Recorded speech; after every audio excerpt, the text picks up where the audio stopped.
Good evening, race fans. Welcome in to the third annual LSR Daytona 500 here at the World Center of Racing. This gorgeous 2.5 mile super speedway here for 200 laps of on-track action.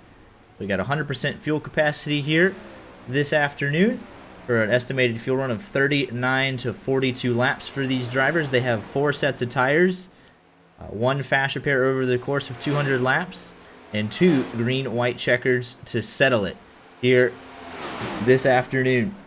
First place will receive a grand prize of $125, a custom Harley J. Earl trophy, a Butt Kicker Gamer Plus, and a 9-lap driving experience, courtesy of Al Lanes of the driving school at Thompson Speedway.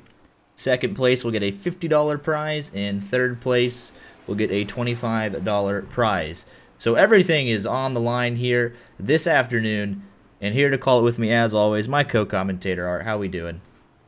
I am doing great. We are here for our first full-length Daytona 500 at the Daytona International Speedway. Just the World Center of Racing. It doesn't get any better than this to kick off a season. We got the real Daytona 500 tomorrow. We're kicking it off a day early, and we're going to go ahead and get right in to the on-track action as these drivers are finishing up their practice runs, fine-tuning those cars as there's 2 minutes left. Ryan Johnson leads the way with Matt Dula just behind him. Let's go see if we can get a word here with last year's winner of the LSRL Daytona 500, Jim Ott. See what it takes to win here.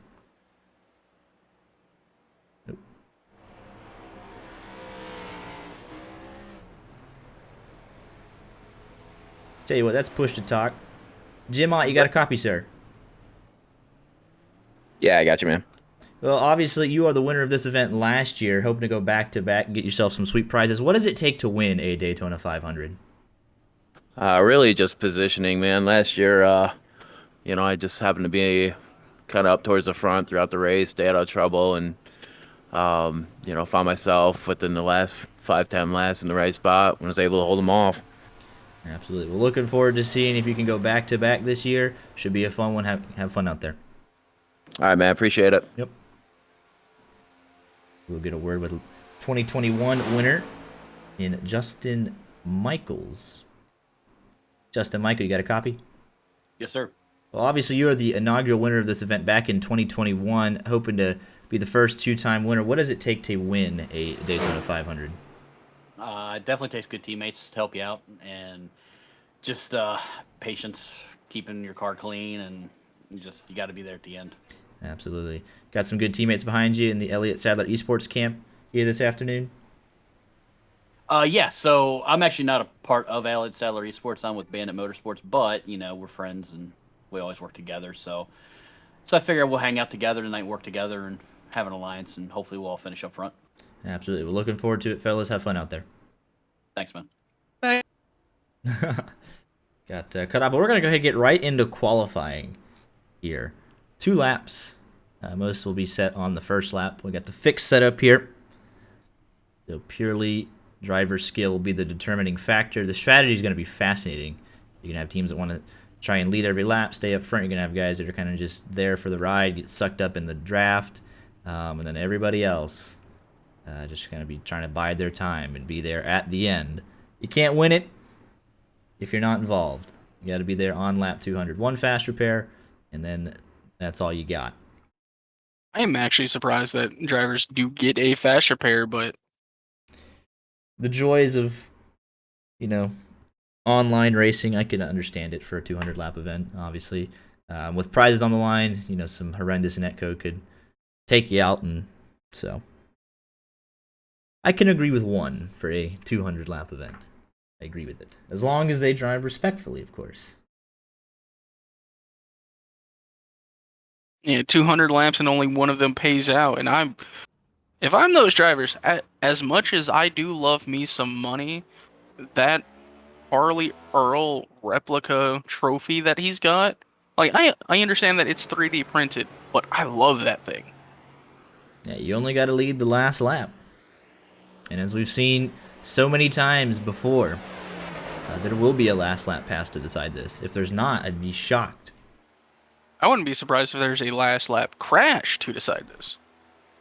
We've seen LSRL, like, in our Tuesday night league, be one of the cleanest. The last 3 races, only 1 caution, and that caution was a single car self-spin, yes. Yeah. Not even a spin. He got it gathered up, but he was trying to pull off track so that the caution didn't come out and just get out of his car. It shouldn't have happened. But we're going to have, right now, 41 drivers on track for 200 laps. Absolutely. It's going to be a good time. I believe the first man across the line will be... It actually was Eli Raposa. He'll be the first man to set a timed lap here.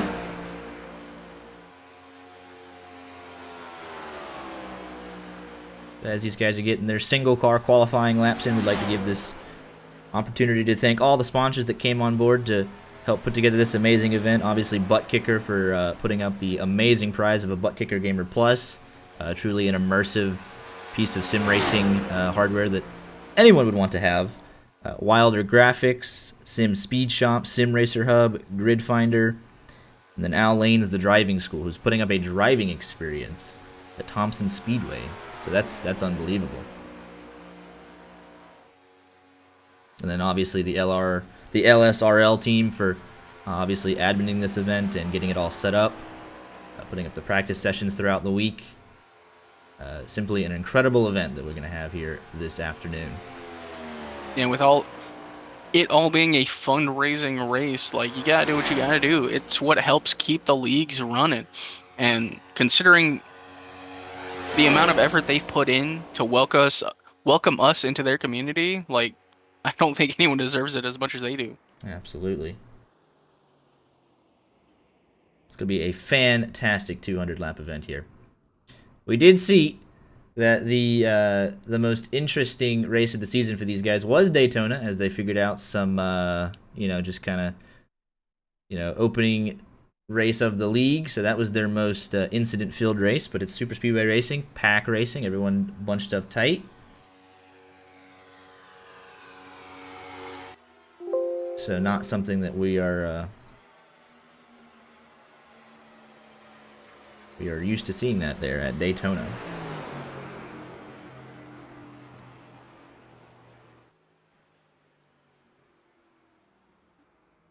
Common name for potentially our Monday night crown. Drew Jawal goes P2 currently. David Dothwaite goes 4th quickest. Nathan Graham. Timothy J. Moore jumps to the top of the board. He was one of those regulars on our Monday night ENEA league. Hopped over here, trying to win himself some great prizes. And Timothy J. Moore, the first driver to jump into the 49.6s.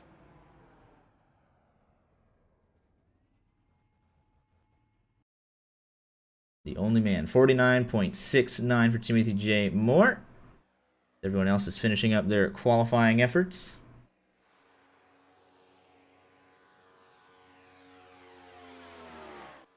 Have you considered getting a good lap for you, Drew?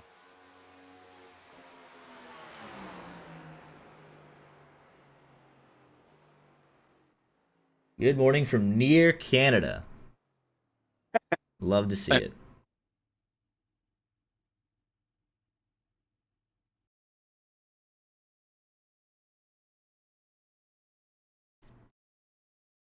As most everyone of the, I believe we have 41 drivers here tonight. Stephen Owens was unable to make it, so we have a 41 car field here battling it out for victory. They'll have 1 car on track currently right now. Thomas Stewart out on his flying lap. Sam Demian in chat saying he's getting in the 21. So hopefully he'll set a lap down for us too. Absolutely.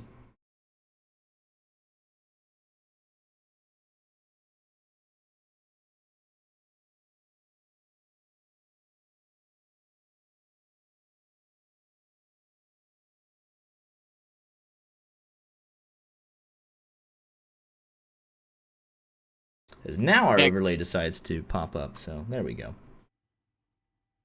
Currently sitting on the front row as worlds collide our Monday night lead and Tuesday night league. Timothy J. Moore, Michael Jeans putting on a show. Still a couple more drivers to finish out qualifying, but it can be pretty hard. What's up, Ryan? Hello, Pinder. Enjoying the race. Good luck to the 21 machine. Appreciate everyone stopping by. Yeah, all 50 of you. But it's certainly going to be a great event, as we appreciate the patience as the overlay was taking a nap, but you can see the ticker across the top of your screen looking for your favorite driver. As Brandon Murray sets off, Misfit Motorsports driver. We appreciate the 10 minutes of qualifying. Yeah, there was a last-minute dropout, unfortunately. They had one alternate sign up, but here's Ryan Johnson for Warrior Raps. Going to start off on his, not his fast lap, going 126 miles an hour. He wants to qualify at the back. Michael Jeans is his favorite driver. I am my favorite driver. I get it. But right now, it's looking like Timothy J. Moore, the time to beat 49.69. Can Ryan Johnson do anything about it? Was quickest in practice.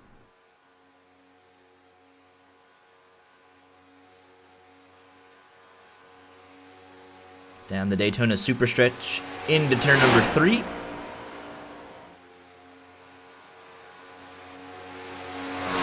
Absolutely a gorgeous field here this afternoon as well. Very well done to the painters. See what Ryan Johnson can do. And he'll stay in the 34th position. But Brandon Murray did get up to speed. And he's about to cross the line.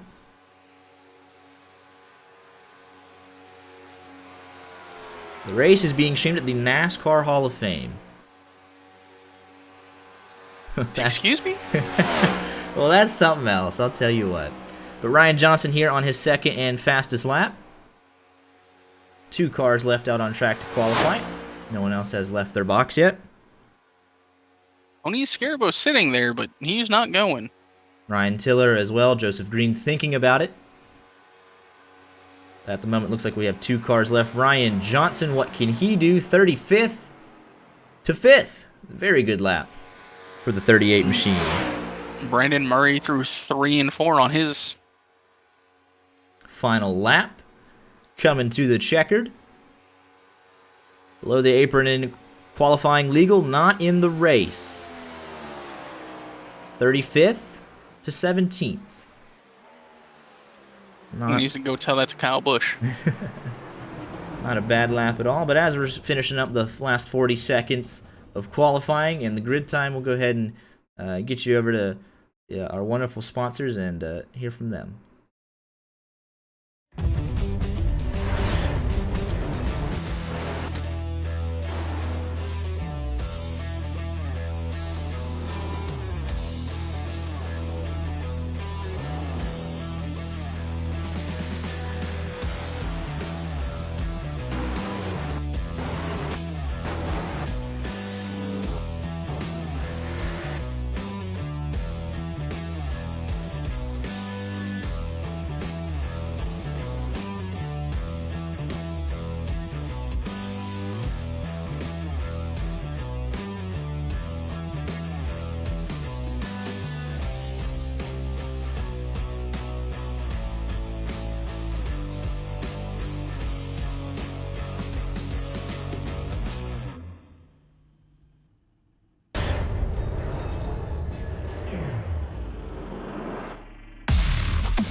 But again, massive shout out to today's sponsors: Butt Kicker, Wilder Graphics, Sim Speed Shop, Sim Racer Hub, Grid Finder, Al Lane's The Driving School, and LSRL itself for putting on this fantastic event. We're just getting ready for 200 laps of green flag action, so let's go ahead and take you through today's starting lineup. Timothy J. Moore for OCM Racing will be your pole sitter here this afternoon. Outside of him, Michael Jeans,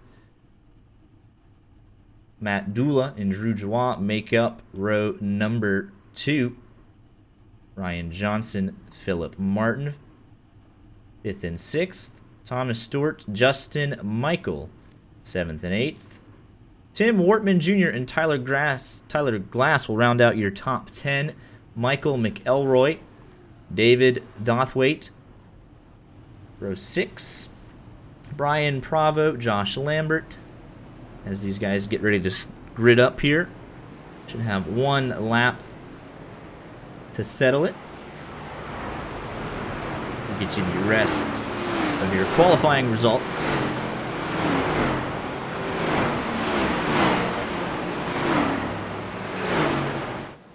You can see down the rest of the order.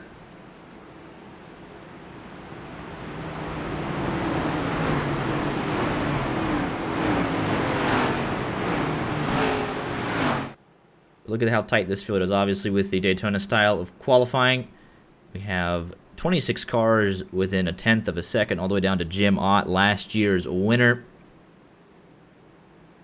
And then all the way down to Joseph Green in 36th. Randy Arms, Samuel Demien, Ryan Tiller, and Tony Scarbo electing not to qualify. Neither was Casey Brown.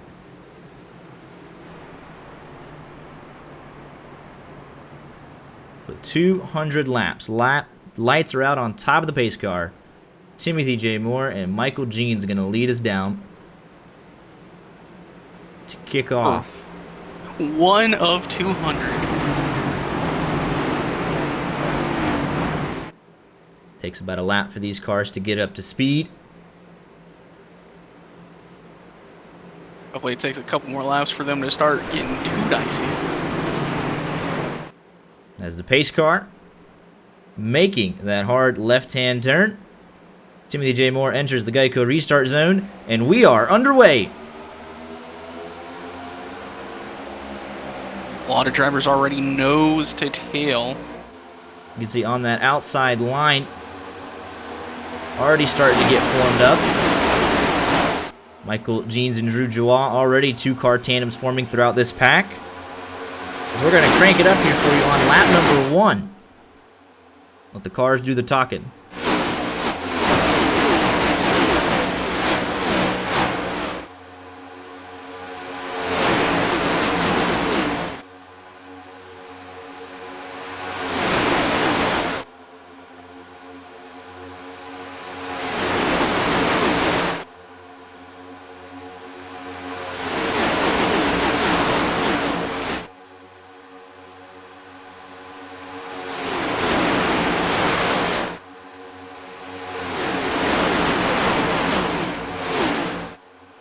Timothy J. Moore and Matt Dula paced the field.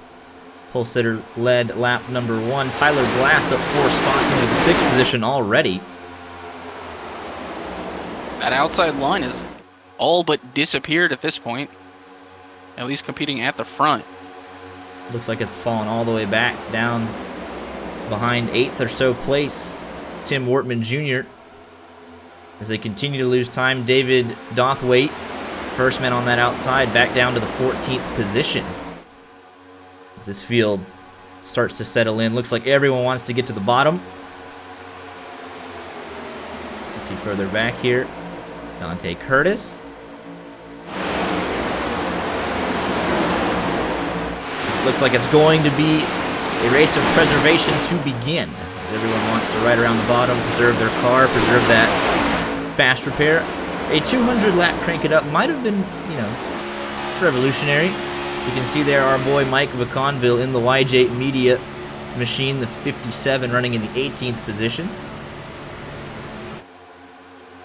Jim Ott. I'm not sure. I was going to say, I'm not sure if I feel disrespectful for wanting a 200-lap crank it up. Jim Ott knows how to win here. running in the 20th position.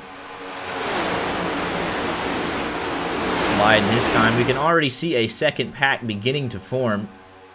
This pack led by Wayne Ruprecht in the 71. Single car team for Route 84 Motorsports. As these guys have a definite strategy, they're planning to stick to it.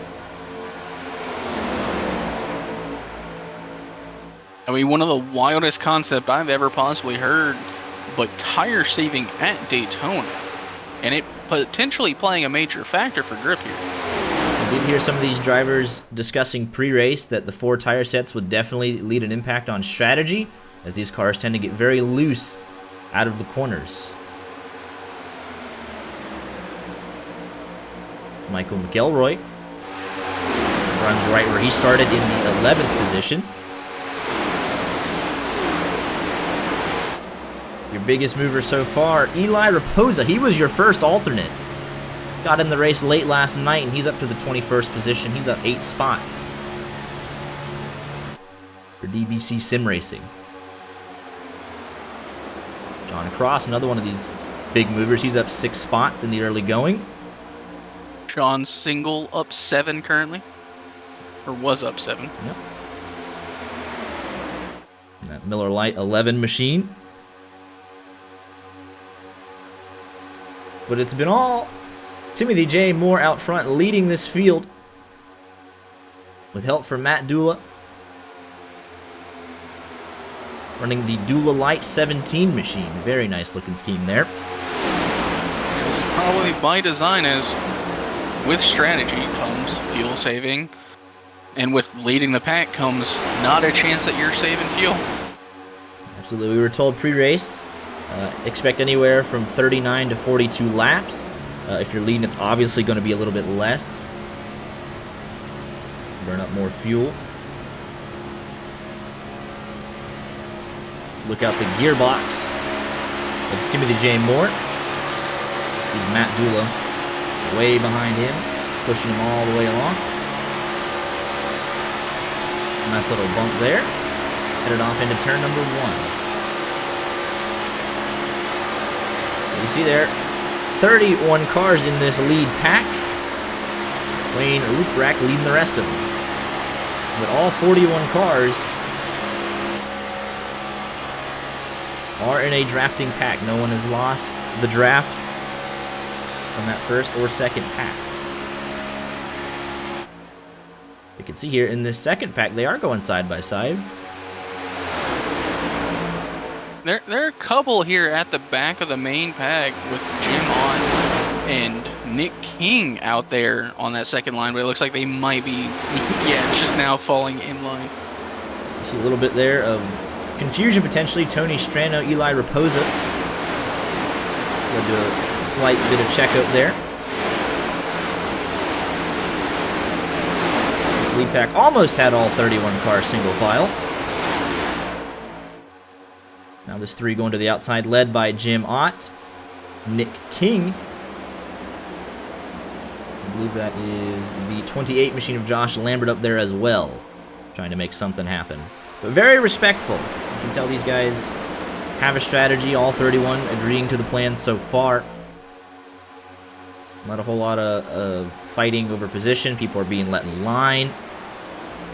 Very nice to see. So we have a lot of cars when it comes down to hand out these prizes. And we got 200 laps. I don't think anyone wants to potentially ruin their race on lap 10. Josh Lambert started in the 14th position. He's now down at the tail end of this lead pack, sitting in 30th.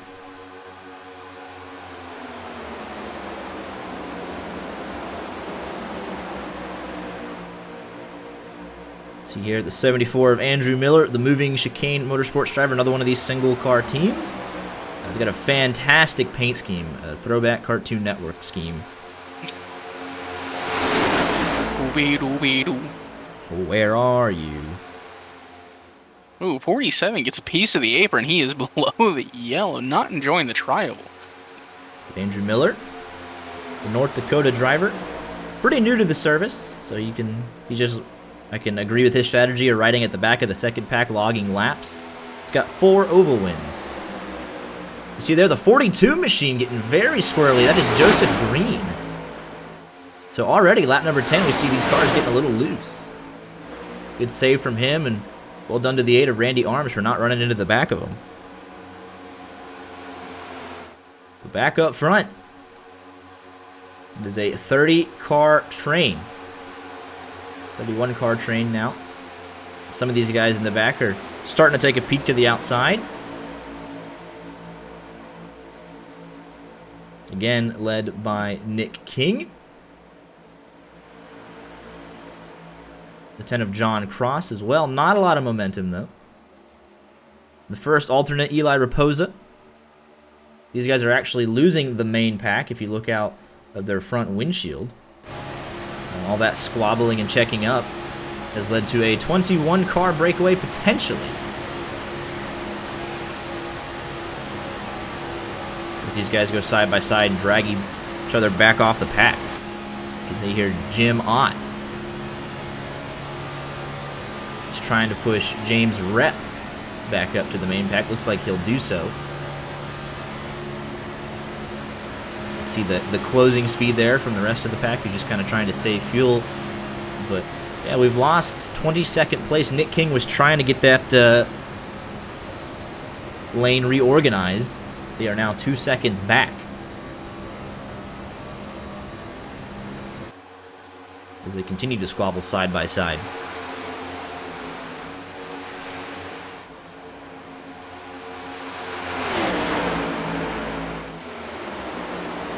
John Cross gets shuffled out all by himself up top.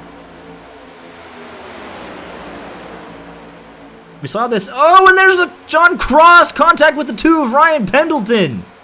The 28 of Josh Lambert also involved. Off the main pack, we stay green for now. And caution is out on the racetrack. 13 laps. We heard these drivers say right around lap 15 is when they really started to lose the handling of the race car. Let's take a look at what happened.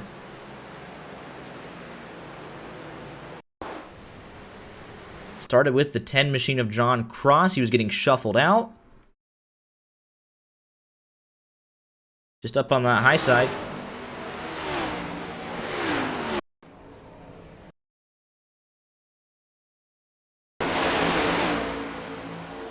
He just got up. No one has even bothered to run that high side. And it just comes around on him. Not a lot of grip up there. A lot of marbles.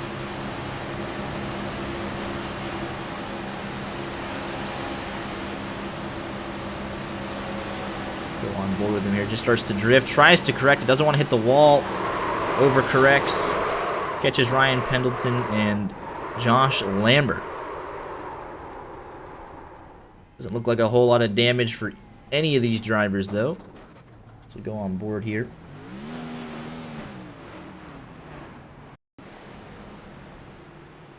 As he was lucky not to get it stuck on the tri-oval there. Ryan Pendleton drives away from the scene of the accident.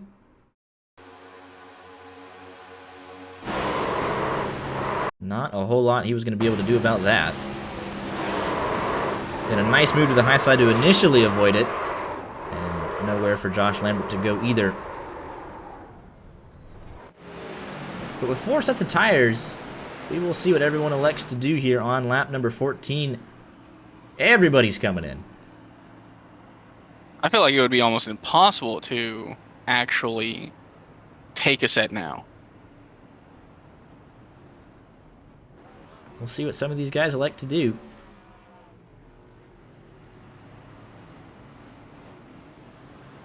It's a race off pit road. Actually, Andrew Miller's going to stay out on the racetrack in the 74 machine. Yeah, Ryan Johnson was first one out. But it looks like basically fuel only for all of these drivers.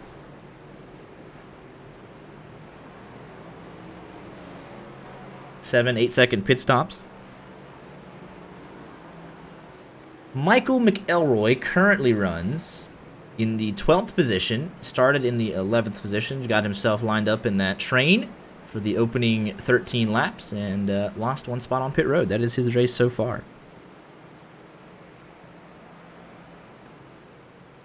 Joseph Green up 20 positions after that round of pit stops, and Andrew Miller up 34, just wants to get a lap lead potentially, wants some track position. We're not even halfway into the fuel run yet. But he does have the opportunity to run laps up front should he want to.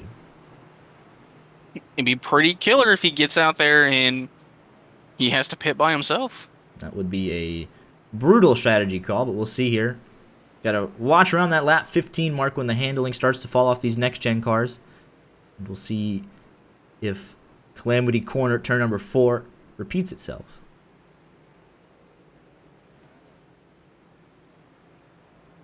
I feel like it might have been a little bit of hard drive, and he might have seen the hole open up to get in line. But that's all speculation. Absolutely. Let's go get a word with our race leader here, the 74 machine. Andrew Miller, you got a copy?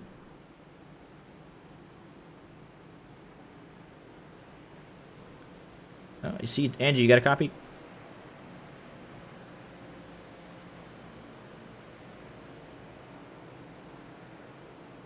Saw it light up, but he wasn't saying anything, unfortunately. But yeah, this is a planned strategy call to not come down the second time to top off with fuel. Ryan Pendleton, you got a copy, sir? Something like that. No, on the track. Oh, turn 2, out of turn 2, backstretch. What's up, gentlemen? You got Max Hey, how's it up here in going? the booth. What's going on? Not a whole lot. Saw that one of your drivers, unfortunately, was caught up in an incident not of his doing. How's the car feel, Ryan? I got all the optional repairs done. Had about 45 seconds. I think it's running at speed, so that's all that really matters. I think it'll be good. Yeah. Made a nice move to avoid it, and then just when he came back up the Yeah. track, kind of caught you in that left rear. But glad to see that the car is running mostly well, and good luck the rest of the way, fellas. Yeah, I think we'll be all right Thanks. in a long race. Oh, absolutely. Good luck. Thanks. All right. You heard it there from the number 2 machine, Ryan Pendleton. He says all the optional is fixed. It should run at speed. We're coming back to green here. Going to complete lap number 16. As Andrew Miller on old tires will lead the field down. Pace car takes the hard left-hand turn. Andrew Miller going to lead us back through the Geico restart zone. We'll look to see if he spins his tires, but Matt Dool's not having any of it either way, but does get him a little jacked up. Inside line starts to falter. Giving the lead of the race to Ryan Johnson, who won the race off pit road. Timothy J. Moore all over his back bumper, not letting him go anywhere but forward. It's a power move from the 69 machine. We saw how good he was on our Monday night league in the plate races. We expect him to be a contending factor all the way through, as this field starts to fan out 2x2 midway through.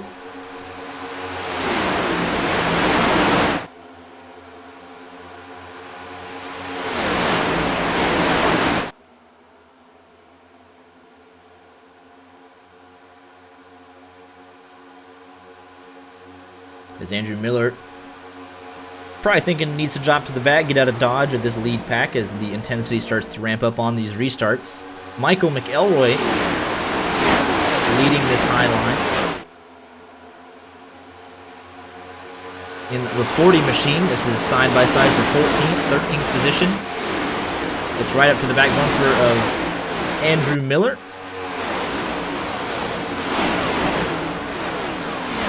Ooh, then outside behind him, Jim Ott and the 3 machine of Tony Strano. A little bit of contact there. Big check up in that outside line. So you can see they're all trying to get back down to the bottom. Oh, and the 72. I believe that was the 72. What in the world was that? Yeah, that was a 72 of Frank Norman. Made a power move down to the bottom, did a nice little 4-wheel slide for us, but kept it straight. I think that might have been like what caused Tony, like what I said earlier about Jonathan Cross trying to make that turn to get back in line as fast as possible, and just doing it out of a normal turn is incredibly dangerous. Yeah, put a little bit too much wheel into it there. but he was able to save it once it started to slide. But Andrew Miller, I mean, he's got to be okay with his situation. Led a lap, fell back 16th in line. He's in the draft, so he'll be able to save a little bit of fuel over the course of the run. I expect him in anywhere in the next 20 laps or so.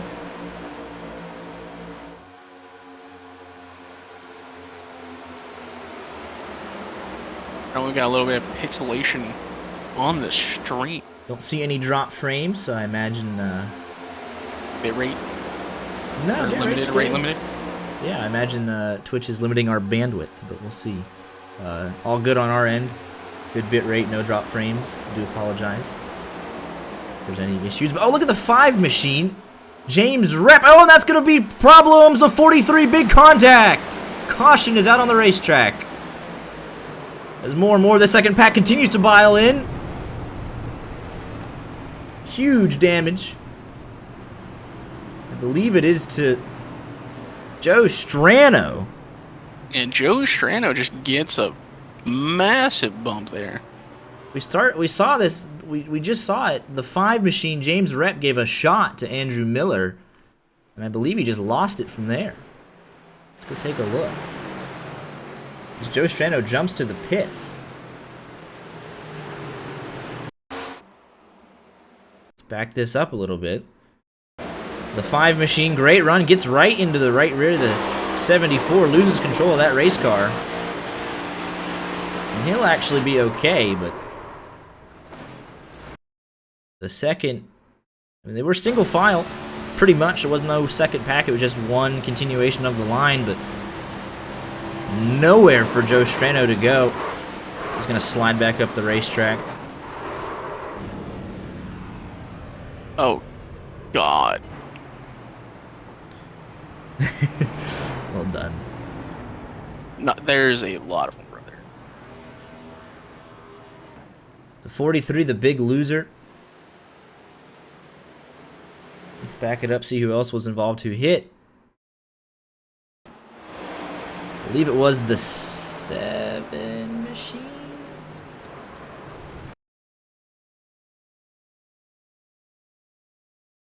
It's actually Brandon Murray trying to check up. He gets put 3 wide from the 7 machine. Nowhere for him to go. Let's go on board with him.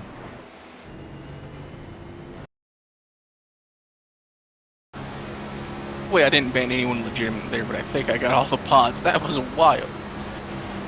You got the 28 blinking in front of him.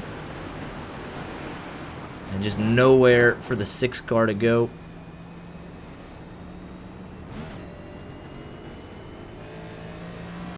Jim Ott right in the thick of this as well. It's the 11 of Sean Single, the 15. Oh, way to stamp on the brakes there. Brandon Gass. The 41. The 11. All getting tagged around in this. Andrew Miller worked out pretty well for him, able to come down and get 4 tires and fuel. Here on lap 21, now 22. Did drivers finally take tires? I think some of them did. Andrew Miller might have been one of them. Nathan Graham spent 15 seconds in his box. Work lap number 22 here, though. I'd be kind of skeptical, though. Looks like Brandon Gass did, potentially 15 seconds. The gassed up esports driver.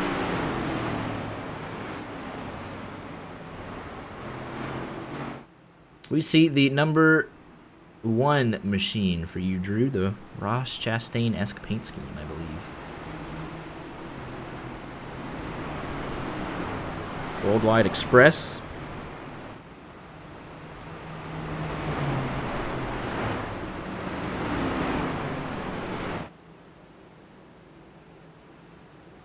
As lights are out on top of the pace car yet again, Ryan Johnson electing not to pit here. Take a look here at some of your early pit strategy. The top 5 electing not to pit under the most recent caution.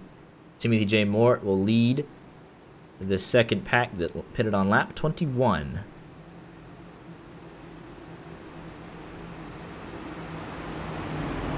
Got OCM teammates, though, lined up nose to tail. Tyler Glass right in the mix as well. All three of the OCM boys inside the top 8. They're making a Drew sandwich at the moment.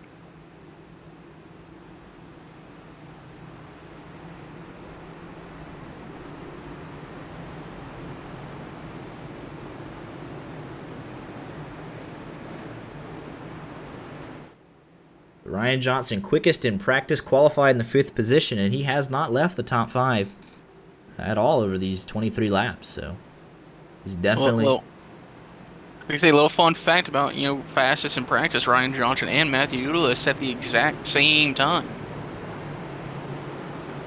So fastest in practice, and currently both leading their respective lines. Yeah. Got Warrior Raps and NS Invaders Racing on the front row here. It looks like that outside line's a little bit more hooked up here as Ryan Johnson gets us back to green. But we'll see if they elect to drop down to the bottom. Matt Dula has the spot if he wants it. Actually, Ryan Johnson comes up and takes that spot, and now they go down. And Matt Dula thought about making a move to the bottom. Ryan Johnson blocked it off. We'll see if the OCM boys can work together. They got 3 in a line. They got the tandem hooked up. Here comes the 69 of Timothy J. Moore around the top side with help from Drew Joie. They're up to 2nd. They're up to 1st. They are pulling on Tyler Glass. Do they leave him to hang out to dry? But they got a sizable gap if they both want to get down. They're trying to pull Tyler up there with them. But look at this tandem here from the 1 and the 69. Very aggressive early on. They want the track position. And it's an OCM Racing 1-2 right now. Although, as we've heard in the past, aggressive goes around, so it wouldn't be a shock if they keep this kind of form up. We've seen it before. We could see it again with them wrecking each other. It can only tandem for so long before that water temp, oil temp starts to heat up. Now Tyler Glass is starting to catch back up. We see if Ryan Johnson catches them a break. He's a little squirrely off the front bumper of Matt Dula. Clear. It looks like now they're going to come down and lead this bottom line, so it's an OCM Racing 1, 2, and 3.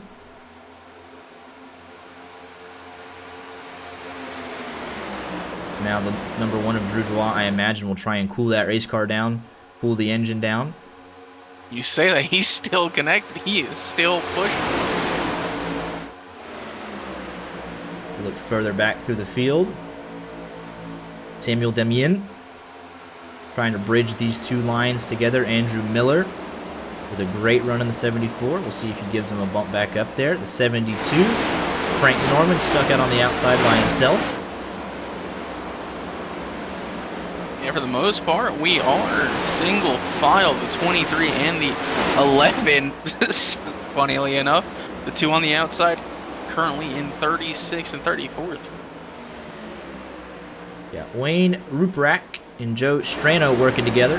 Joe Strano, the only car 1 lap down, so he's hoping for at least 1 more caution. The 71 has lost that secondary pack. He does have drafting help with the 43 machine.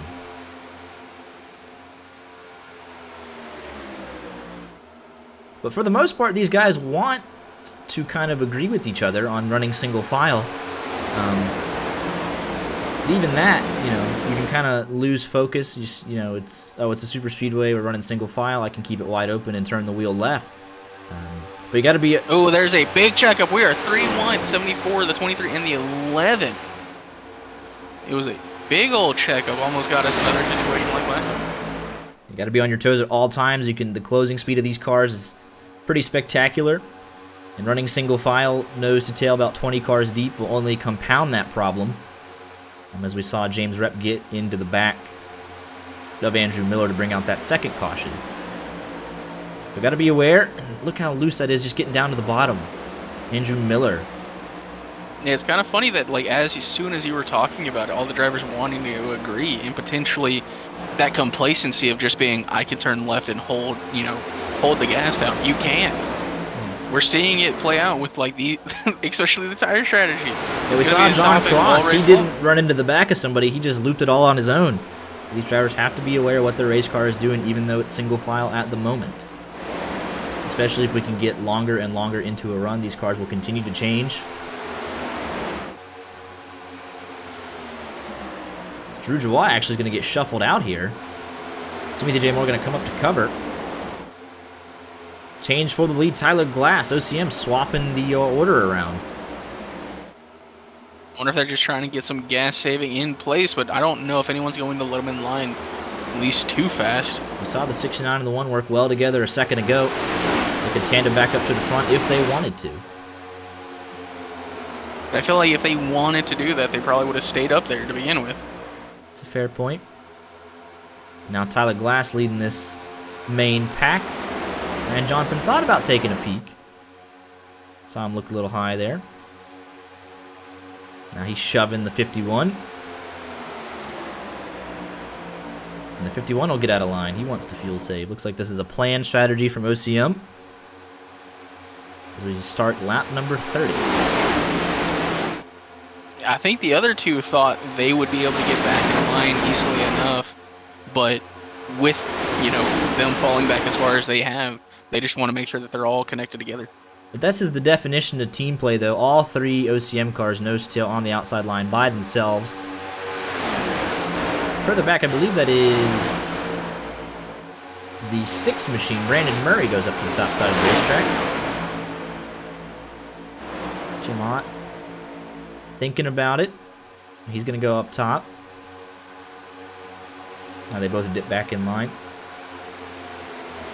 But you can see here on our track map, we actually have more and more packs forming as that second pack kind of split themselves off. We got a little mini 4-car pack here led by Brandon Thornhill, who has fallen 2 seconds off. And even got too wide back there with Raphael Jacobs and Ben Barnes. But now Jacob starts to, or Raphael Reynolds. I saw the name below it. My bad. Randy Arms has had an issue as well. He's off the pack all by himself. We'll take a look at it. Happened on lap 29.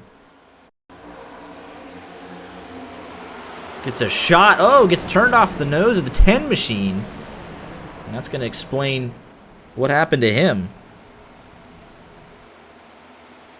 Avoided the wall, avoided major damage. That, you know, transition from the apron might have been the worst thing, but the 10 machine turned him off his nose, essentially. Randy Arms gonna have work to do to get back into this. Still early, though. The lead car gave away willingly the lead of the race, much like the Cowboys give away playoff games. So I can't agree with you on that statement. But here he comes, trying to lead that 3-car pack. Looks like we had some more separation here. 12th position as this lead pack continues to get more and more splintered. Tim Wortman Jr. 1.4 seconds back off of Brian Pravo.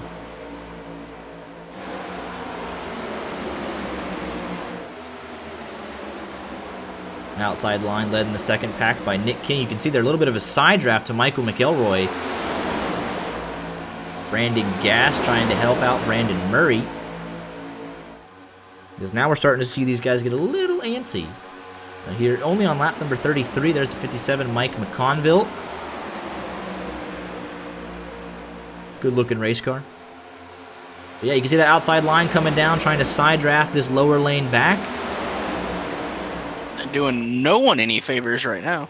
They just pulled them completely off of that first pack. Now they're 2 seconds back and continuing to lose time. But there's contact between the 41 and Mike McConville. But the 41 wants to lead this second pack as it stands now. Yeah, that side draft is becoming a dangerous game with how close they got. But here comes the OCM boys, Timothy J. Moore. Going to give a shot to the back bumper of the 51. They're trying to get back up to the front. As we have a crank it up redemption. Seems like a good enough time as any to do it. Never a bad time for the sound of race cars going 195 miles an hour.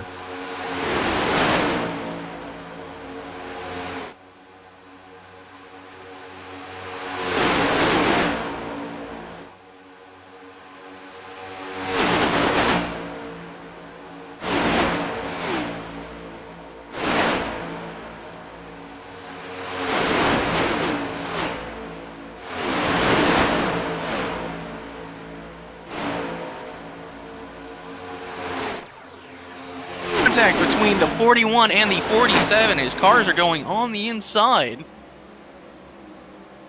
47 machine through the grass. That's going to be a dangerous game. The 47's playing, going to lose it on the back straightaway. Single car incident as the rest of them got it back going.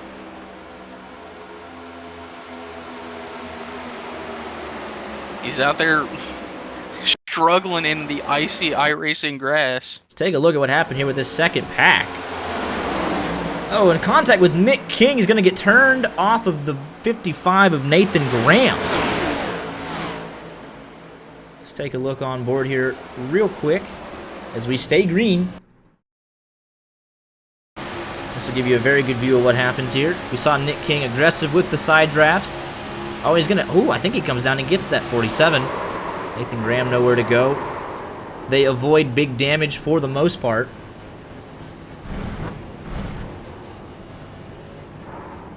As this 47 goes for a ride, keeps it off the wall. As James Rep is in for an unscheduled green flag pit stop in the 5 machine.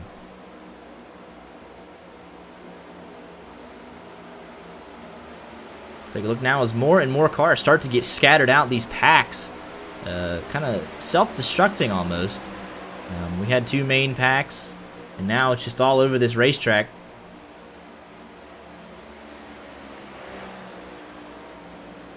Now we have a 3-car breakaway at the front.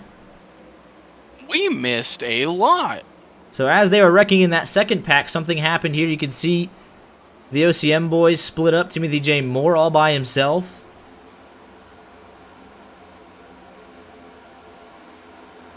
As it's now an 8-car lead pack.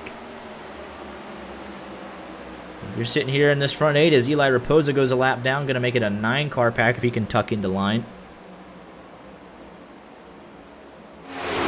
You're feeling pretty good about yourself if it would stay green in this front 8. Obviously a very long way to go. Like we said, got to be focused at all times. Got to be aware of what the car on your outside's doing. Part-time pros racing machine. They all have matching numbers, which is very nice. Nathan Graham's going to have the same thing on his car. As this second pack, now this is probably like the 3rd or 4th pack at this point. You see here, though, the 55, same number style on it. So, good looking race cars. A little update on what had happened there. Tyler Glass, I believe 2nd car on the outside line, trying to make moves to keep in that front pack. He got into the wall, and it kind of splintered that first group, and OCM, dropped back to run with him to pick him up. Okay, now they're 5 seconds off the lead pack. Eli Raposa getting out of the way. As Timothy J. Moore, with help from his OCM teammates, try and lead the charge back up there. They are 4.7 seconds off of that front 8. It's not insurmountable, but it is definitely going to be a problem. As long as these guys stay single file and don't squabble, they actually have more cars in a line than our lead 8. So they would theoretically be able to catch back up to the pack if they work well together. You don't need all 4.7 seconds. You need roughly 3.9, 4 seconds to get into the drafting range. Well, luckily they have the 3 cars perfect to work together, leading them. So as long as the one stays tucked up to the 69, they have a good shot at it. But it's gonna take a while. And then that's the second pack, Brandon Murray. So the top 21 in our first 2 packs. The third pack led by Samuel Demian as they're getting very racy. Contact is made. Car in the wall. It's Frank Norman. Oh, the 29. Oh, there was almost contact there between the 29. Could have been still almost contact. As these second and third packs beating and banging on each other like it's a short track, and they're going to splinter this one up even further. At least 4 cars are probably going to get dropped from this pack. My apologies to the second pack for even looking at them. The commentator's curse well in effect here this afternoon. And a gorgeous Saturday in Daytona Beach, Florida, the world center of racing. Now Frank Norman's going to drop back to another sub-pack of what used to be the second pack, led by Raphael Reynolds and Derek Jacobs. Victoria's Secret He teammates. is on the. He's on the apron. I don't think he's going to be keeping. He up definitely took a shot to that right front in the wall. He's going to be coming in this time by. I didn't believe that it was that bad, especially with how the next gen handle was damaged. But Here's this lead pack. They're coming up to lap Wayne Ruprecht, so they have lapped up to the 37th position. I believe James Rep, he is back out after spending 5.5 minutes on pit road. So he is multiple laps down. But he is back out on track. All 41 cars still running. Let's keep an eye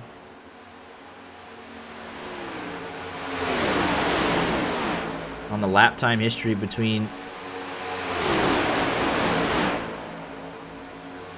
Timothy J. Moore and Brian Pravo as this second pack tries to catch back up.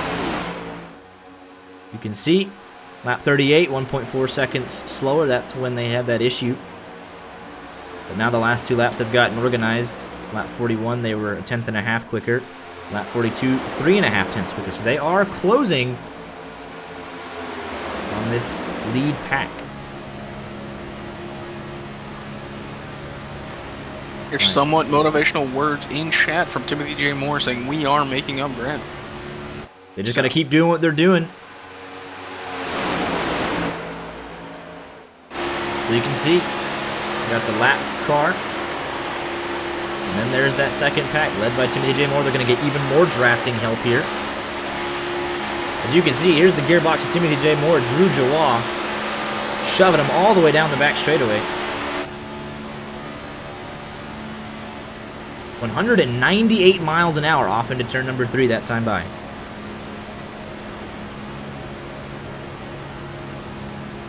Gap now down to 3.5 seconds.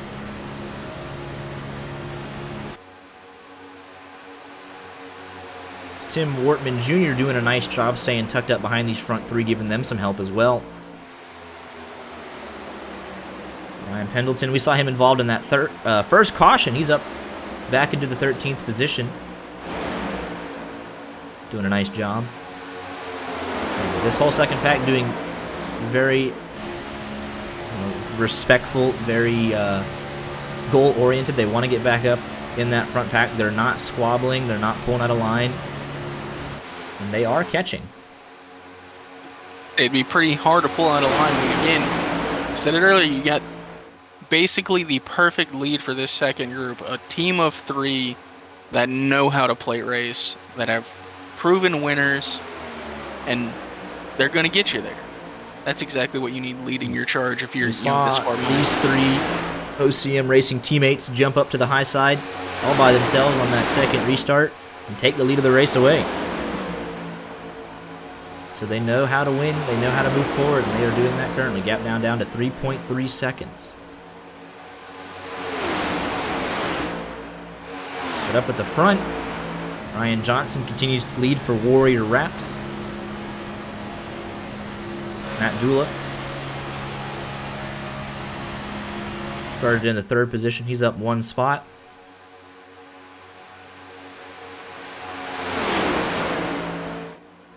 You can see they are closing in the background.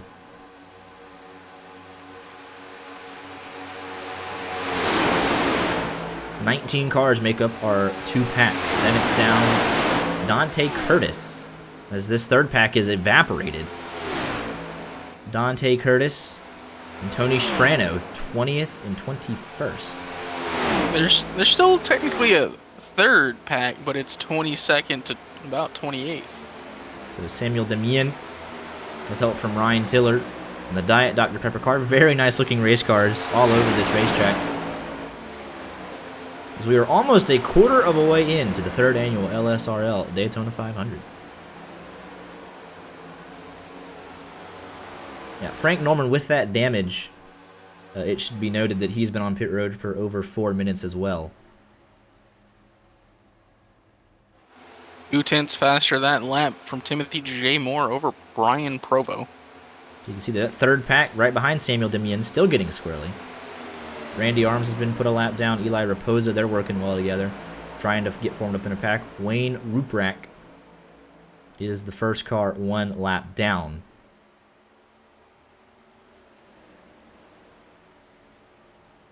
And she should be able to latch on to these two guys, give them a little bit more speed. We are having fun. The gap now is down to 3 seconds. We need about 2 more. Let's take a look at your lap time history, though. I was going to say, technically that time by, Brian Provo was not even a 10th faster, but he was faster. But at least every lap before that, they were at least 400th of a second. They are just slowly closing in. It's all about how long that one machine can push, but here he goes right up to the back bumper. Gap now down to 2.7. As you can tell here, it's more relaxed up front here in this top 8. They're not lined up nose to tail. They're just kind of following each other. But back here, it's down to 2.5. You'll see a big advantage here for Timothy J. Moore.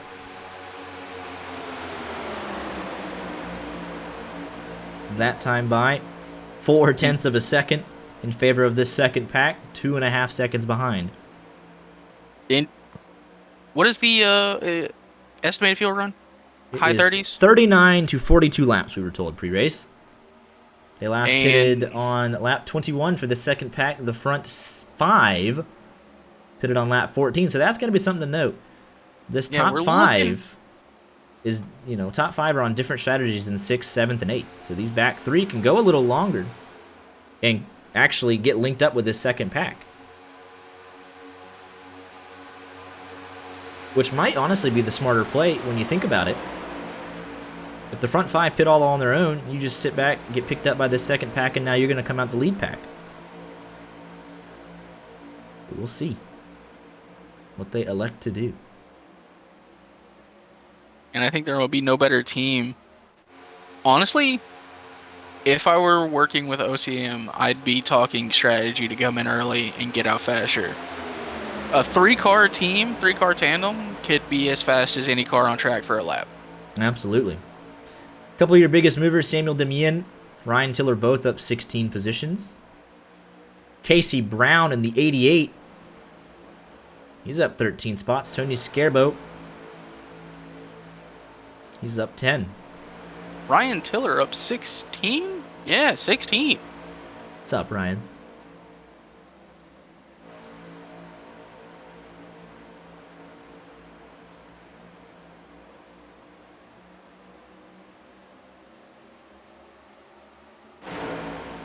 I was going to ask, and the reason I brought up potential pit, you know, the fuel window and pit is with the first green flag stops. No, I don't think many drivers have potentially taken tires, but with us being a quarter way through and the potential issues we've seen with these tires and the racing being a little squirrely, do you risk taking tires under green flag conditions? I think you kind of have to at this point. You're a quarter of a way in. If you haven't changed tires, now would be the perfect opportunity to. Oddly enough, the longer this run has gone on, we've seen a couple of incidents getting squirrely and things, but for the most part, they've done a nice job holding it to that double yellow line. So maybe you elect to double stint it here, wait for that caution. That'll be interesting to note. I think the problem might arise with these, you know, the top 19 as is, because, you know, 20 seconds ahead with this second pack now closing in on the first pack. If we've got 19 cars coming in under green flag conditions and going out, we might get those, you know, double file racing again. And that's where our problems in the looseness came from. Those cars on the high side turning in just a little too much. Putting too much wheel into it. Gap still 2.5 seconds. Timothy J. Moore and Drew Joie have somewhat stalled out over the last 2 laps. On lap 53, Brian Provo going 2.5 tenths quicker. Well, before that, it was steady progress. Obviously, Drew has been pushing for several laps now at this point. Potentially needed a lap or so to cool down the engine. But they have not swapped, though. It has been Timothy J. Moore and Drew Joie first and second, and Tyler Glass in support. Gonna need Ryan Tiller to the NASCAR Hauler post-race. What happened to him? I think that's a potential accusation there, seeing as how he's up 16. Nice little bump there to the back of the 21 machine here, where they're going to catch this 3-car pack of Dante Curtis, Tony Strano, and Wayne Ruprecht. So adding more cars to this, what will be the second pack, if Timothy J. Moore can catch the lead pack. Actually, there's some indecision on what to do with the lap cars. Wayne went to the bottom. Dante Curtis went up high. Now he gets back down low, so they're going to go 2 by 2 here. Still some First confusion. cars in. Matthew Dula, the 46 of Philip Martin, Ryan Johnson, and Thomas Stewart. And these were the guys that pitted on lap number 14. So the lap 14 pitters coming in this time by is going to leave Michael Jeans, Justin Michael from that lead pack. So those lap 14 guys, or the lap 21 guys from that main pack, electing to pit with their pack mates. As weird as that sounds, that's actually what happened. They pitted with them.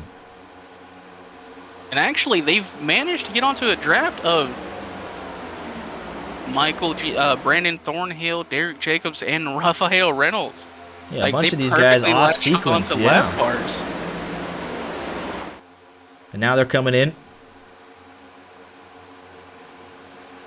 But this second pack does not come with them, though, so they pit. There are a couple. Lambert's in. Yeah, 4 cars on Pendleton's pit in. road this time by Michael Jeans, Justin Michael, Ryan Pendleton, and Josh Lambert. 4 cars coming in for... Let's see what Mr. Josh Lambert does. He's going to lock it up. Can he get to his box? Yep, 4 tires and fuel here for the 28. It might be... And caution is out on the We have a racetrack. caution. Oh, and that's going to change everything. I believe where was it it? was Thomas Stewart. It was Wayne Ruprecht and Andrew Miller. Oh, but here's the 64 as well, leaving his... Oh! It was definitely Wayne Ruprecht and Andrew Miller. Oh, trouble. Yes, out of turn number 4, Calamity Corner. Strikes again. Well, we can see here, Wayne was that lap car. Let's see here, Andrew Miller, he's going to go up high. Oh, and the 74 just comes up into him. Caution out on the racetrack as green flag pit stops were just underway. Heavy damage for the 74. Just unfortunate for Scooby-Doo to be eating the outside wall there. Should have had some Scooby snacks. And not the outside safer barrier. But he's immediately going to come down to pit road. Does he take that fast repair? I don't. Yes, he does. So that's the fast repair. No, because the right side's still crinkled. Interesting. We're going to have to sort out the running order here. See how many people got trapped a lap down. But Timothy J. Moore and Drew Jawat inadvertently got back to the front of this thing. So they will pit from the lead. All the way down to 17th. Have not pitted yet, so we imagine this top 17 will pit without too much hassle. These guys were on pit road when this happened. Let's see who gets the lucky dog here. Yep, here comes your pretty much everybody.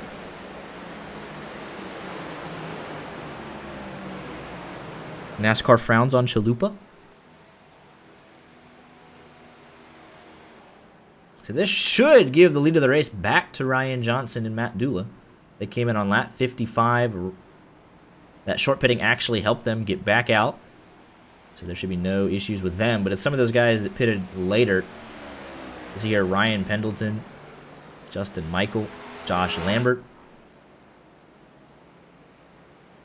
They will be able to take the wave around here, though, led by David Dothwaite. 29 cars currently on the lead lap.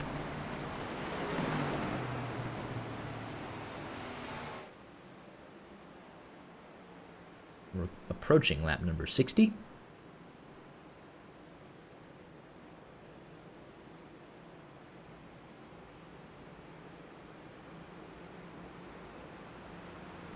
While we sort this running order out, we'll just hear another word from our sponsors here this afternoon.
And thank you to our wonderful sponsors here this afternoon. Butt Kicker, Wilder, Graphic, Sim, Speed Shop, Sim Racer Hub, Grid Finder, and Al Lane's The Driving School. Coming on board to help put on this amazing event. At some point, you're going to have to read off their head. I am. But if you're just tuning in, though, yeah, Butt Kicker's giving away a Butt Kicker Gamer Plus. Definitely adds to the sim racing immersion, along with $125 to the winner and a custom Harley J. Earl trophy. As Ryan Johnson gets us back underway. 30 cars on the lead lap. As this field starts to fan out yet again, we'll see some momentary intensity pick up. Outside line led by the two of Ryan Pendleton and Tyler Glass. 29 cars on the lead lap. Excuse me, Josh Lambert. First car 1 lap down. So this will be the battle for the Lucky Dog.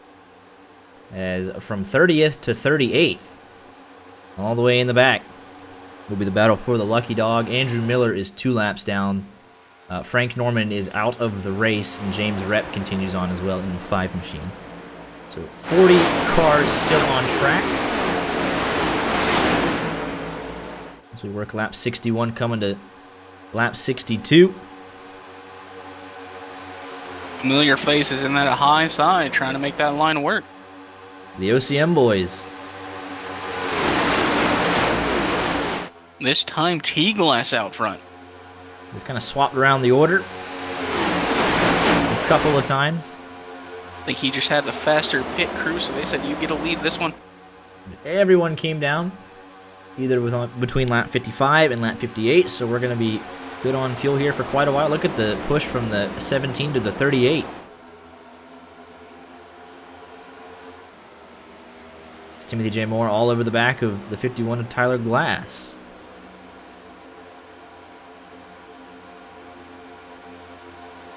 That 17 is all over the back of the 38, though, so they're trying to nullify any run they might have up top.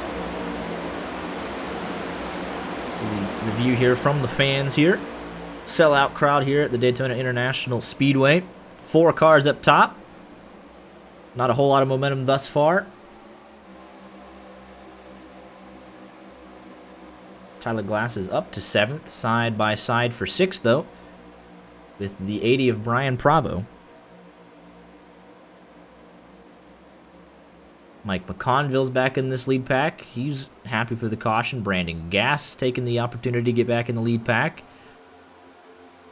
Sean Single we saw involved in that second caution. He's back up here as well. And Casey Brown, your biggest mover, up 25 spots in that 88 machine. Another person up in the back in the lead pack, Nick King, part of a couple of those incidents. Not a caution, but still part of it. In the 41 machine. Because again, we've seen a second pack. Coming up on lap traffic, going to be 3 wide as Andrew Miller's going to be on the outside. All right, we get by him cleanly.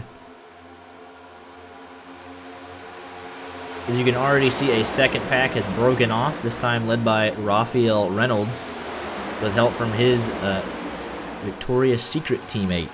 Yes, that's what they called their team. No, I don't know why. Battle for the Lucky Dog. I can tell you why, but you shouldn't look at their paint schemes. At least Raphael's. This 47 is the battle for the Lucky Dog. He's got Josh Lambert on his outside. Could have passed him there. The help was through the outside, but now it shifted back down to the bottom. The 47 would be the Lucky Dog candidate if we get a caution.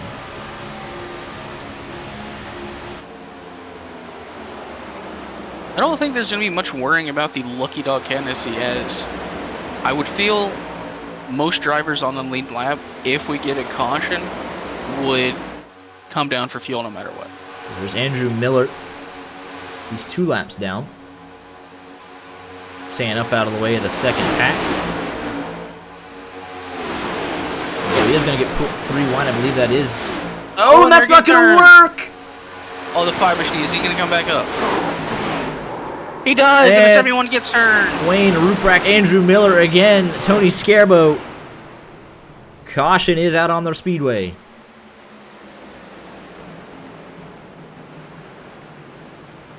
take a look at what happened. He got pushed 3 wide. Andrew Miller did. I believe that is from the... Let's get a better look at that. 68 of Brandon Hill. And the 5 machine of James Rett.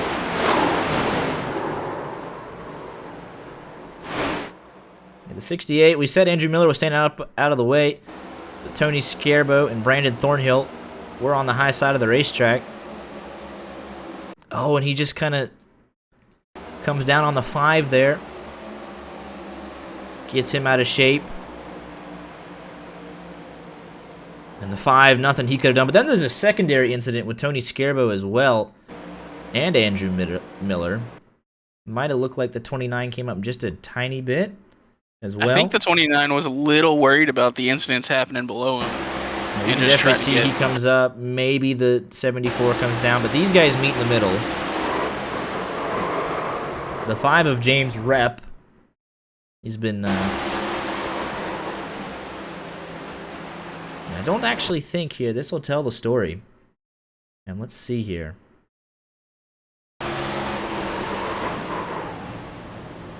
Yeah, he probably should have not done that, unfortunately. I'd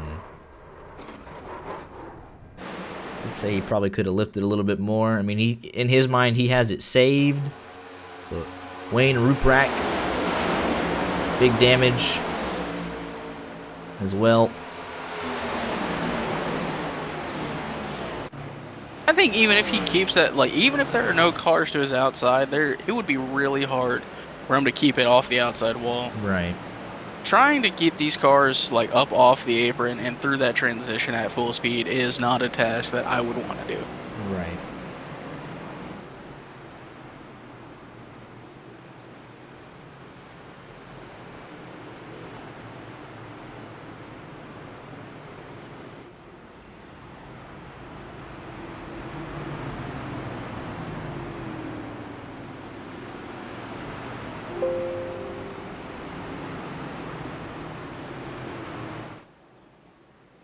As most everyone came down on lap 67. Top off on Sunoco Racing Fuel. But this will give the lead of the race to the OCM boys. Exactly what I called out earlier, where you said, you know, it's the battle for the lucky dog. We got a caution and all the leaders came in. Absolutely. Because free fuel is free fuel. But that should have given Eli Raposa the lucky dog.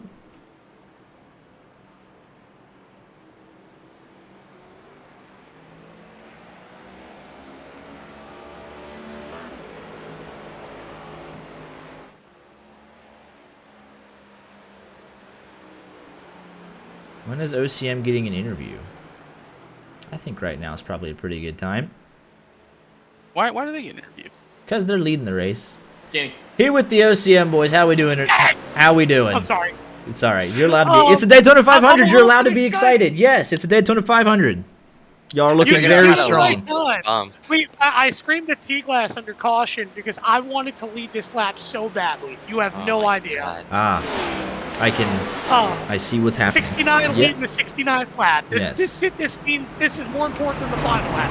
We're racing out of pit Yeah, road. ignore the $125. Ignore the custom trophy. Ignore This is the most important lap. Forget lap 200. Lap 69.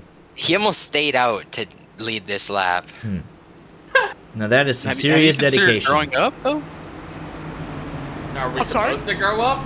It's a Daytona 500. Let's all be excited. What are But you yeah, talking about? either way, y'all are looking. This is the best lap. What are you talking about? Y'all are looking very strong. You got the 2-car tandem pretty much hooked up. 3 cars at times. Y'all are making moves on that outside. And y'all are definitely contenders here in the first 69 laps. Figured out how to lead the line. You see that? So one final question. How long till y'all wreck each other?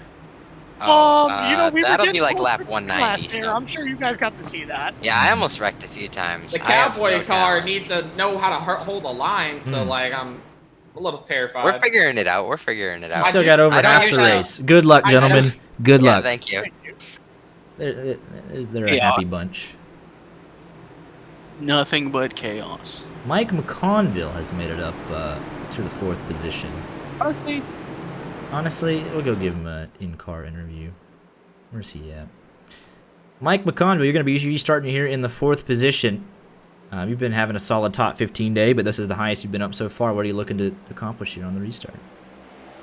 First off, I'm going to try to kick this cowboy car out of my face because I can't see me pushing it any. There you go. Just want to ride for a while. Still got a long the way option to go up under. Decided to stick behind it. Yeah, I saw the front 2 get up high, and they're definitely the strong cars. But I don't know if you know this, but those front 3 are actually teammates. Well, that makes sense. So the OCM boys, stick with them. You'll be all right. Yes, sir. Well, if this second lane doesn't deteriorate like it has been after like it's currently doing. Yeah. We'll try to stay in top 10, but the goal is lap 200, not lap 71. Well, good luck the rest of the way, sir. Appreciate you.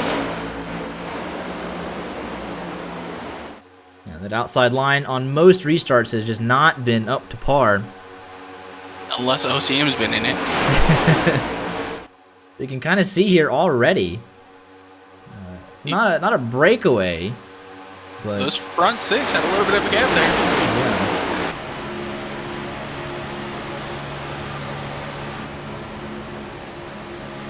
I believe. Are you talking about McElroy or McConville? Mike McConville is solo for Team Shattered Dreams, solo driver. Technically, so is McElroy, although we have suggested that he work with OCM, as we would probably suggest that everyone work with OCM. So this is back to an OCM 1, 2, and 3.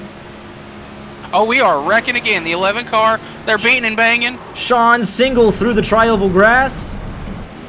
Further back, Michael McElroy is getting out of line. The 11 machine. Ooh, 3 wide.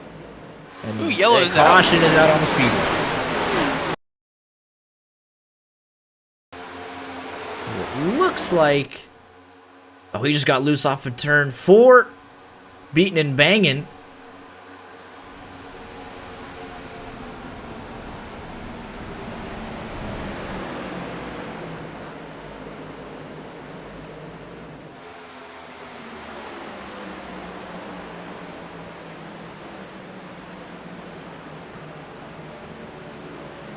What a save from Tim Wortman Jr. Yeah, that was the 83 machine that had some contact. Oh my goodness, he just kept getting hit. He actually almost woed it down to pit road speed. I mean, well done. And I believe Ben Barnes.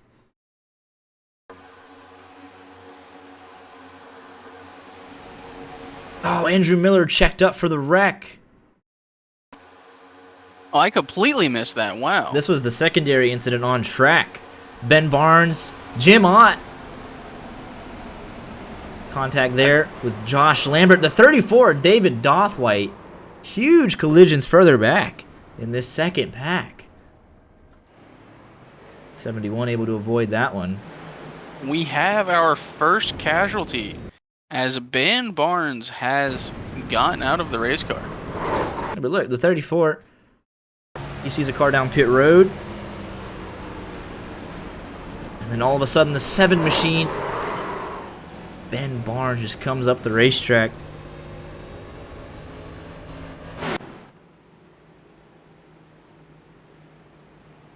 As the OCM boys coming down in to pit off here. Brandon Murray going to stay out to lead the lap here. Last pitted on lap 67. Let's go get a word from him. Here with the Misfit Motorsports guys, you guys got a copy? Yep. Yeah. Absolutely. Well, how we doing, fellas? Brandon Murray, is this a planned strategy call to stay out?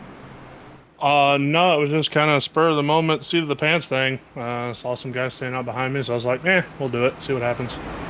Last pitted on lap 67, I believe, so you have the fuel to stay out for quite a while, so. Yeah, I think we got about 30 laps left in the tank or so we'll see how it goes. Yeah.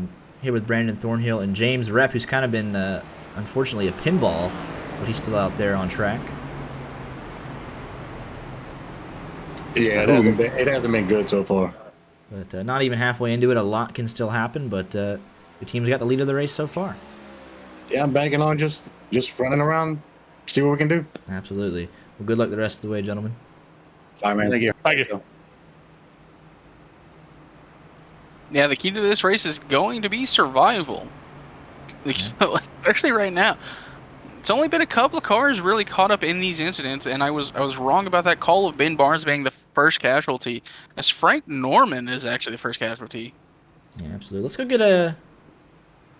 As Tim Morton did have his black flags cleared for getting forced down pit road under that last caution. Let's go get a word.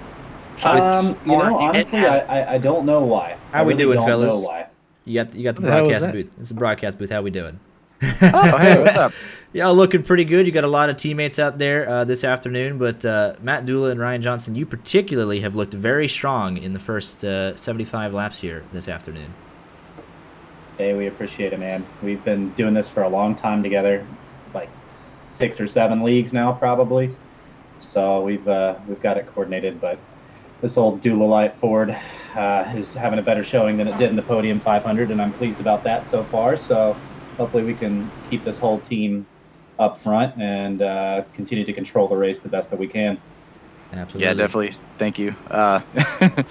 Me and Matt, we got some chemistry on plate checks. I don't know how or where it started. I think it was in one of our leagues, but yeah, we've been together for quite a while, and we got some other buddies in here, and yeah, we're just trying to work together and make it to the end. Because I was trying to bump draft ARCA cars back in the day. Hey, me and Max know all about that. Yeah, absolutely. We all looking good. Keep it up, and good luck the rest of the way. Appreciate Thank it. you, guys. Thanks. Thanks. But, we're slowly working our way down through all these teams. We got 16 teams, including the independent drivers. So 15 established teams here that unloaded this week, and just 1 or 2 without drivers in total that did not have an established team. Even though there are some drivers on single car teams, but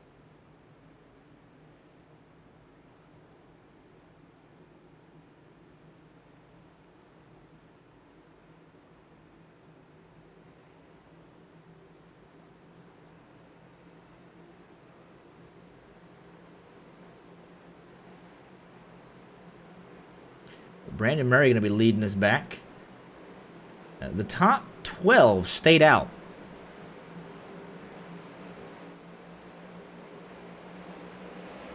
So we get back to green flag racing here on lap 76. Ooh, that outside line is not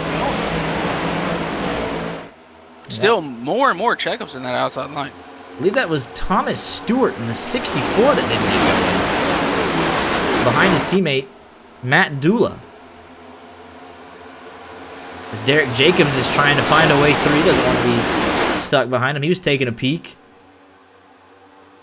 He's up 22 spots so far. He's your one of your biggest movers. That still goes to Casey Brown, who's up 24. Derek Jacobs does not want to be stuck behind that 64 machine. Him and his teammate Rafael Reynolds have been pretty much nose to tail the entire race. You can definitely see the team element coming into things.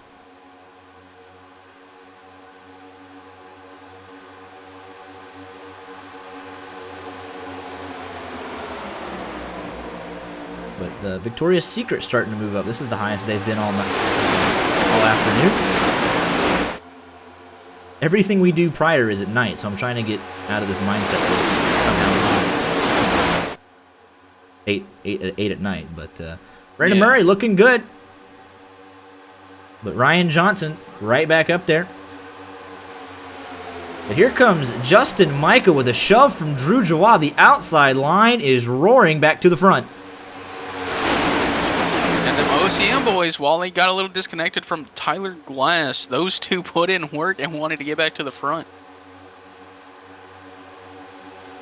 Absolutely.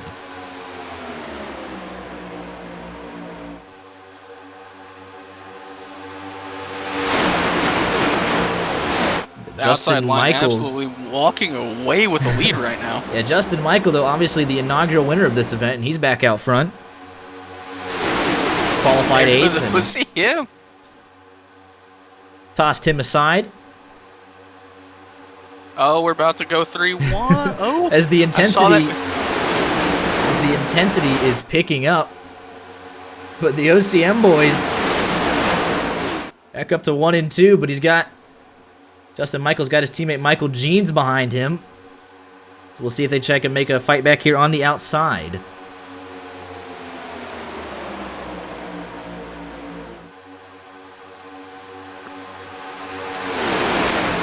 Opportunity coming as Ryan Coates leading the outside line currently. With help from Brandon Gass, they've cracked the top 10. Now all the momentum outside of 8th place is back up on the top. There goes Brandon Murray on the outside. As you can see further back, these guys don't really know which lane to be in. These things are still getting sorted out.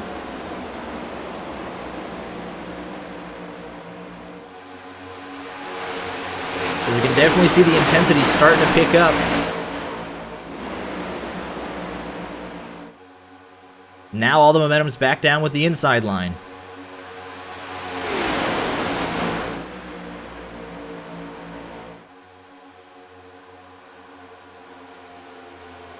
It's Brandon Gass and Brandon Murray, the Brandon and Brandon show. Don't have a whole lot of help. Where's Brandon Thornhill when you need him? He's back in the 18th position. It is on the high side of the racetrack, though, so if we can just shuffle Randy Arms out of the way, we'd have 3 Brandons nose to tail. Here comes Randy Arms. See, there was an opening there for him to drop down, but it closed. Get out of the way. We need 3 Brandons in a row. As we work lap number 80, though, the outside line trying to get reorganized, and it looks like it will as the 3 OCM boys picking up this top lane. Brandon Murray going to get a huge run up to the back of Tyler Glass.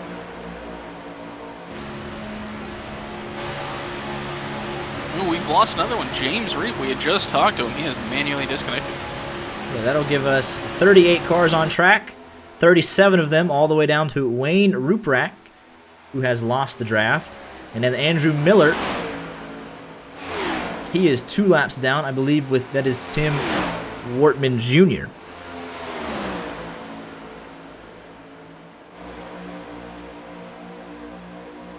.37 cars, still on the lead lap. Don't know how much damage the 71 machine has, but he is all by his lonesome down the Daytona Super Stretch.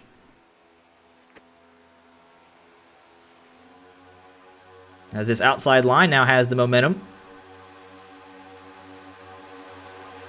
We'll see if the OCM boys try and come back down and cover the bottom. What I was going to say is it seems like whichever line has the OCM boys is going to be the caution one is that out on the has... racetrack. That is the 55 of Nathan Graham. Who is turned around. Ooh, he had a big old run. I guess, or there was a check up in that outside line. He gets into the back of the 42, gets sent 3 wide, touches the back bumper of the 42, and gets turned into the 21. You can see there it starts with Tony Scarbo in the 42 machine, and Tony Scarbo in the 29, the 42 of Joseph Green.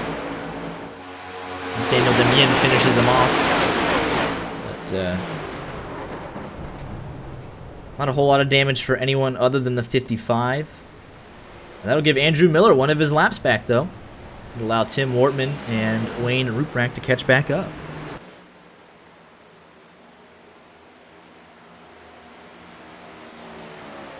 You see the 74 already getting one of his laps back. Ooh.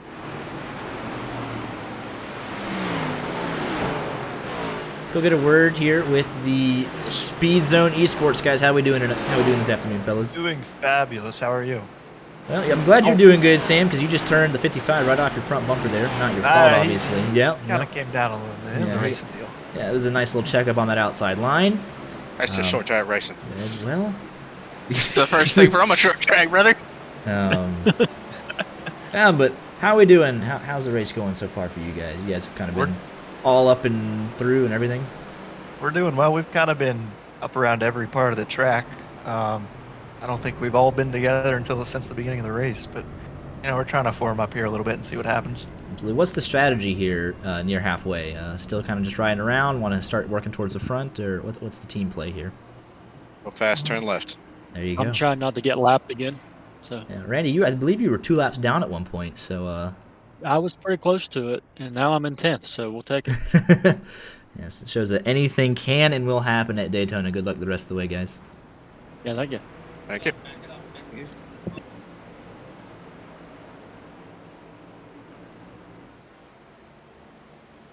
Timothy J. Moore wins the race off pit road.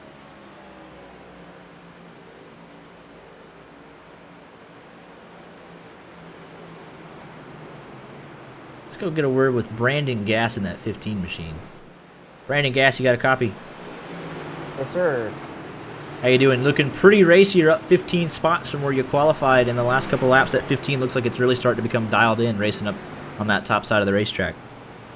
Yeah, I was trying to get the top lane going, like the whole race. Just started single file. I was making my way through that first wreck. Yeah, just kind of riding until now. I'm starting to want to be at the front for sure. I don't want to be in a pack that's separated. Yeah, we've seen that a lot. There's usually a second pack that forms almost instantaneously, so definitely track position is going to be key as we approach halfway. But appreciate you taking the time to talk to us, and we'll check back in a little later. Sounds good. Thank you. Here with the Red Light Racing boys, you guys got a copy? Yes, sir. Looks like you're pretty much nose to tail, 14th, 15th, and 16th. So you're all lined up, ready to work together here on this restart. What's the strategy for you guys as we approach halfway? It's really just deciding what lane's going faster. This bottom lane's been checking up a lot this whole race. So if the top lane feels like it's got momentum, we'll jump out there. If not, we'll stick in line. Absolutely. We saw in that last restart especially, it was kind of, everyone was taking it easy, kind of riding around the bottom. That has gone out the window. On that last restart, people were switching lanes and trying to find the speed and get to the front. So the intensity is ramping up. Yeah, you could definitely say that. I could agree with that. We were trying to make up the positions where we could, so coming out of pit road all together here is kind of nice. Absolutely. We'll look for you guys to make some moves here on this next restart. Good luck. Thank you. I believe you might have missed it during those interviews there, but there was contact on pit road between Eli Raposa and David Dothwaite. Interesting. Dothwaite trying to turn into his box. Raposa trying to, come out. He got turned into the outside of pit road, and as he's coming back, he makes contact with a 42 machine of Joseph Green. Interesting. Let's see. Coming back to Green, but let's see if we can. I don't know if we have time to find it.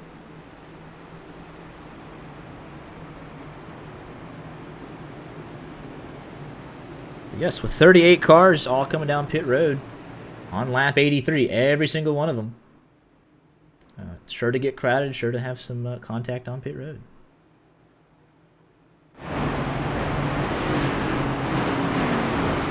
Restart will take place here on lap number 86.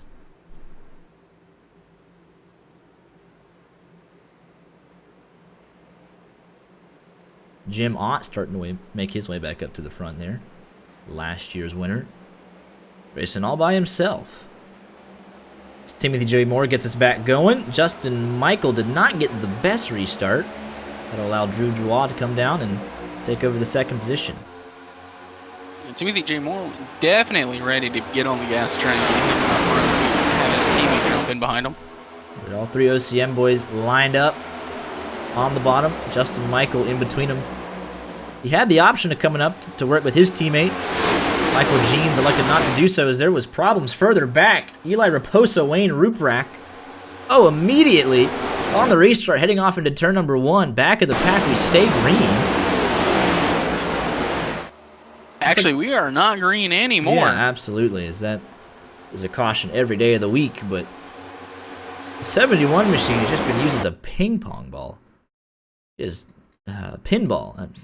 But here you can see I believe that is Josh Lambert trying to cut down in front of the 47 and just did not have enough room. Eli Raposa, Josh Lambert, Wayne Ruprack, Nick King involved.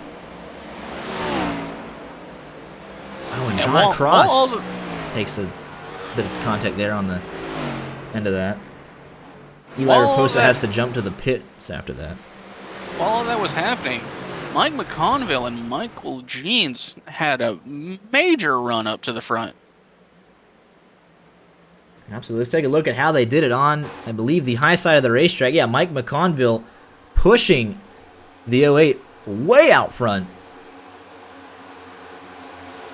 And that was a power move if we've seen one. Rivals what the OCM boys have been doing. But he was on him all the way off of turn number 2, entering turn number 3. You're talking about the Brandon and Brandon show, the Michael and Michael show.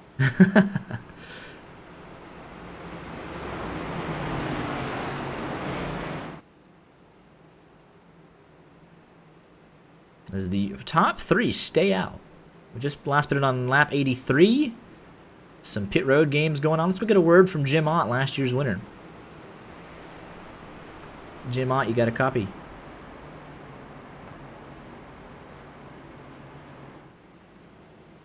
Don't believe. I don't think he's here right now. Might be a little busy. Yeah.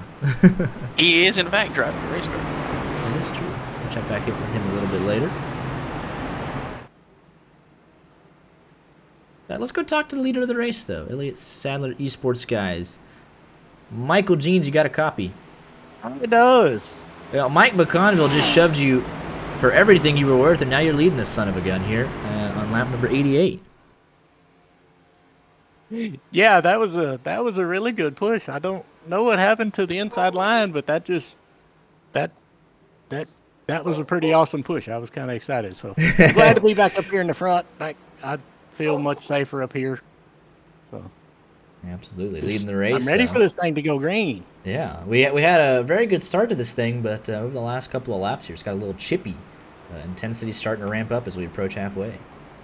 Yeah, there's some people getting a little upset. And so I don't know if that's what led to that last caution, but anyway, hopefully they got all that out of their systems and we can go ahead and get a long green run. I think we could really stretch this thing out if we could get to some green flag pit stops.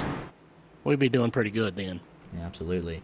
But good luck here, leading the race. Great spot to be. Good luck. Yep, thank you. Here with Part-Time Pros Racing. How we doing, fellas? Hey, how's it going? Hey, how you doing? Pretty good. Kind of been an up and down day, kind of up to the front. But Ryan Pendleton involved in one of the very early incidents, but he's back up to the 8th position, right in front of Brian Pravo. So you guys are working well together here in the 8th and 9th position. Yeah, trying to. Yeah. Long race still, long race. Yeah, not even to halfway yet, but look good out there. I love the matching car numbers you guys got going on. Oh, thanks. Appreciate it. Yeah. But what's the strategy here? I know we just said we're not even halfway yet, but sitting 8th and 9th, is it time to get some track position, or just to kind of wait and see how things continue to play out?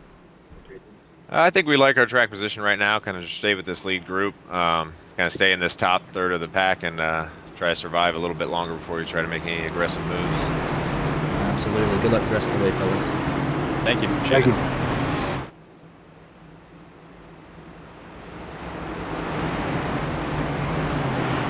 Getting ready to go back to green here on lap 90. We're not at halfway, but it is rapidly approaching. Yeah, a little interesting strategy here. The OCM boys all pit together. They're all going to be at the back of this lead pack. Yeah, Andrew Miller, the first car, 1 lap down. He'll be battling Nick King for the lucky dog. Eli Raposa, I believe, has called it an afternoon. He is out of the car, yeah. Ben Barnes, James Rep, and Frank Norman also out of the race. So give us 37 cars on track, 35 on the lead lap. As I'm surprised Wayne Ruprecht has a car with as much beating and banging as he's taken, but glad to see him still out there continuing.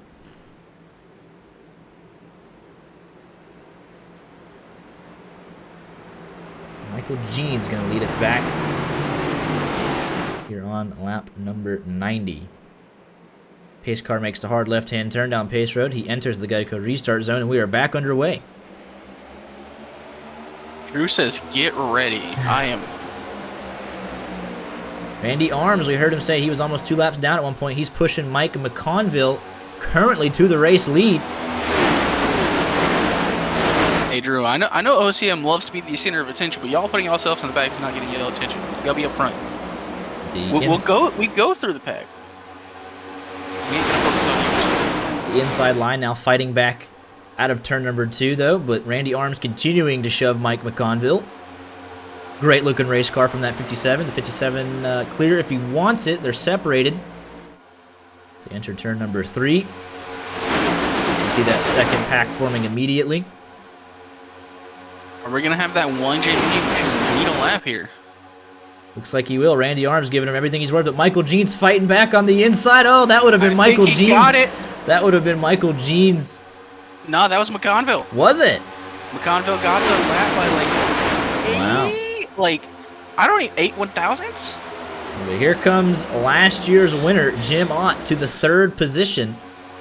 Just saw him sitting around, riding around in the back. Had some slight contact with a couple of incidents, and he said no more. Going 2 for... Want to go back to back. He's looking to the outside. That's his spot now. He's going to leave that outside. Brandon Thornhill also decided it's time to get to the front. He's been riding around in the back. Mike McConville drops down to the inside. Thinks about coming back up to pick up Randy Arms again. Side draft the 4. Hey, he's going to get back in line. We'll see here the OCM boys. Made it up to the 25th position. After a strategy call to start in the back. Nick King would be your lucky dog. Heavy damage on the left side of the 41 machine, though. He's working with Josh Lambert and Philip Martin.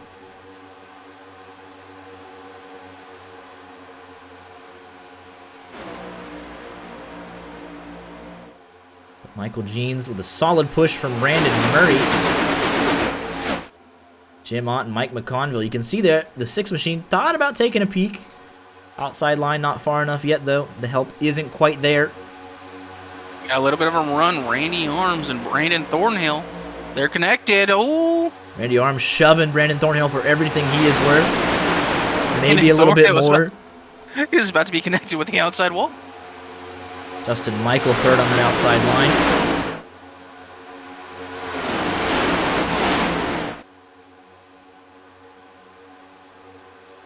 Raphael Reynolds, Derek Jacobs. They've been running well together.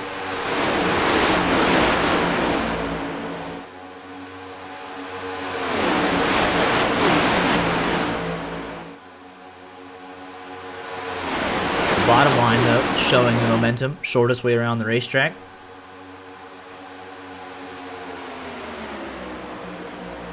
As we're getting some green flag laps under our belt. Randy Arms not letting that topside die. This main pack. 24 cars. Samuel Demien. Last one in it.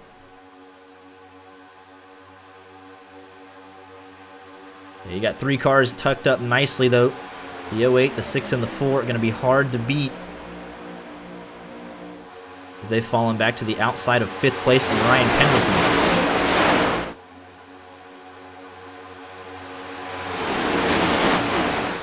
Would not be shocked to see the 57 or the 4 machine go up to try and lead that outside line if they can get to him. I believe Randy this is... Arms, ooh. Once again, on the right side of Brandon Thornhill's bumper through the trial. He's in the same spot, too. Leaving the trial. But I believe a strategy call here, though. All the way back down in 35th, Wayne Ruprecht. Saving the fast repairs, because he is on the lead lap. But he is not in either pack. Missing some top speed on the 71 machine. But here are the OCM boys. Trying to get this second pack to the lead. To the lead group here.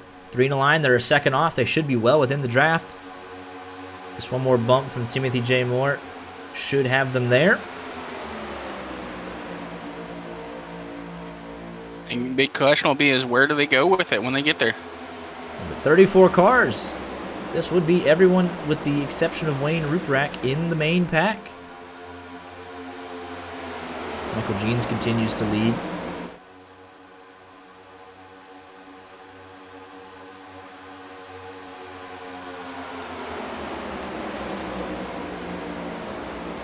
Side by side further back through this pack. Pretty much 6th on back. It's 2 by 2. Michael McElroy. Last car on that outside line.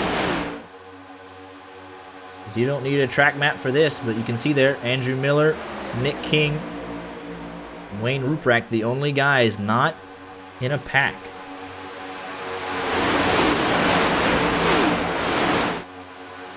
Here comes OC. They've caught the main pack, they're now to the outside.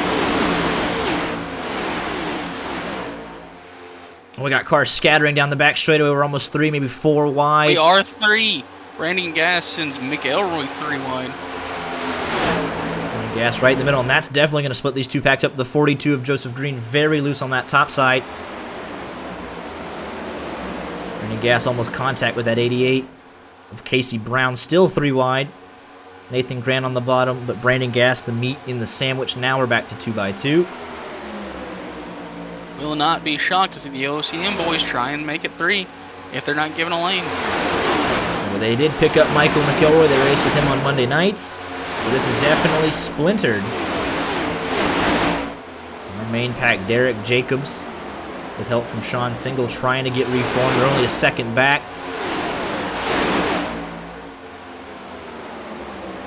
We are 3 wide again. Michael McElroy finds himself in the middle. Raphael Reynolds. OCM up top. Brandon Gass knows where the fast line is. He's going to come up to cover. Nathan Graham, hang on to it. Very loose. Saw that move a couple times from various drivers early in the race. Go up out of turn number 4. Put too much wheel into it. Oh, there is action in this front pack. Oh, there's going to be contact between our race leaders. Brandon Thornhill in the wall. Michael Jeans. Brandon Murray, the leader of the race, all by himself. Joe Strano's off track. Let's take a look at what happened. Up here in this front pack. Oh, McElroy, or McConville, gets into the back of Jim Ott. And then we all kind of scatter from there, the second pack. Oh, yeah, there's a big checkup on the inside line from Michael Jeans. Nathan Graham gets tagged. We stay green, though. Michael Jeans is going to have a heck of a shove here. Again from Mike McConville.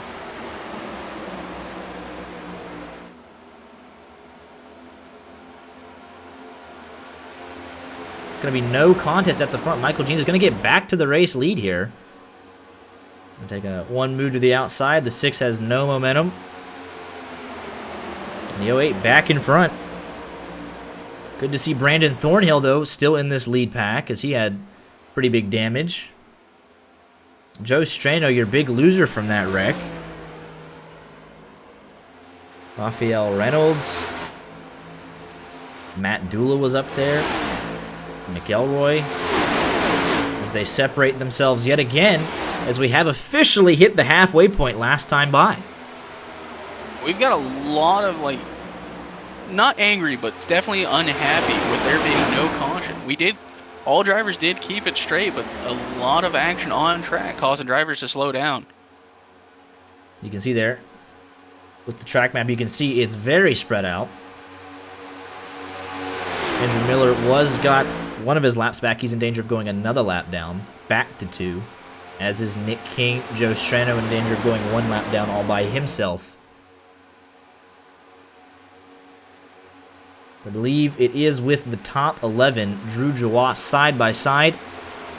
Brian Bravo. The second pack led by Brandon Thornhill. It's not much of a pack. It's 2 cars. Sean Single. Casey Brown's going to try and get this group organized.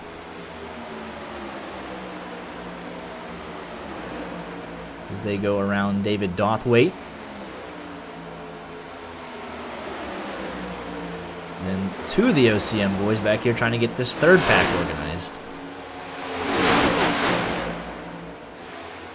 And yeah, they're going to have the help of Ryan Johnson and Matthew Dula. We've seen them be fast together, so you get them connected up with OCM, and they have a shot to get back up, but it's going to be a fight. How about this 27 machine of Derek Jacobs? He's up 30 spots sitting in the 4th position right now. Good for him. See the 6 Ryan machine, Tiller Brandon up Murray. 31. He's in this lead pack. Randy Arms had to make a pit stop. He'll go 1 lap down again.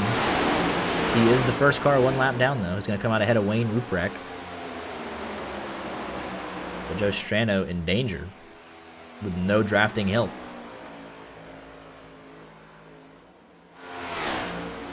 They're going to catch the 74 of Andrew Miller.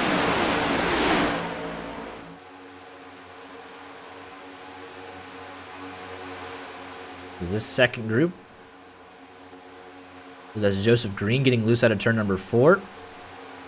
Led by Casey Brown with help from Samuel Demien. They are currently 7.5 seconds off the tail end of that lead pack, but you can see the 21 give them a nice shove, trying to reorganize these guys. Ryan Johnson, Matt Dula, a couple of heavy hitters. Also trying to get this second pack organized.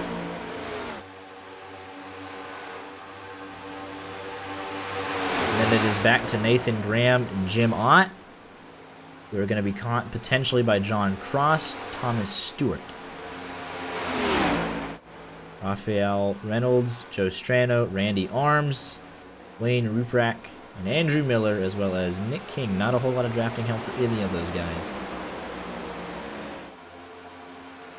Yeah, we did, in fact, lose Philip Martin to upload packet loss, sadly.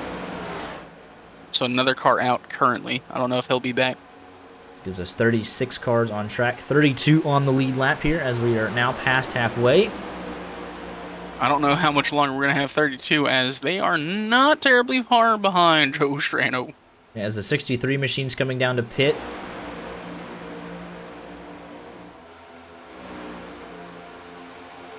So that should give us 31 cars.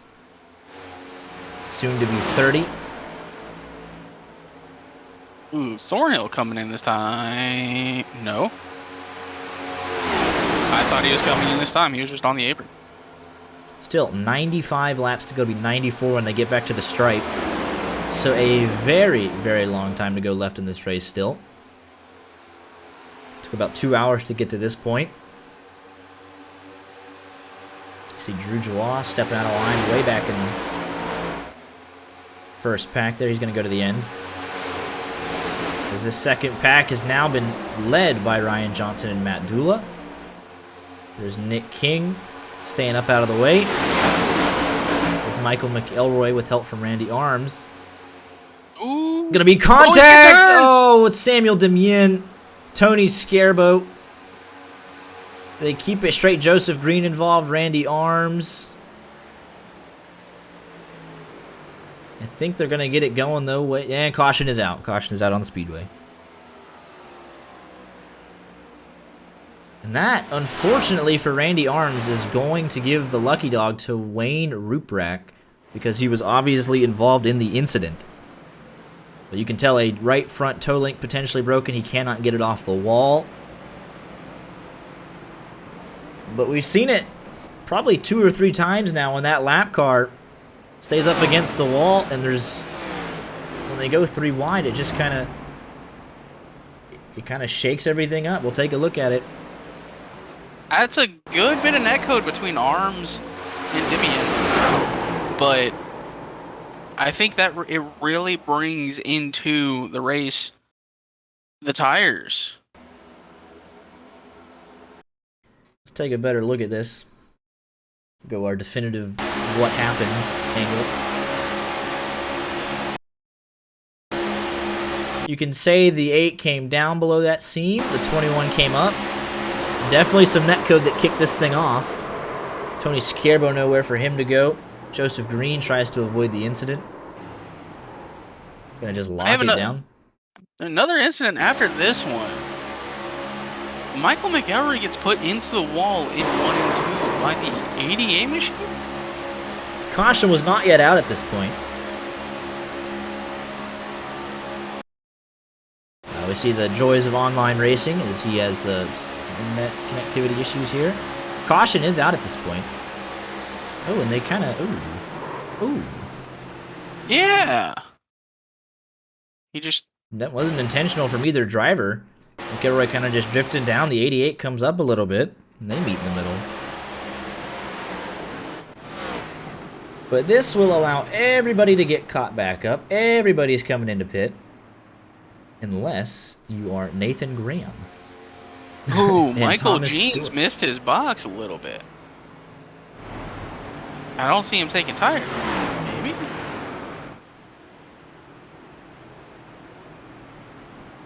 Let's go get a word in here with the Victoria's Secret guys. How we doing? What's happening? Y'all have looked pretty good together all afternoon. Y'all working very well together, not far from one another. Derek Jacobs, you were up to 4th at one point and starting to make your move to the front. Yeah, just trying to, I'm sorry, what was that? Go ahead. just trying to keep the car clean. Yeah, absolutely. Obviously one of the smaller teams here this afternoon, but y'all are working well together. What's the strategy going to be the rest of the way since we're past halfway now? Just trying to keep the car clean and stay out of trouble. Absolutely. Since I'm a laps down now, I'm pretty much just going to try to help push Derek through the pack whenever he gets a chance. Absolutely. But yeah, y'all were looking really good. Nose to tail pretty much most of the race. We appreciate it. Yeah, absolutely. Well, good luck the rest of the way. Thank you. Thank you.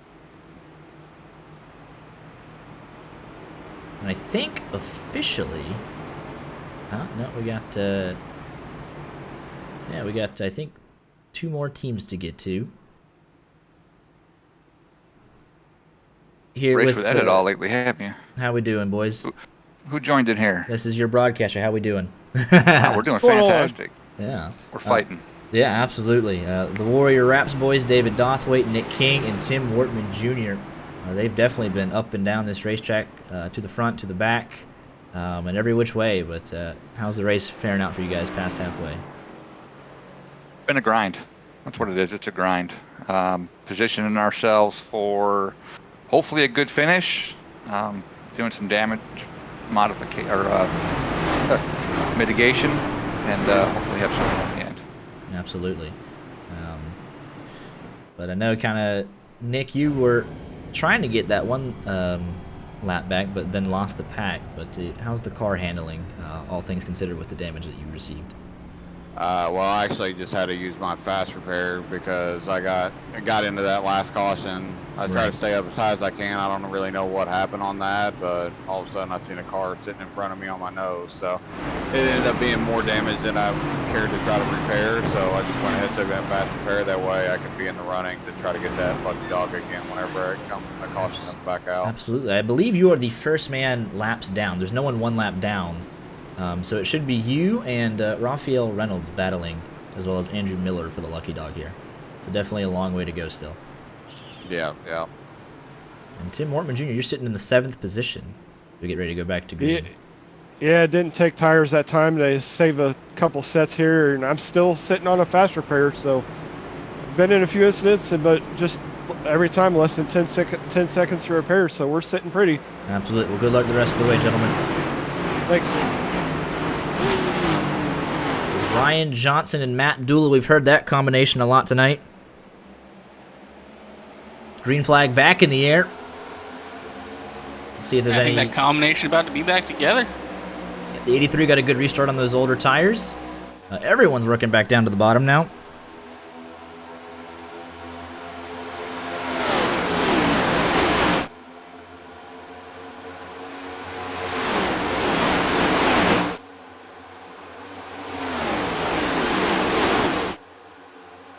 You hear the comments there from Eli Raposa and his incident with Josh Lambert. Led to him being out of the race. But Randy Arms still on pit road. Unfortunate to see. He's doing really well in our Tuesday night league with the LSRL boys. Knew he was going to have some speed here this afternoon, but unfortunately stuck on pit road with the repairs. The battle for the lucky dog rages on. It is Nick King taking that fast repair. He's got Raphael Reynolds literally right next to him, and then Andrew Miller a bit further back in this battle. So it's a 2-car battle for the lucky dog. Dante Curtis started in the 23rd position. Now he's up 20 spots to make it in NS Invaders Racing 1, 2, 3. So these guys working very well together. There's some dangers pushing on that outside line between Drew Joie and Justin Michael. That's Timothy J. Moore trying to make it through. They split. Brandon Murray He's going to have a chance to get back into the outside line. Tyler Glass all the way up in the wall. But Drew Joie, with help from Justin Michael, very squirrely on the pushing. Trying to get him up front. But they are pretty much connected. Got more momentum than that inside line. We expect Drew Joie to get the shove from the 87 off of turn number 4. And he'll go to the lead. Michael Jeans trying to suck up. I was going to say another familiar connection. Michael Jeans and Mike McConville. Drew Joie will come down to the inside to cover. Yellow is out. Heard some. Oh, I believe it's Samuel. No, excuse me. Oh my! That is a big wreck. Tony Stirano. Yeah, it starts with Sean Single, I believe. It was right behind this. Let's get a better view of what happened. Oh boy, Sean Single, Tony Strano. Let's take a look at what started it. Oh, Ryan Tiller just got hit in the left rear and sent around. Looks like David Dothwaite. There was a checkup ahead of that. The 34 wasn't able to see it in time. It's going to get him turned around and kickstart this whole thing. Not sure why they checked up so bad, but... See here, Joe Strano. What is... Hold up. We appreciate it, Eli. Sorry your race didn't go as planned, but here's Tony Strano, right behind the 34. There's a big complaint here. A little ARCA braking. Raphael Reynolds way late into the caution, just getting into Sean Single. Well, he can't see to the smoke, but yeah, I understand that. He can't really see anything. Oh, there's further contact back here. Nick King and Casey Brown. Looks like Casey Brown comes up, gets him.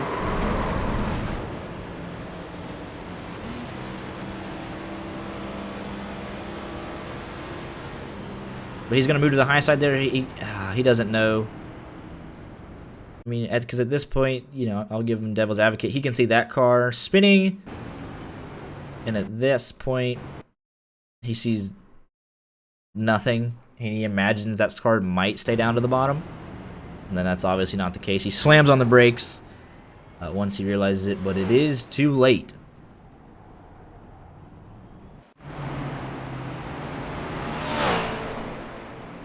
There's a multi-car incident here on lap 114. Sean Single decided that's his race.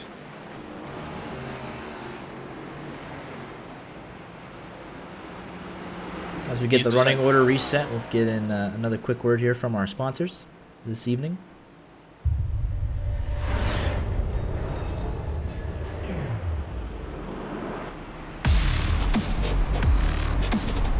When are you going to do the readout?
Again, thank you to our wonderful sponsors, Butt Kicker, Wilder Graphics, Sim Speed Shop, Sim Racer Hub, Grid Finder, and Al Lane's The Driving School. The Driving School provides NASCAR and thrill seekers with a unique chance to sit behind the wheel and drive a real race car. We promise to never forget that driving a race car is simply a blast. Whether it's your first time or 41st time, you can't help but feel the excitement each time you're behind the wheel. Who wouldn't love to drive a 560-plus horsepower at a NASCAR-sanctioned racetrack? The Racing School provides you the best value in the industry by far. We pride ourselves in doing our best to impart well over 100 years of racing experience onto each and every student. We provide classroom instruction on how to drive, and then you take the wheel. We offer professional, personal attention, top-notch instruction, and plenty of driving times. Our students typically drive far more than at any other schools offering similar programs. The vast majority of students are first-timers, so you'll fit right in. No special skills required. You can find us on Facebook or at theracingschool.net. They obviously are. The winner will get a 9-lap driving experience at Thompson Speedway as well. So even more prizes thrown into the mix. As we get back to green, on lap 118, Justin Michael, the inaugural winner of this event, side by side with his teammate Michael Jeans. We have 31 cars on the lead lap. Josh Lambert, the last of those. Nick King was the lucky dog last time by. He's now one lap down.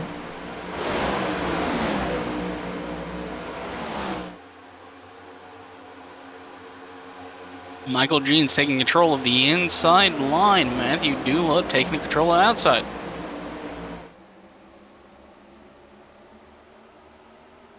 Side by side off of turn number 4, the 64 getting involved here with a nice shot to Matt Dula. Thomas Stewart trying to push him to the lead. They got separated. The 08 of Michael Jeans, though, with help from the 87. Justin Michael continues to lead. Brian Johnson getting up and back in the mix. There's the 80 of Brian Provo. Dante Curtis, John Cross, Brandon Gass back up into the top 10. Oh, big checkup on that inside line. We've seen checkups catch drivers out before. As they fan out further back. What a move from Thomas Stewart and Matt Dula. Almost looked like Thomas wanted to take the lead of the race from his teammate. A very aggressive move down to the bottom of the racetrack. We are 3 wide. Timothy J. Moore and Drew Jawal coming through the field hard. We'll put Tony Strano 3 wide. Ooh, contact with Jim Ott, the 3 and the 4. Ryan Pendleton trying to find a way through. Obviously Jim Ott, last year's winner. As again we have this second pack separate. Michael McElroy has lost the lead draft.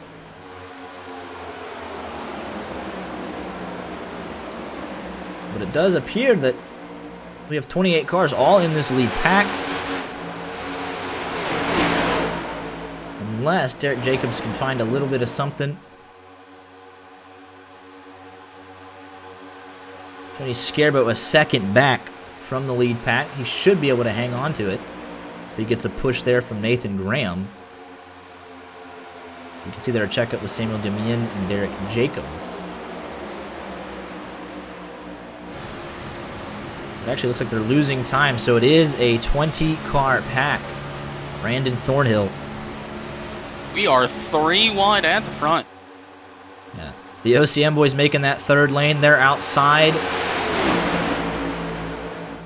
The 03 of Dante Curtis. He's put in the middle, no help. Matt Dula comes up to cover. E-Glass all over on that top line. Brandon Gass as well.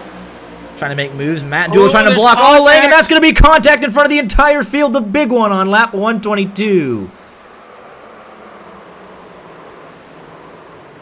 Heavy damage for the 03 Dante Curtis. The 15 machine sideways. Jim Ott, Samuel Demien involved. Casey Brown, Justin Michael. As that occurred in front of the entire field.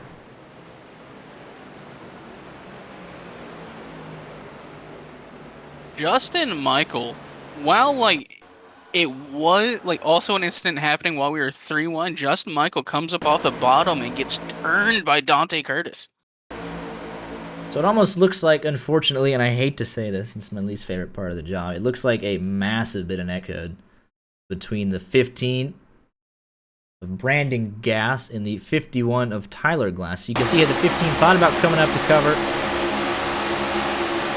51 takes the spot, and yeah, there was simultaneous. There was right? no contact there. I don't even think contact would have been made. But this literally happens in the second, third, and fourth position. 51 gets squeezed into the wall. Thomas Stort's turned, and then it all kicks off behind him. David Dothwhite, Brandon Murray. Again, I think you're not looking at the entire picture. It started with Justin Michael coming off the line. Like, Justin Michael is more turned before anything happens. Oh, yeah. You're right. The 87 machine up into Dante Curtis. Turns him around. Catches Timothy J. Moore hard contact. The 03. The 15. Multiple incidents here.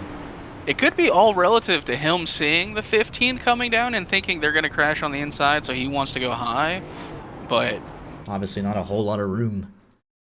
Car high. Yeah, we'll see what he sees here.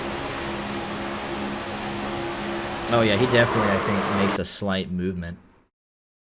Because he definitely sees that 15. Yeah, it was so close. Yeah, just a split-second decision.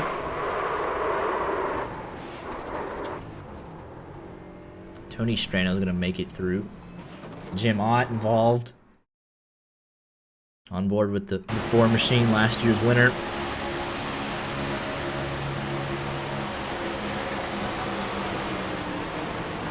He got tagged from behind. And in Thornhill just sneaks by on that top side. Able to get it woed up. Very nicely done. I think any driver pitting here, though. Oh, but he does give a shot to the 68, who actually... The 68 gives a shot to the 3, which then turns Jim Ott into the wreck. Ooh. That was almost the entire field. Tony Scarbo gonna be leading this race. Joseph Green up 34 spots, but Tony Scarbo is up 39 positions.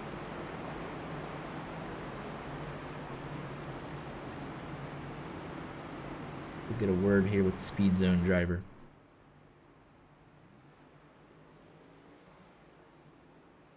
The restart's going to be... Tony Scarbo, you got a copy? Yeah, I'm here. Well, you are up 39 spots, and you are leading this field currently. It's just you are the biggest mover. You are the leader of the race. You got all the accolades right now. Only pace less on the last lap. Absolutely. Still a long way to go, but you got your teammate right there with you, Joseph Green. Work together. Absolutely. Casey Brown up in the top. So you actually got a 1, 2, 3. Didn't even recognize it, but you guys are looking... and 4. And 5. Are you real? Oh, my goodness. Wow. Look at that. And you're all up 30-plus spots. That's incredible. Well, what's the strategy now that you control the top 5 here on this restart? We're just kind of trying to stay out of trouble, and I think that's the best spot, being up front with around your teammates. So. Yeah, well, we just saw the last wreck start from about the 3rd position, so I hope we don't have any team-on-team violence here. So. Well, we can hope not. So we'll see what happens. Absolutely. Good luck the rest of the way, gentlemen. Thanks. Thanks. I look up and I'm like, oh yeah, look at Tony Scarbo. Oh, just kidding. They have the entire top 5.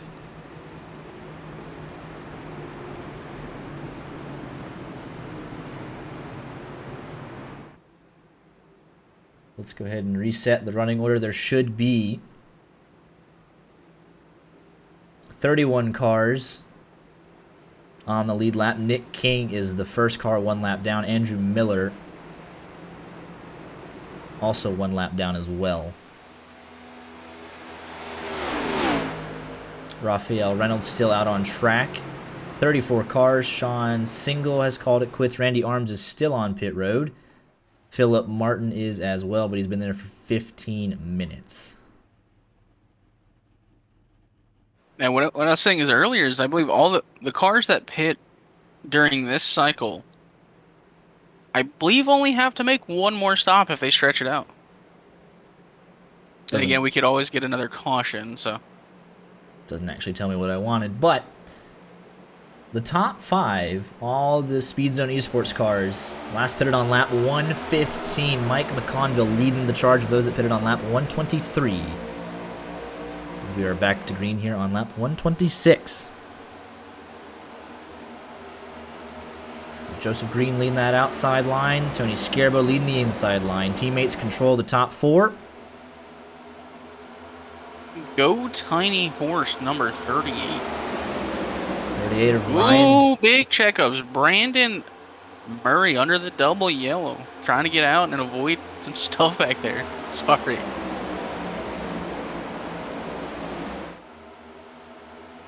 .38 of Ryan Johnson in a weird position. He's all the way down to 8th. I haven't seen him that far back in a while. He's looking good there with the rest of his NS Invaders racing teammates. Matt Dula trying to get back up to the top 10. As the intensity is picked up, we're no longer going single file. We're no longer just letting everybody in on restarts. As Mike McConville, with help from Tyler Glass, going to take the lead of the race. Good work from that outside line. The Strano boys working well together. Joe's up to the 6th position. Outside line charging again, though. This time it's Ryan Tiny Johnson. Horse. Tiny Ryan Horse is Pendleton giving him a great shove.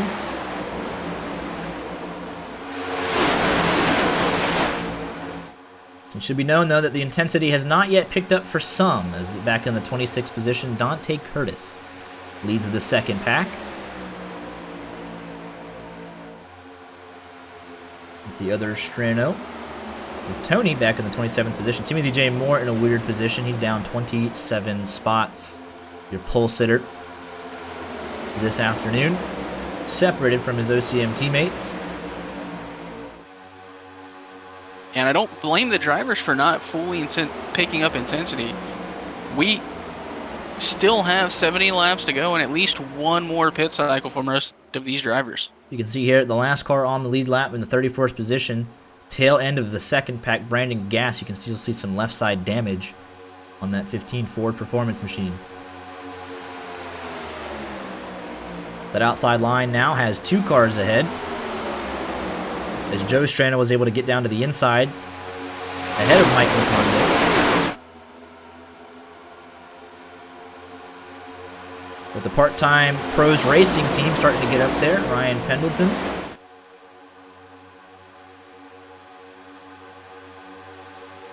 With help from his teammate, Brian Provo.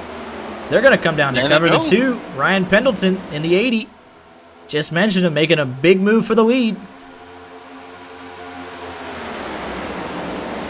I don't think Ryan Johnson knew he had teammates behind him, or he might have taken that low line a lot sooner. We're seeing some guys up front now that haven't really been up here a whole lot. Ryan Pendleton's up 19 spots. Ryan Provo up 11. Joe Strano up 12. Joseph Green up 29.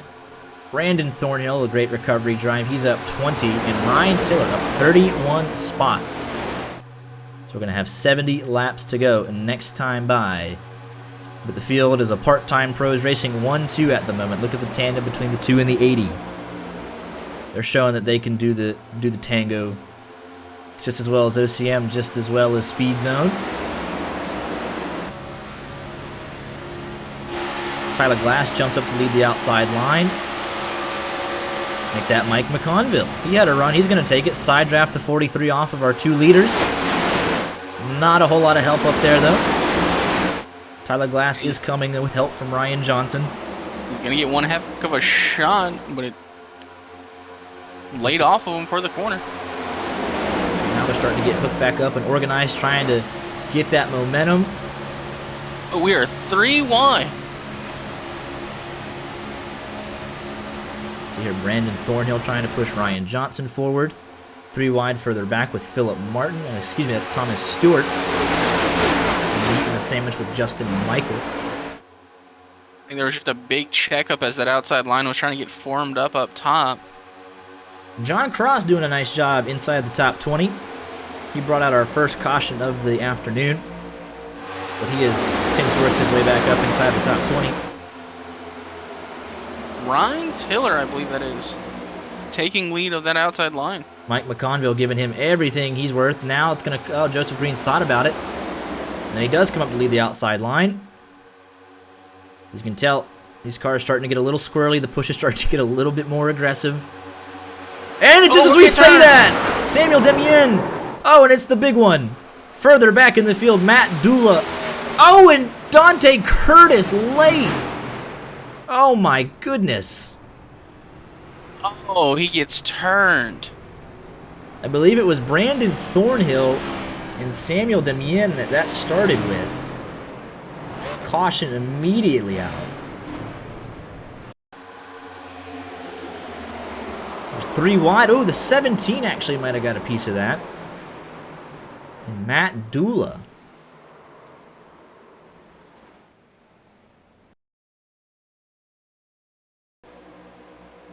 Dula shoving the 68, then tries to make it 3 wide. Don't think he misjudges that ever so slightly.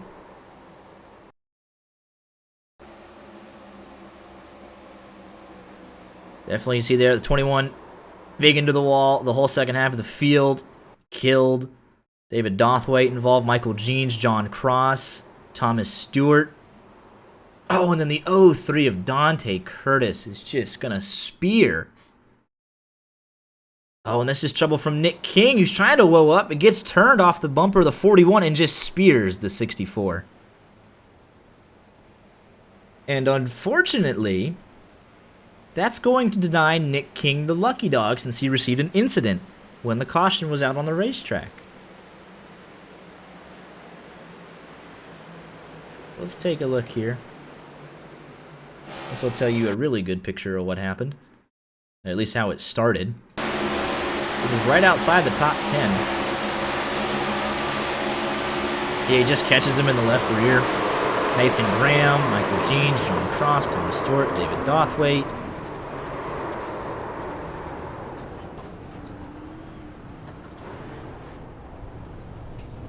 And everyone's going to use this opportunity to come down. Unless you're Ryan Pendleton back through Nathan Graham. So despite Nathan Graham being in that incident, he stayed out on the racetrack.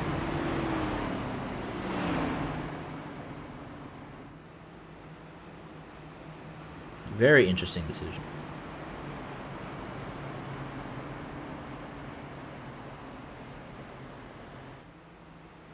Yeah, tempers are flaring in the race as we've had a race control come over and say, I can start muting people if needed. Absolutely. That should have given, I believe, the lucky dog. Andrew Miller, correct? I think Andrew Miller got one of his laps back, yes. So now he's back to 1 lap down. Because Nick King did not get it because he was involved in the incident. We will sort out the running order here. Reminder, if you're just tuning in, the 3rd annual LSRL Daytona 500 presented by Butt Kicker. It's giving away a Butt Kicker Gamer Plus to the winner of today's race. The winner will also receive $125 cash as well as a custom Harley J. Earl trophy. And a 9-lap driving experience courtesy of Al Lanes, the driving school at Thompson Speedway. It's a lot of amazing prizes on the line. Still not even 50 laps to go.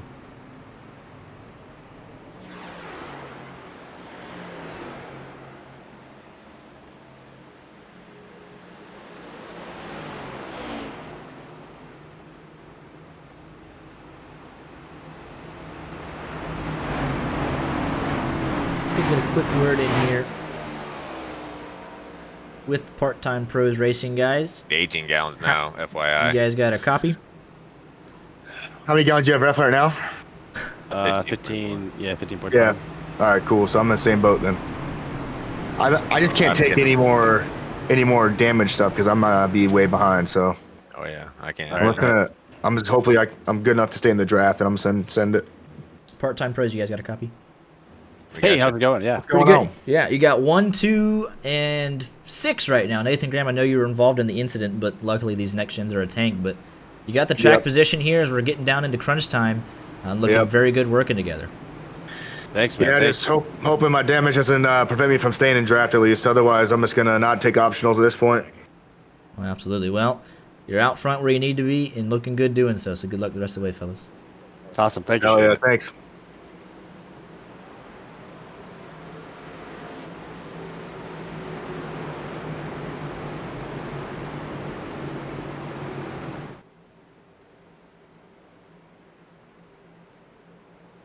Lights are off. On top of the pace car, it makes the hard left-hand turn.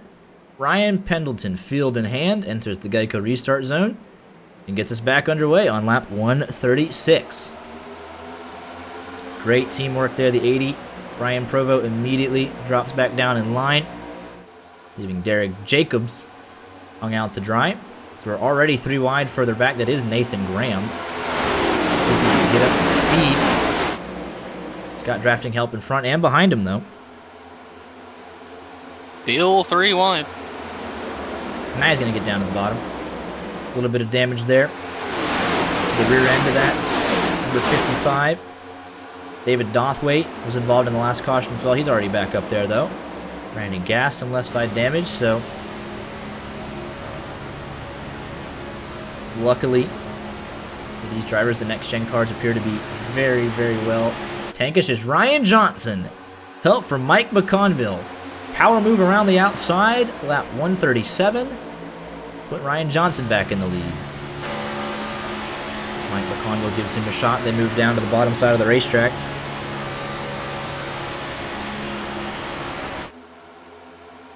Tyler Glass, Jim Ott in tow.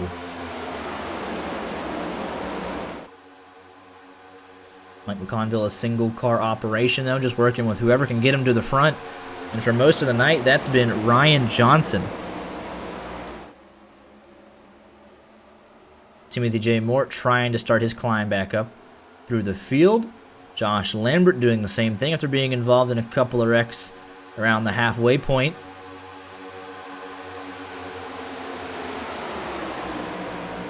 Matt Dula, obviously involved in that last caution. He is trying to find drafting help here in the second pack.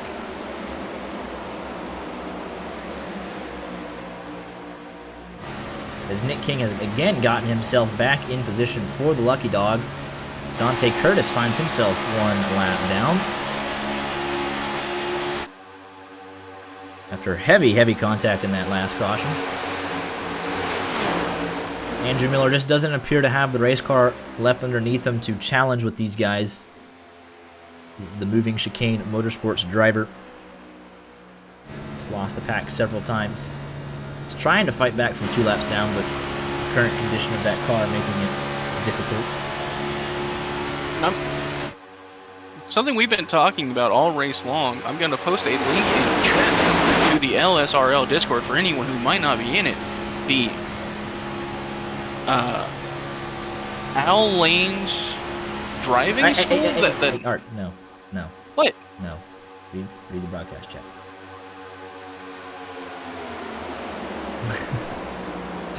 Oh, wow, no. Oh, God. Can I delete my own message? Should be able to. It's on you at that point. Thomas Stewart trying to lead this outside line. I should have read that before posting it.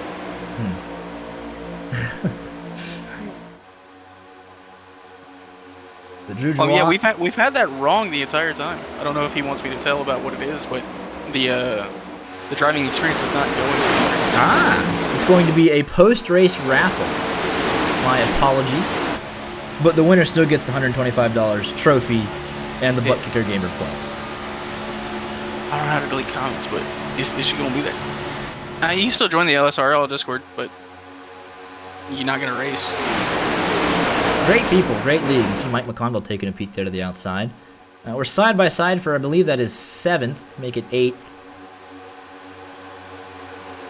Joe Strano, Timothy J. Moore jumped up in front of Thomas Stewart to lead the outside line.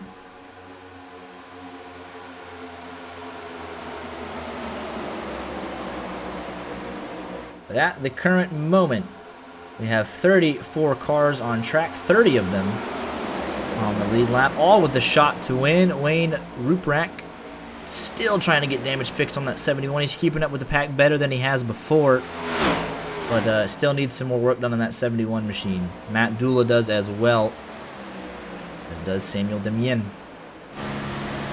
Here's on board Michael McElroy. That's what he sees. Coming off of turn number 4, he sees 26 cars ahead of him. We start lap 142. We haven't had to crank it up in a while. It doesn't have to be redeemed. I can use it at my own discretion, and now seems like a beautiful time to do so. Let's listen to the sound of these 34 cars going at 195 miles an hour.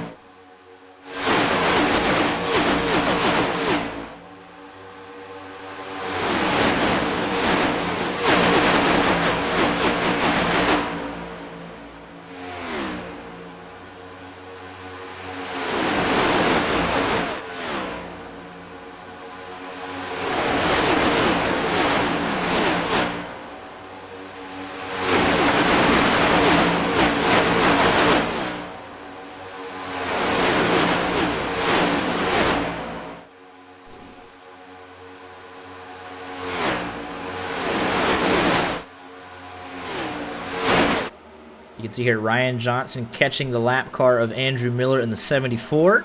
He's going to stay to the high side of the racetrack. Here's Jim Ott, though. He's running the middle. It will put them 3 wide.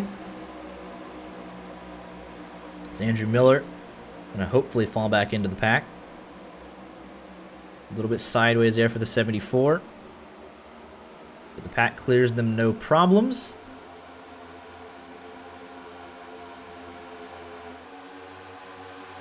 As there's more shuffling going on here further back, Joseph Green trying to be a bridge between this lead pack and second pack. Trying to latch on to Derek Jacobs.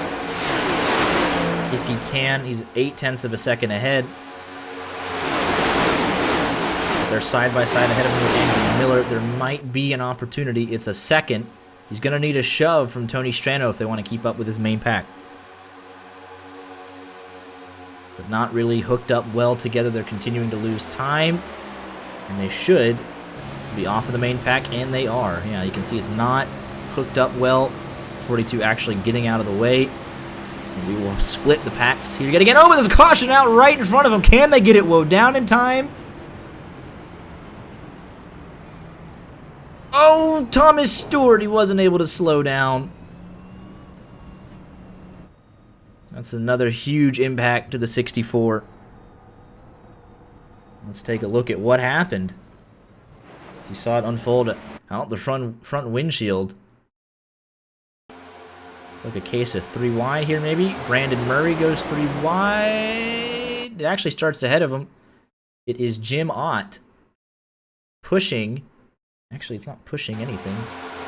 The 80. Oh, boy. Brian Provo. Oh, that was a weird one. I think they both got loose, actually.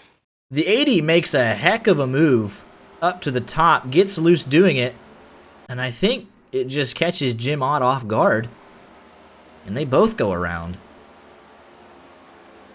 Right down into Tony Strano, and then there's a separate incident. Timothy J. Moore gets the meat in the sandwich. And with the separate incident further back, Thomas Stewart and Brandon Murray. Let's take a look at what caused that. He's already... Oh, that's a tight one. It just was never going to work.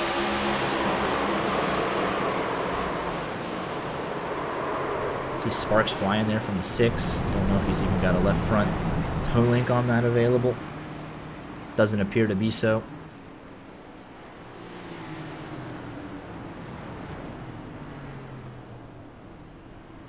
Ryan Johnson staying out. And for the second time in 3 cautions, Nick King runs into the back of somebody. Does not get his last lap back as he pushed I believe that was the 3 machine. Tony Strano checked up in front of him. It's going to give him a 0x, so that shouldn't give him his lap back. Not only that, he's already gone out of the session, so...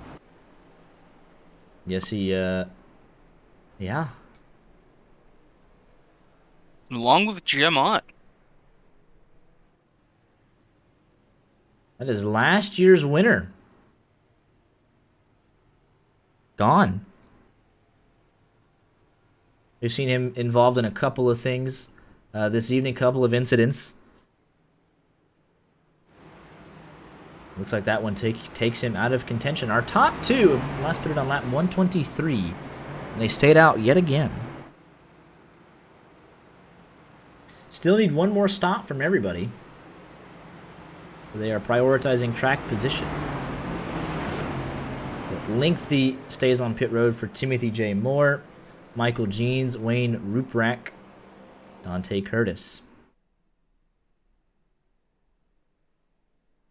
Casey Brown, Thomas Stewart, Brandon Murray. Bunch of heavy hitters involved in that last one. Yeah, we're really getting into the meat and potatoes of this race. We're pretty deep now. And we're going to start seeing, with these cautions, breeding cautions, cars are going to start dropping. Yeah, this is going to turn into a race of attrition very quickly if it hasn't already.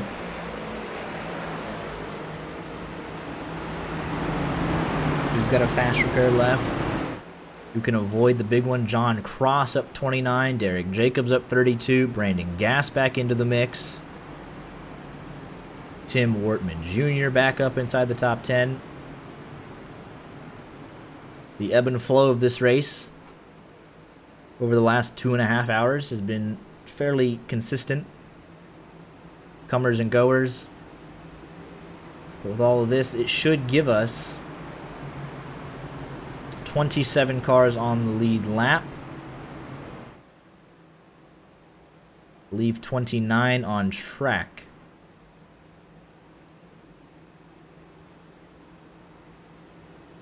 It really depends on if Brandon Murray or Thomas Stewart come back out.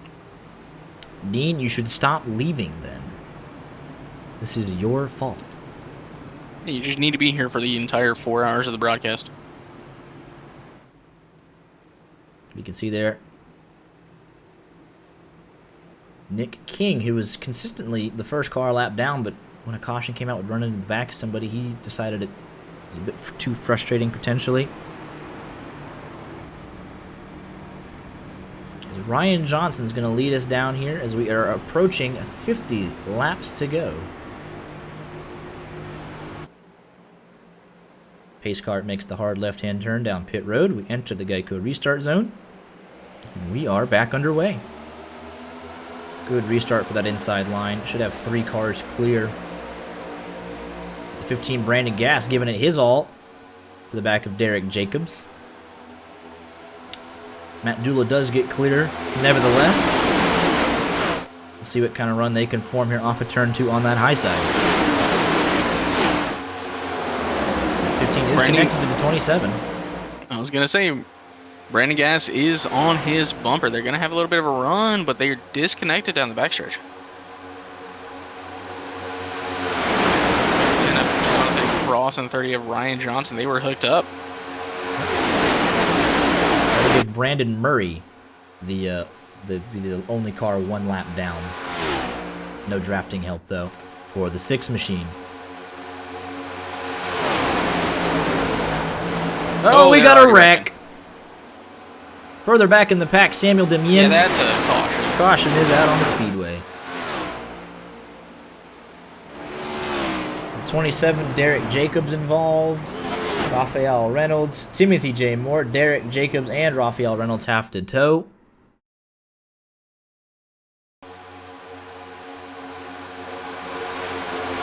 We saw that 27 machine. He just didn't really have a whole lot of speed up there leading that secondary lane. Oh, and he's going to get torpedoed at the end.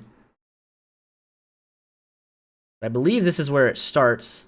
He got put 3 wide. He didn't really go anywhere from help from the 15. Oh, and That was with the 28 of Josh Lambert. Hard left side contact there. They kind of met in the middle. That was the 2 of Ryan Pendleton,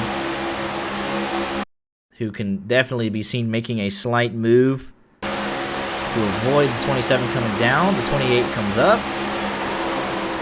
27 gets turned. Timothy J. Moore involved again. We've seen him show so much speed here this afternoon. See the 42, Joseph Green, getting into Michael Jeans.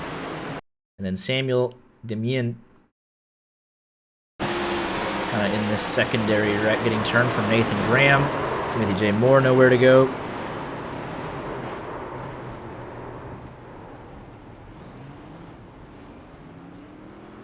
%100.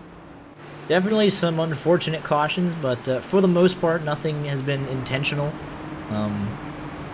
Like egregious, just guys pushing a little too hard. As we're going to have 50 laps to go this time by. We are edging closer and closer to that last fuel window. It's roughly 39 to 42 laps.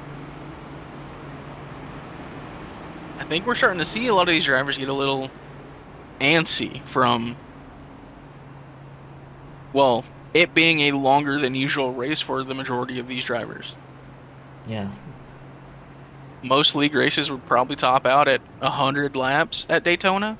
We're at 150. We had our 100 laps clean. We had a bunch of green flag racing, a bunch of, single file.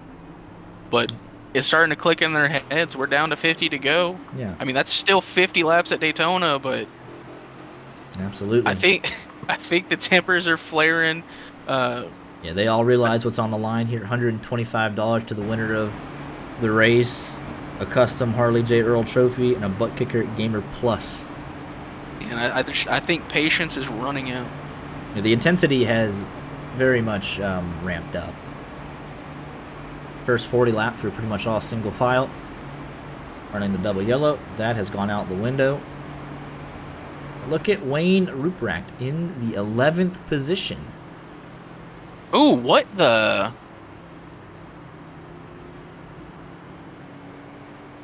Brandon Gass just had an incident. Tim Wood What in the Jr. said he was involved. It was Brandon Thornhill and Brandon Yeah, Gass. so Tim just came to a stop because of that, so it said he crashed. What happened to Brandon Gass? It looks like a disconnect, but you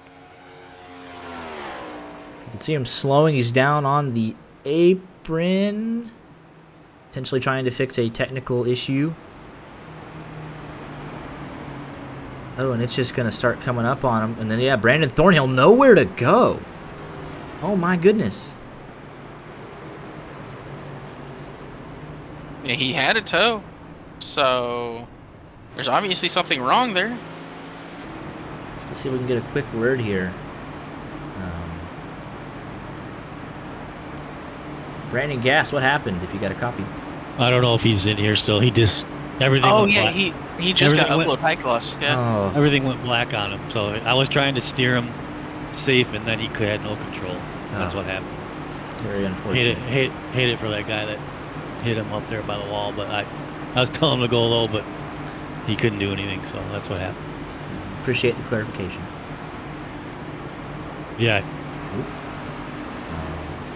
So yeah, a technical failure on the 15 machine. Late in the going, going to potentially put him out of contention. That'll give us 26 cars on the lead lap. Timothy J. Moore trying to catch the pack.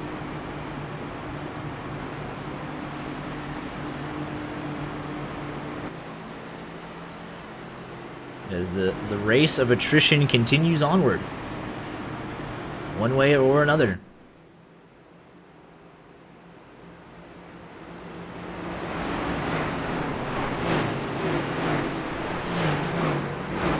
We've lost some quality cars. Brandon Thornhill, Brandon Murray lined up next to each other. Brandon Murray was your lucky dog on that last caution. So we're going to get a restart here. Under 50 laps to go. Restarting here on lap 153. Ryan Johnson has the field in hand yet again. Enters the Geico restart zone, and we are away.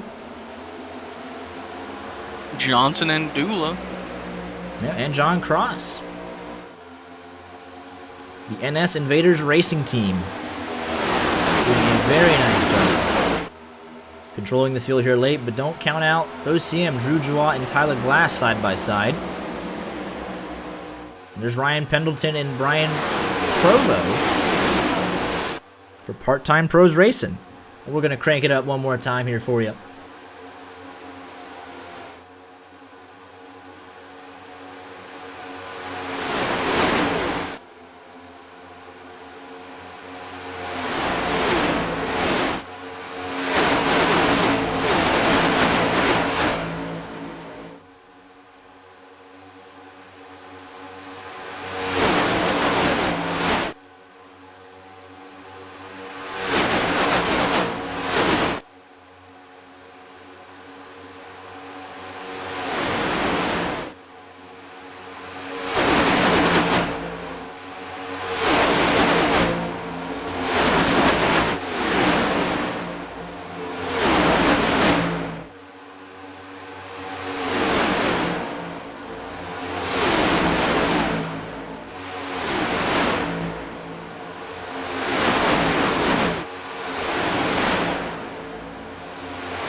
$154 laps completed here, and it is continuing to be the Ryan Johnson and Matt Dula show at the front. To bring home a win. We again have had the pack separate itself. 10 cars up at the front. Tim Wortman Jr. being pushed by Wayne Ruprecht. 2.5 seconds back. They're trying to get organized. They're 3 wide further back. Brandon Murray. I believe that is Nathan Graham. Dante Curtis back on the lead lap as well. I would say it's a higher production than the ARCA race. I like the work that we've done here.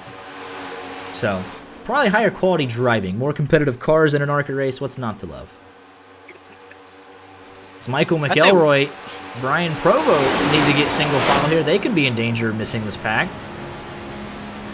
McElroy just needs to get down in line and push the 80 machine, who is 0.6 off and losing more and more speed. Come on, McElroy. Gotta get him up there. What happened? But these guys just continue to cannibalize each other off of the main pack. But here comes Mike McConville, Drew Joie working together on the outside line. McConville, very good pusher. We've seen him pushing guys up to the front. He prefers that outside line. 26 cars on the lead lap. Derek Jacobs, the first man, laps down. He is 2 down. He needs a lot of help to be in contention.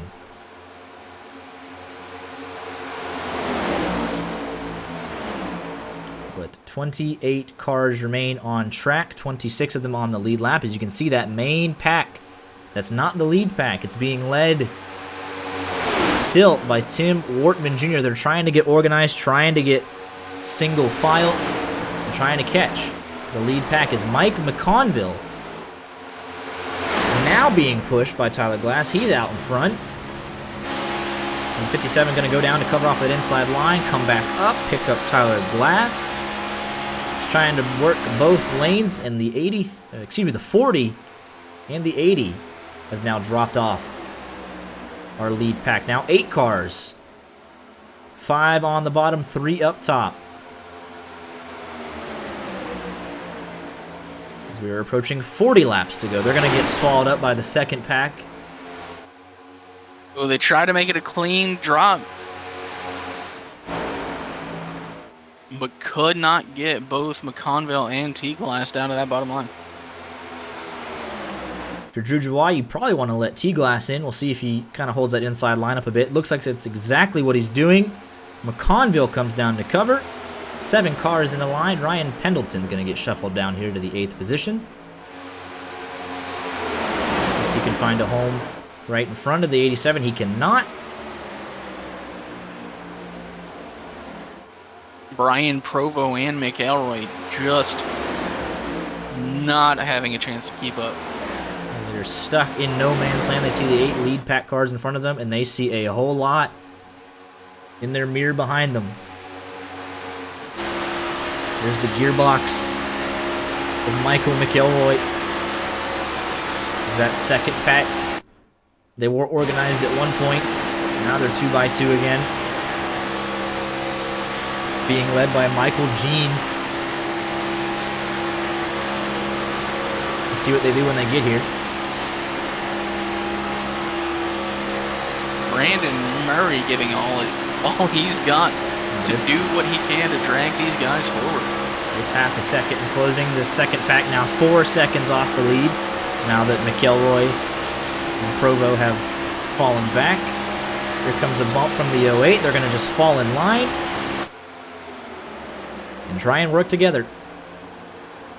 Although Brandon Thornhill's still leading that outside line with help from the 27 of Derek Jacobs.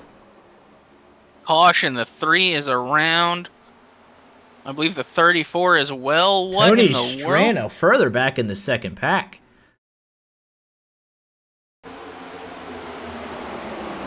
Oh, David Dothwaite, Dante Curtis, Ryan Diller.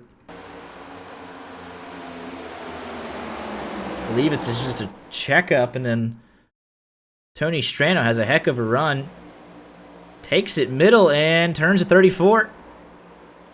Ryan Tiller, Dante Curtis involved. Ooh, what in the world was that? And then I believe that is Nathan Graham. Couldn't avoid the 3 sliding down the racetrack. He was going 150. He did not lift. And Timothy J. Moore again. What happened to him?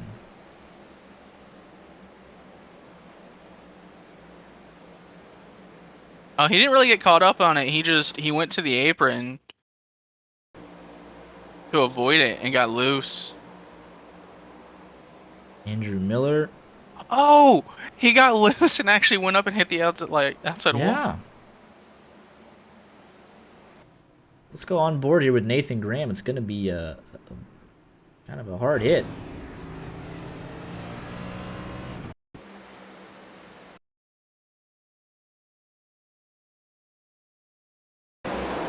The 03 having to tow. That's going to be a right front toe link broken.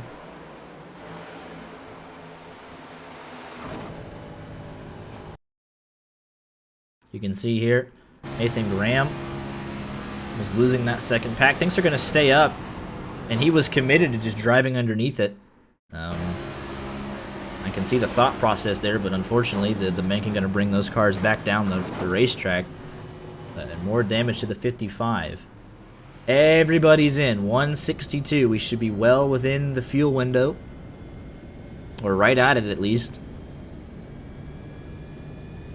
So everyone's going to come down top off on lap 161.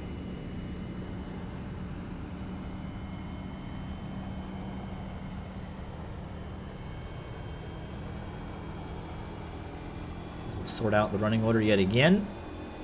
Get another word in here from our fantastic sponsors.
thank you to our wonderful sponsors for putting on this fantastic event, and it's not done yet. A special thank you to Butt Kicker, Wilder Graphics, Sim Speed Shop, Sim Racer Hub, Grid Finder, and Al Lanes, the driving school. Don't forget, at the end of this thing, we're going to raffle off a 9-lap driving experience at Thompson Speedway. For our lucky. I don't believe they have decided exactly when they're going to do the raffle. They're still figuring it out. Well, it's after the race, I imagine. We just don't know what the details of the raffle will be just yet. But we need to be saying that it's at the end of the race. It'll be after the post-race, yes. but Tyler Glass leading us down. Enters the Geico restart zone. And gets us back underway. Immediately going to pick up Mike McConville. And Michael McElroy up to the 3rd position. That's the first time he's cracked the top 5 this afternoon. Go big Mike. So Mike McConville gets a little squirrely behind Tyler Glass. Everyone should make it on fuel the rest of the way. But that 57, we know how well he's been pushing. More of the same to the 51 of Tyler Glass. He's thinking about taking a peek. Gets back in line as this pack starts to eat itself up again. Timothy J. Moore, help from Derek Jacobs. But he's lost drafting help. 23 cars on the lead lap as Nathan Graham, Tony Strano, and Dante Curtis, our last 3 victims to be put out of commission on that last caution. Derek Jacobs, Andrew Miller, going to be battling each other for the lucky dog. Only 2 cars a lap down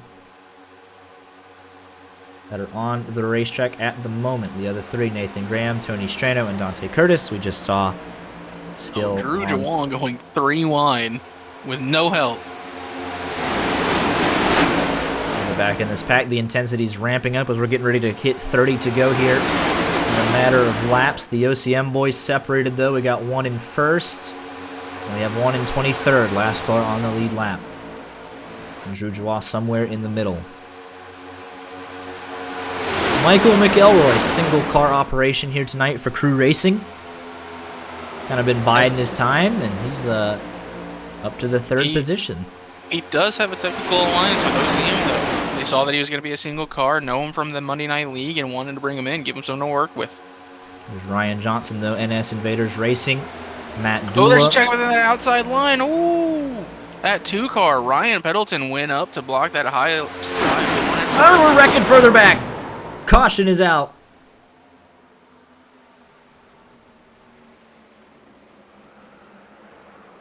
Brian Provo, the 80 machine.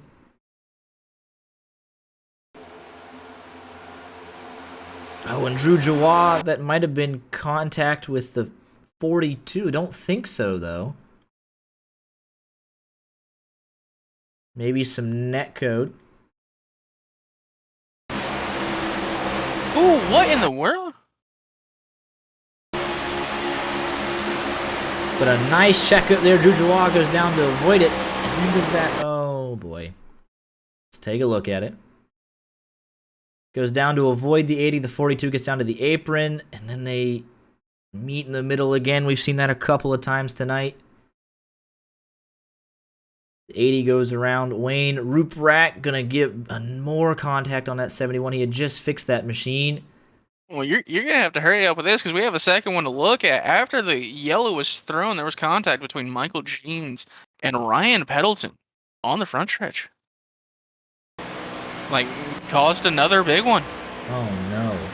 Michael Jeans. Oh, my goodness. Joseph Green. Right? Oh, my goodness. Oh, my goodness. That's the whole field.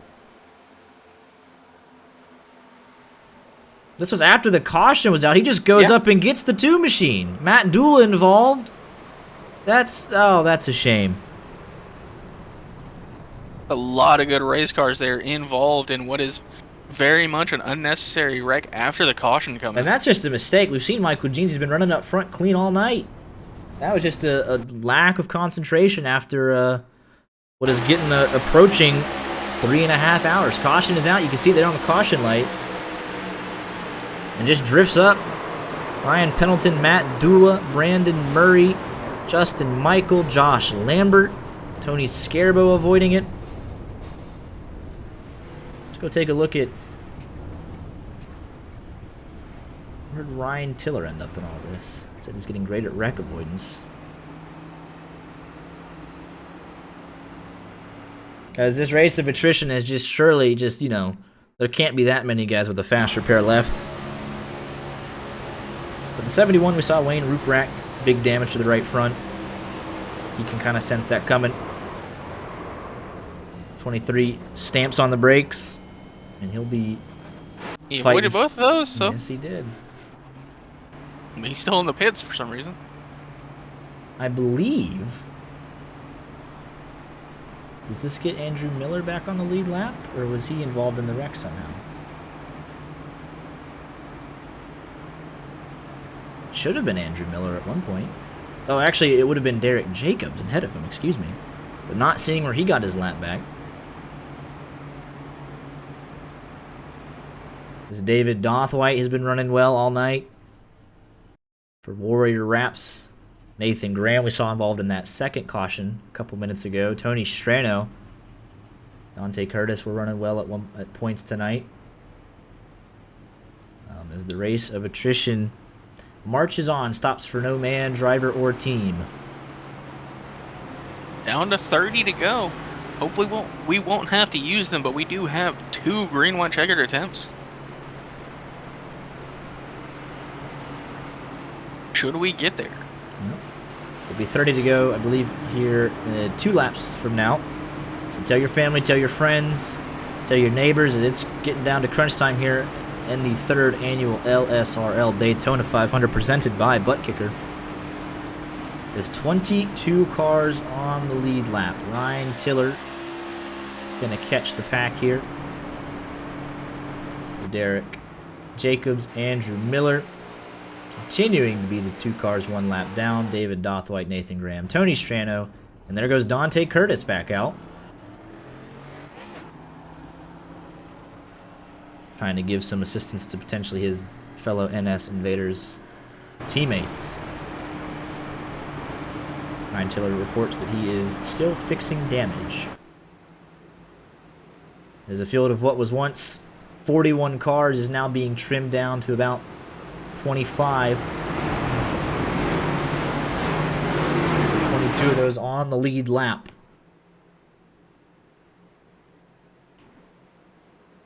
Going to take the restart here on lap 170. Tyler Glass and Mike McConville. Your front row as the pace car makes the hard left-hand turn. We enter the Geico restart zone, and we are underway yet again. Mike McConville and Tyler Glass. Obviously, the 57, a single-car operation. Tyler Glass without help from his teammates. They're working well together here in the late going. Might be a slight technical alliance again between McConville, McElroy, and OCM, so that's a 5-car team technically at this point, even if only 3 of them are up in the front. Absolutely. It will be 30 laps to go next time by, as we'll see what happens with this main pack, who's going to get dropped.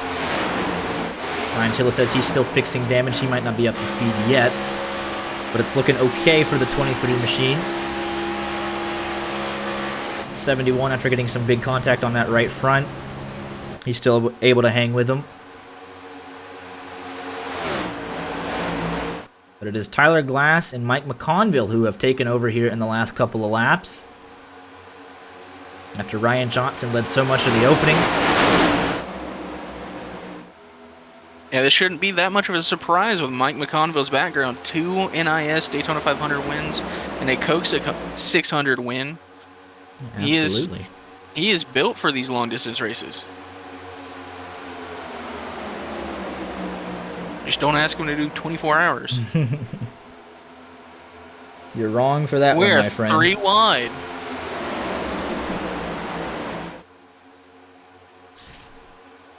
3 wide has not worked out much here tonight, but they're still going for it. Ryan Johnson has dominated a large portion of this race with help from Matt Dula. He's got 10 league titles over the course of his iRacing career. Matt Dula, 14 oval wins on his career. They have worked very well together. As this field starts to try and argue about who should be where. The 87, Justin Michael, the inaugural winner. He's been involved in a couple accidents, but he's back to 7th. Brandon Thornhill made 1 start in the Tuesday night LSR Xfinity League. Got a top 5 at Daytona. Starting to be a split here. Brandon Thornhill back to Drew Joie.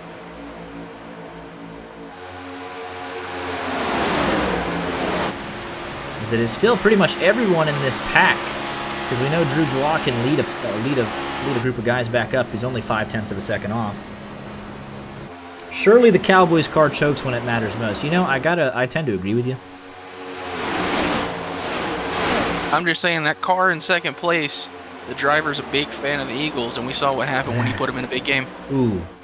Yeah, Eagles fan Mike McConville, second place. Michael Jeans, he's trying to recover from that mistake under caution. He's got 9 league titles on iRacing, 257 oval wins over the course of his iRacing career. He knows what to do to get it done. Their teammate Josh Lambert, running 6th, has another 149 oval wins. So the Elliott Sadler Esport guys know how to win. Now it's about just getting in position to do so.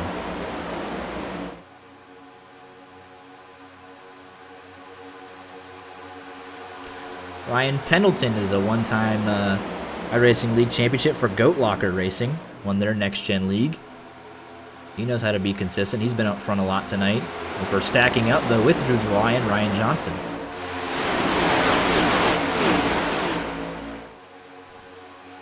Timothy J. Moore back into the lead pack. Second place car just won the ARCA race, so if you're a betting person, Mike McConville might be the odds-on favorite. Do you want to be in first leading the final lap? As we have entered 26 laps to go, 25 next time by. I think the big thing there is, will Mike McConville be the car in second place on the last lap? That's still a lot of laps to go. 50 miles left, at least, without overtime. But here comes this high line. Justin Michael, Brandon Murray. Excuse me, that's Josh Lambert. With the 87 hooked up to the back of that 28, and they are going to the front when it matters the most.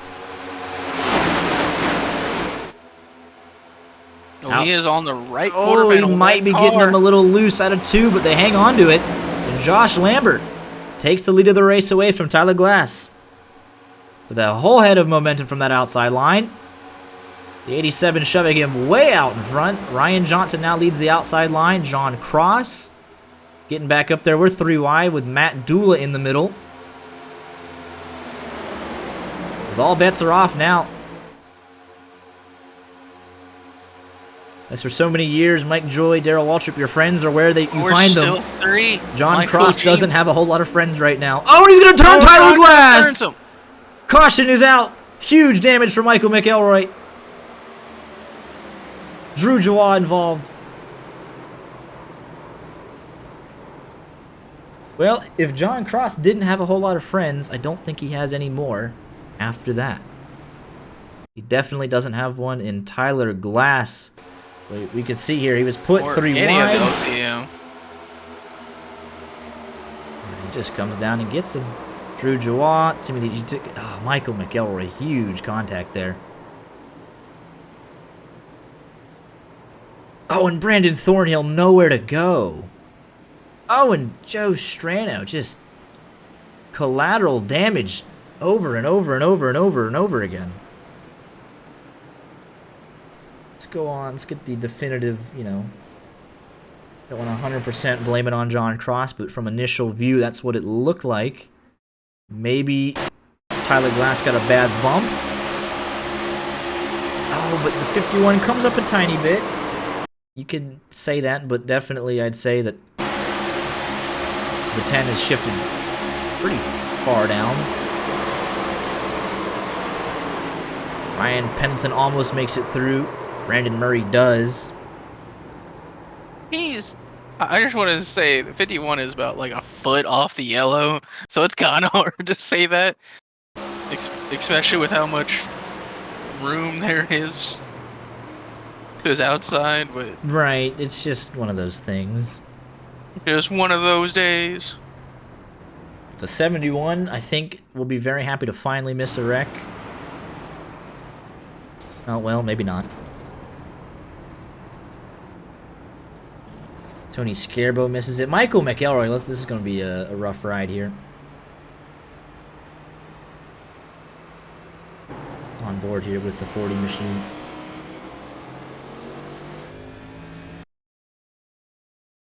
Didn't even see it coming. Was sitting there, third car in line. See this angle though. I mean, the 10 comes down initially, way more. But I guess technically what initiates the contact is the 51 going up there, but maybe you could argue the 10 shouldn't have been there, but oh well. He's going to get just shoved down the racetrack. He's trying to save it, He's spinning, and then there's Brandon Thornhill. McElroy's back out. Go talk to the Elliott Sadler eSport guys, see what they got going on here for the final 20 or so laps. Here with the Elliott Sadler eSport boys, you guys got a copy? Yes. Making some moves here at the end when it counts the most. Going to be restarting here with about 20 laps to go. You got the front row lockout right now. Is it just time to stay here? We've been trying to do that the whole race. But yeah, we're definitely gonna try to stay up here and hold it, but I don't know. The three of us are gonna stick together, win, lose, draw, it doesn't matter. We're here to have fun. Absolutely. Well, you're in the right spot to be here, with under 20 laps to go, roughly. So good luck the rest of the way, fellas.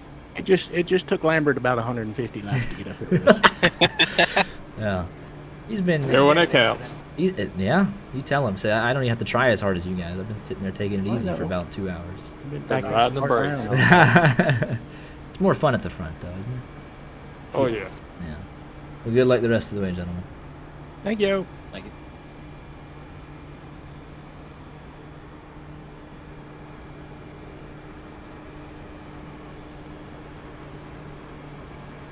I did receive a message from Brandon Gass. He said, "I am so sorry. Screen went black 4 times in a row under yellow and desperately trying to fix it. Didn't mean for any of that to happen. Same thing happened in NIS earlier this morning. My monitor went black, then my wheel stopped working after that, and he had no control. Big apologies." I believe it was the 68 of Brandon Thornhill he collected.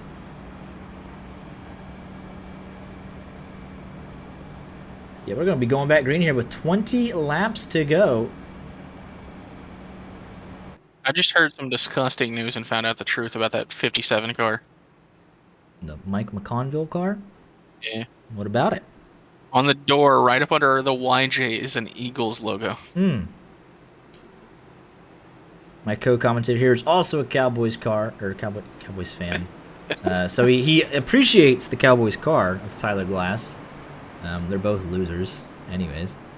Don't really care for the Eagles. Probably like them more because it makes Art mad. But I'm a Steelers fan. We didn't even make the playoffs, so I can't really talk a whole lot.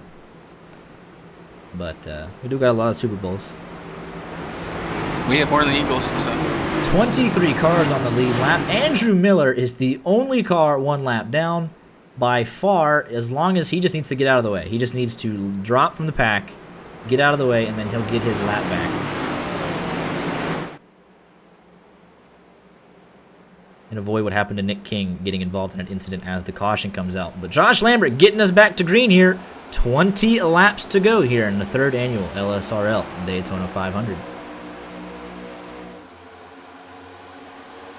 We got 1 through 3. Justin Michael, Michael Jean. That's going to be a hard combination to break up. We've mentioned their oval experience. Don't ever say that again. I should ban you from this chat. Don't ever say that to me again. It's disrespectful. Trubisky is horrible. That's the MVP, though. I should just turn this off. Y'all don't get to see the finish. If anyone's going to break up this current top 3, though, it would be Ryan Johnson and Matt Dula, the NS Invaders racing team. Mike McConville, where will he go? He's working with OCM right now down on the bottom side of the racetrack. Problem is, they don't really have any other OCM cars there. Brian Provo trying to lead Part-Time Pros Racing. Ryan Pendleton further back. A couple of the Speed Zone guys trying to get up their Speed Zone.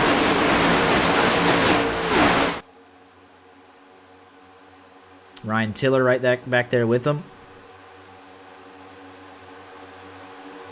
At the front. Single file. 4 cars through, but here's the drafting help from Drew Jawat to Mike McConville.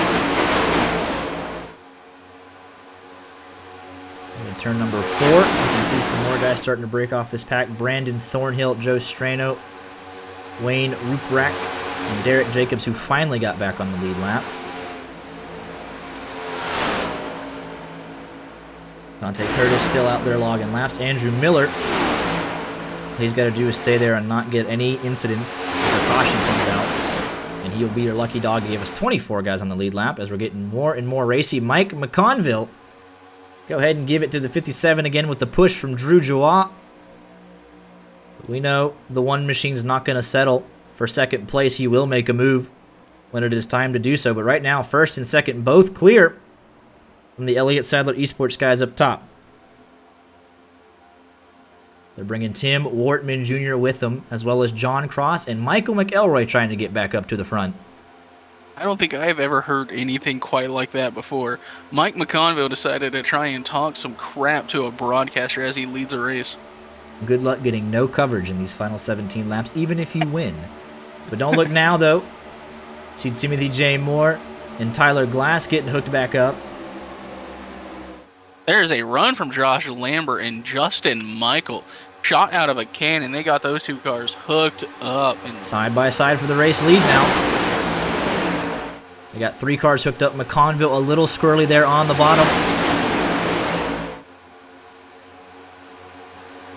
But it's going to be 19 cars in the main pack to settle it. Ryan Tiller last of these in the main pack. We'll give a nose ahead to Josh Lambert, the Elliott Sadler Esports guys. 3 in a row off top. That's going to be tough to beat. They also have Ryan Johnson and Matt Dula. Ryan Johnson thought about taking a peek there inside of the 08 machine. Lane's getting reorganized further back. John Cross making a move down to the bottom. We're 3 wide. And here comes the 38 machine. Help from Matt Dula. 3 by 3 for second. That middle lane, though, not a lot of help. What help there is now they got more cars. Ryan Johnson going to go from the middle to the top side. And he's going to lead this race. Matt Dula going to lead the middle. Contact in the middle. I believe that it is Tim Wortman Jr.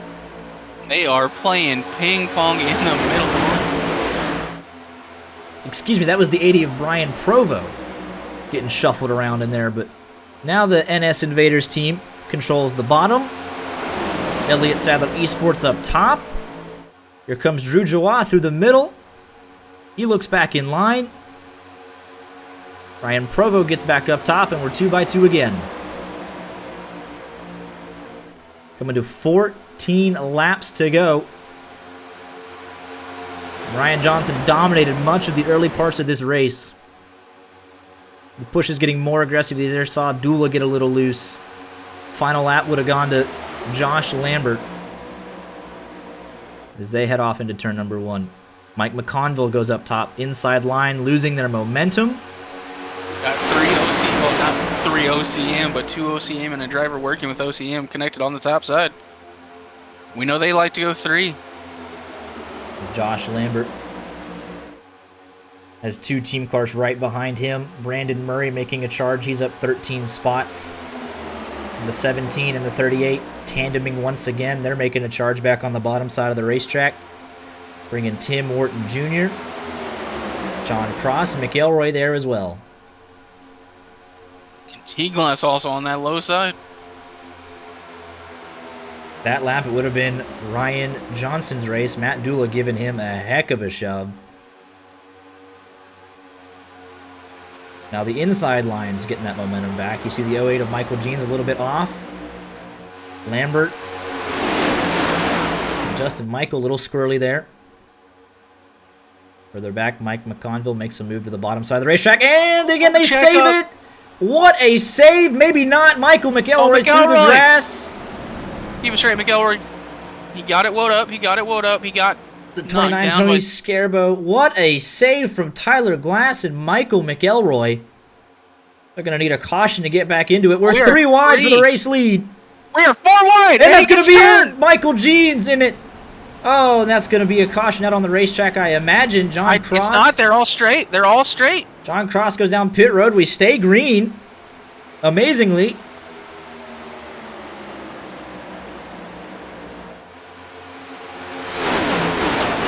This is about an 8-car front pack with Mike McConville potentially having the draft and pulling 3 to 4 more with him. You can take a look here. Let's take a real quick look at what happened. As we stay green, we're 3 wide for the middle. Contact between Drew Jawat and Michael Jeans. Brandon Murray going to end up... Oh, what? Looks like just nowhere to go for those guys. Ran out of room. The 08, the 10, the 51 getting shot through the infield grass. We are 3 wide again up at the front. If you're Mike McConville, you're telling these guys behind you, don't even think about trying to make a move. You got to get back up there. Looks like they'll do so, though. Tim Wortman Jr. and Drew Joie, 8 tenths ahead. They appear to have caught the lead draft again. But it should be a 12-car pack. Brandon Murray going to need a little bit of help. He's actually losing the draft from Samuel Demien. So it might be an 11-car pack to settle it with 11 laps to go. And that's only if these 3 in the back can actually catch up. Drew Joie going side by side. Ryan Peddleton has damage on that car, so they will not be able to push as effectively. Yeah, they were within 8 tenths of a second, but now they have lost the main draft. 1.2 seconds back. Settles down to 2 by 2. 10 laps to go. 25 miles.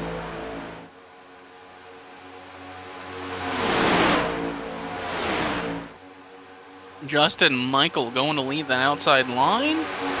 Might be looking inside again. Leaves the 80 of Brian Provo out to hang. Now we're back up. Timothy J. Moore and Drew Joie working well together. That's going to be the powerhouse, as well as Ryan Johnson and Matt Dula. Justin Michael to the lead with 9 laps to go. The rest of the field is hoping for one more caution to get a shot at it. The 87 and 28 separated. The 08 out of the lead draft.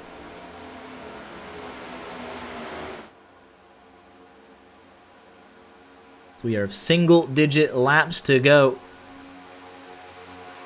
Working lap 191 this time by Timothy J. Moore and Drew Joie have made it to second into third. That is an interesting battle to watch. The teammates going to be in a strong position, as well as Matt Dula and Ryan Johnson, teammates behind them. Brian Provo gets shuffled out to the back of this lead pack.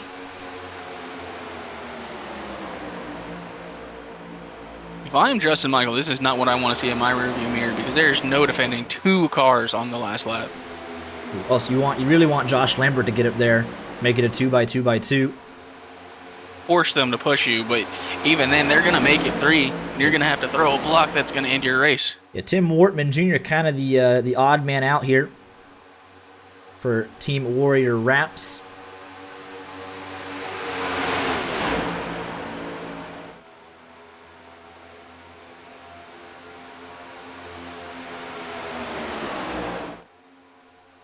Is Mike McConville 1.8 seconds back and losing ever more time? Although there's more 2x2 up here, so they have a chance to slow each other down. 8 cars in the lead pack. 5 up top, 3 on the bottom. Ryan Johnson trying to get help from Matt Dula. What is happening is Brian Provo is going to lose the lead draft. Very loose off of turn number 2. Make it a 7-car pack. 4 up top, 3 on the bottom.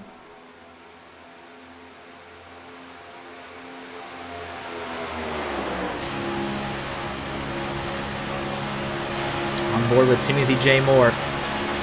Pushing Justin Michael out front. 6 laps to go.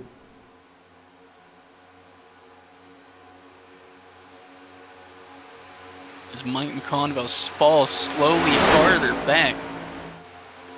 It's going to be 7 cars to decide the 3rd annual LSRL Daytona 500 unless we get a caution.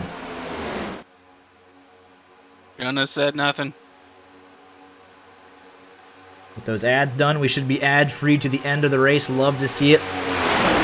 Gonna see the last 6 and a quarter lap of action here in its entirety. 4 up top, 3 on the bottom. The OCM boys in a good position up top. The NS Invaders guys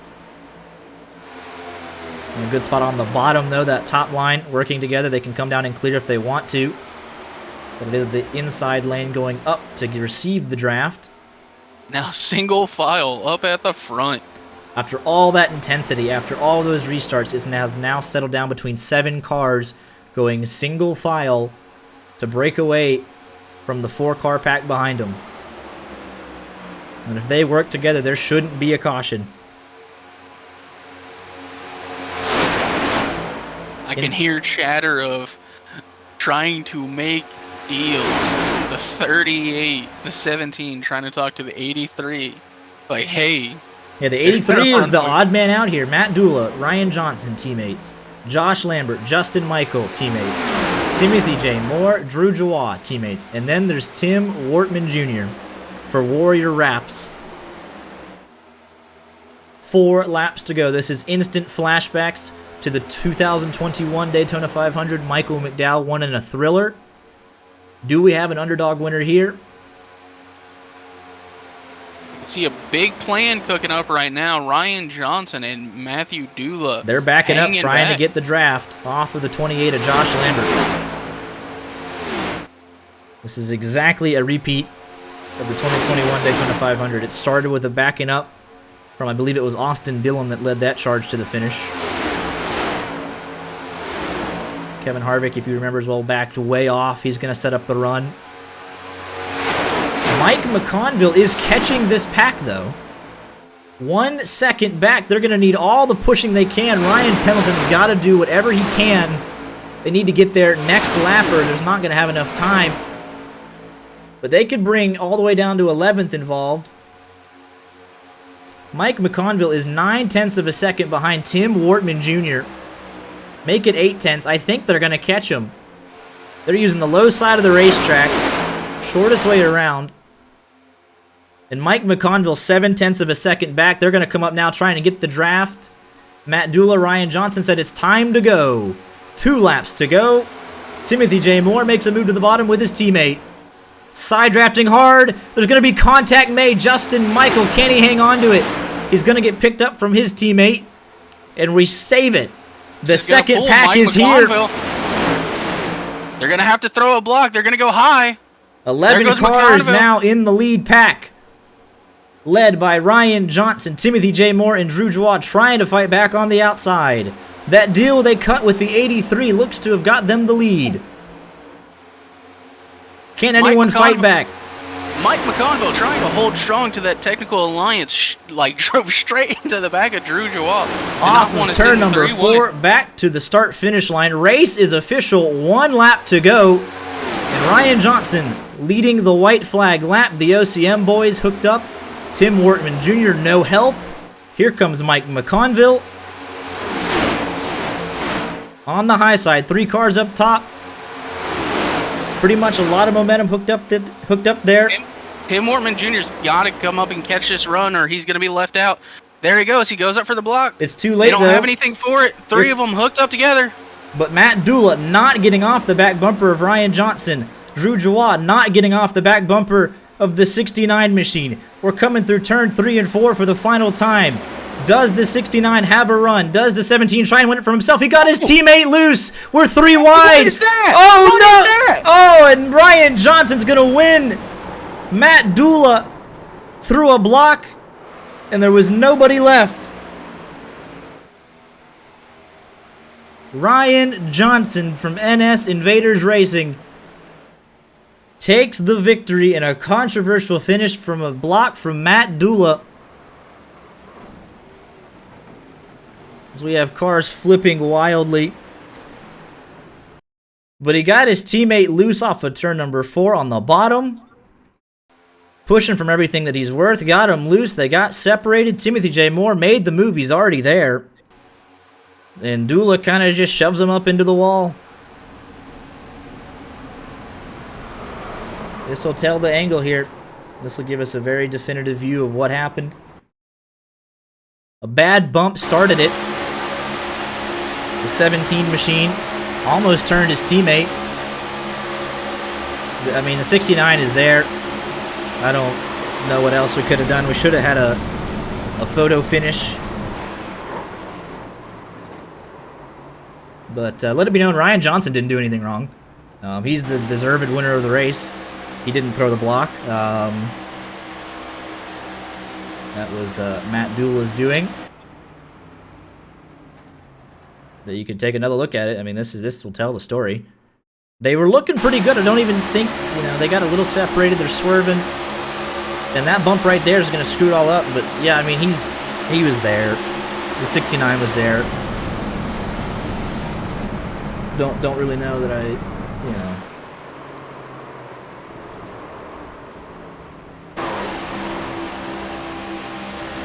It's a rough way to end it.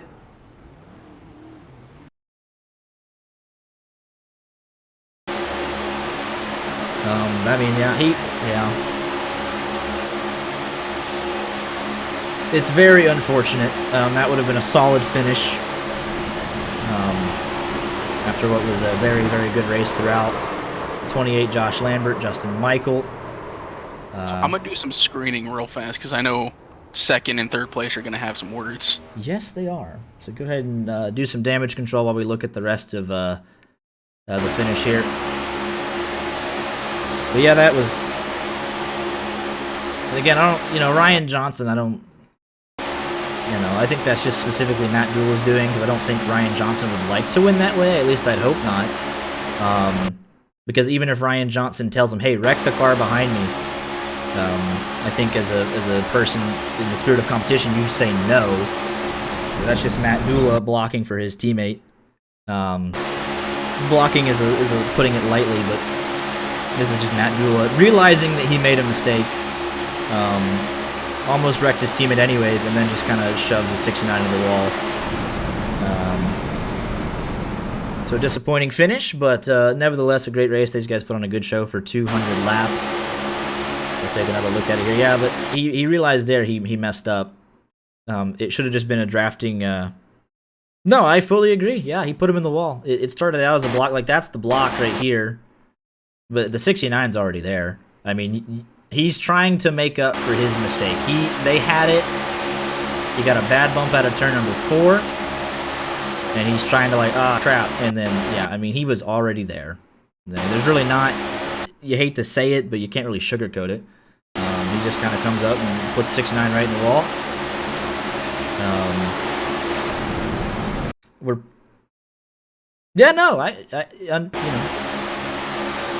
I haven't known Matt Dula previously to this. Hopefully doing a little calmer. But,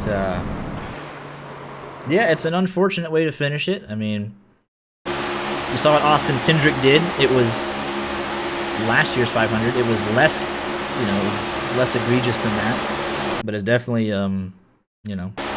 that's blocking for your teammate. but blocking is putting it lightly. Obviously puts him right in the wall and then just doesn't try to get off of him.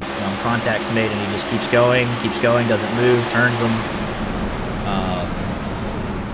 Yeah, but Ryan Johnson, the winner here, the 3rd annual LSRL Daytona 500. You want him in the booth? Mike McConville 2nd and Drew Jawa 3rd. I think the 69 would have had it.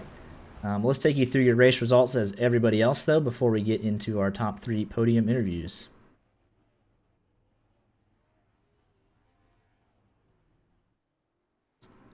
But Ryan Johnson, your race winner here this evening, by 1/10 of a second over Mike McConville and Drew Jawa, your podium finishers.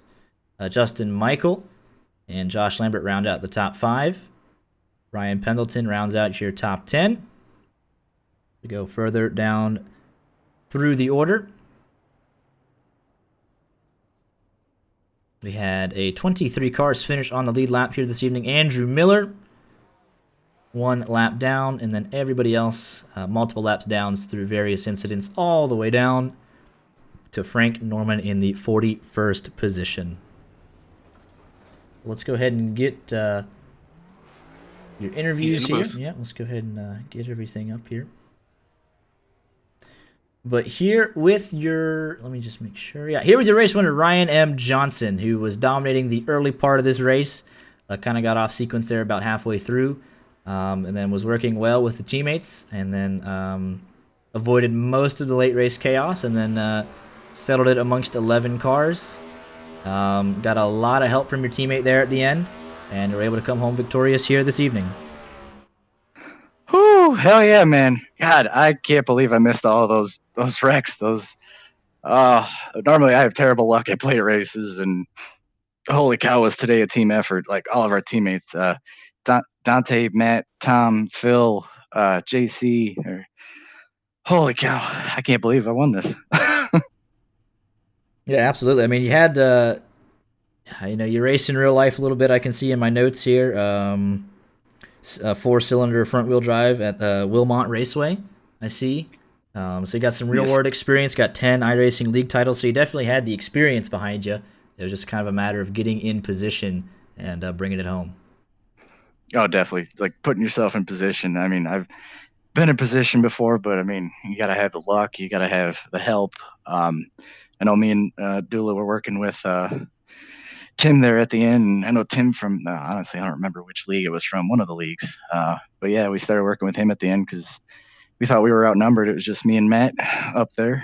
But yeah, gonna have a nice cold Dula Light after this. Yeah, definitely kind of saved you there at the end. But nevertheless, you are the winner. You drove a great race. You are the winner of the $125 cash prize. You are the winner of the custom Harley J. Earl Trophy, and you are the winner of the Butt Kicker Gamer Plus. So some awesome prizes headed your way. Hell yeah, man. I saw that trophy reveal, and I'm like, that would look amazing next to my NASCAR tire that I won from another league. There you go. Well, congratulations, man. Drove a fantastic race. Definitely showed you belong up front, and you're able to come home with the thing. Before we let you go, anyone you need to shout out or say hi to for the broadcast? Yeah, everyone that put this race on. You guys for broadcasting. All my teammates, NS Invaders for this one-off race for us. Everybody tuning in and watching, all the racers. That was a really good first half of the race. I thought it was green. Everybody knew what they were doing, and yeah, just everybody, my family, friends, mom, girlfriend. I'm gonna give a shout out to my grandpa Bill. He has cancer, so I couldn't go see him today because doing this race. So it makes everything worth it. Absolutely, man. Well, that's awesome to hear. Congratulations, drove a great race, and go celebrate. You deserved it. Appreciate it, guys. Yep. Thank you. Yep. Go ahead and pull up Mike McConville. Not supposed to be biased, but you do run our logo on the car. But you drove a great race. Hey, you're allowed to be a little biased. Hey, we put on a hell of a show with you on the car today. Yes, you did. You drove a great race. Fought through a couple adversities, couple incidents. Great job leading that second pack even back up there at the end. Even have a shot at it in general was a Superman-like effort. We were hollering at them, push, push. Absolutely, but you drove a great race. Made us proud up here in the booth. I'm glad I could do that for y'all. Made Art mad because Eagles, whatever. But you drove a fantastic race. Art's got to be all right. I pushed a cowboy car for half the race. You did, working well with the OCM boys we saw. You were Yes, bad sir. fast all night long, so it was very impressive to watch. Oh man, I really after that late kerfuffle that wasn't an caution, I thought we were out of it, being almost 2.5 seconds back. But one car fell off that front pack, and that's all we needed to get back up in the fray. And man, coming off 4, I thought we had it. I saw them start wrecking in front of me, and I'm like, oh my God, is there going to be a Moses moment? Are we bringing it to the flag? But man, fun with the OCM boys, fun pushing Ryan Johnson, pushing the 08. He was great. This is the most fun I've had in quite some time on this simulator. Yeah, absolutely. But drove a fantastic race. You came away with a cash prize for your troubles tonight here as well. Hey, sometimes it's not about the cash prize. Sometimes it's just about the fun and the people you meet. That's absolutely what we love to hear. That's why we do what we do, right? Yes, sir. But drove a great race for us. Proud of your efforts. Before we let you go, anyone you need to say shout out or say hi to? Well, first off, I want to thank you guys for coming on board, allowing me to jump in this race. I want to thank all the admins that run LSRL. My bad. Almost had it. I was just about to correct myself. My bad. LSRL. They did a fantastic job. Race control was phenomenal all night. We had some rough moments with some guys in the voice chat, but nothing major, which was always fun to hear. And you guys told me that this is a fun bunch to race with, and whew, man, did I have some fun. Yeah, absolutely. These boys, the LSRL boys, put up a fantastic show, and we look forward to getting back with them on our regularly scheduled Tuesday nights. But you drove a great race. Congrats, and go celebrate, man. You did a great job. Hell yeah, we're gonna burn it down. Drinks on me, or Waffle House on me. It's only across the street. There you go. I'm down for that. You're paying. You got some money from this, so you're paying. But you got it. Let's go. Let's go. Well, congrats again, Mike. Drove a great race. Thank you, man. Yep. Absolutely. Yep. Hit with your third place finisher here this evening, Drew Jawa, the OCM Racing team. They drove almost a flawless race, working well with pretty much anyone and everyone. They had the 3-car tandem working very well with Timothy J. Moore and Tyler Glass. They were working well with Mike McConville for most of the race. And it came off of turn 4 with a head of momentum, and it just really, the only thing we could say about it is it wasn't meant to be. Drew was pushing Timothy all the way, and it just wasn't meant to be. But you drove a great race, came away with a little bit of a cash prize for your troubles, so congratulations to you for that. Yeah, like you said, we drove a pretty flawless race. I mean, we definitely had our own struggles. We weren't perfect. Fortunately, I put T-Glass 4 wide unintentionally. I didn't realize the 6 went under the 08, and he got in trouble there. And we were okay. I mean, me and Tim had the plan to try and stay behind the 87 as long as we can, and then go for it. And I couldn't really get to him that with 2 to go. It was kind of like if I pushed him too hard, I would hook him. So I was struggling a little bit there, and we finally got a good run down the back stretch with the help of Mike.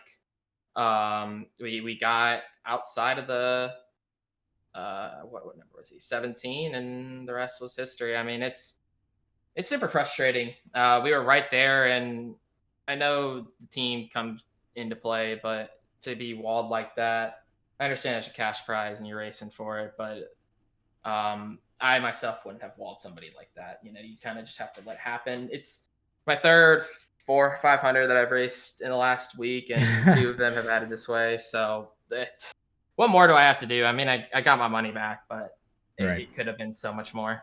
Absolutely. Yeah, definitely. I completely understand the frustrations, but you can hold your head high. You look good out there tonight. Definitely, if you haven't already, which I think you have, OCM on the map here, being some plate race specialist. But you're quick overall. We see that in our Monday Night League. But you guys do a very nice job week in and week out, and look forward to more big things from you guys.